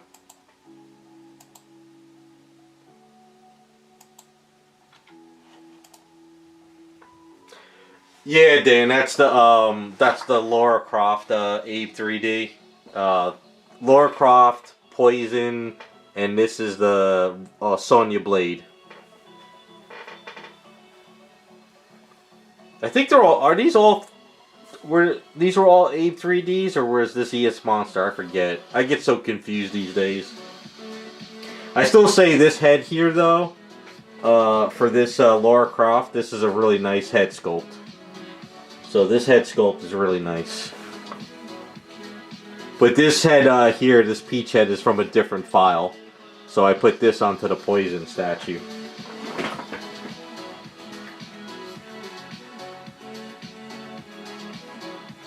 Yeah, I can help you down the line, JC. You know, you can send me a picture of what the character is supposed to look like. I'm sure there's options out there. But alright, that's where I'm calling it for tonight, though. I'm pretty much tapped out. What time is it? Oh, wow, 7:30. Yeah, it went on for a while.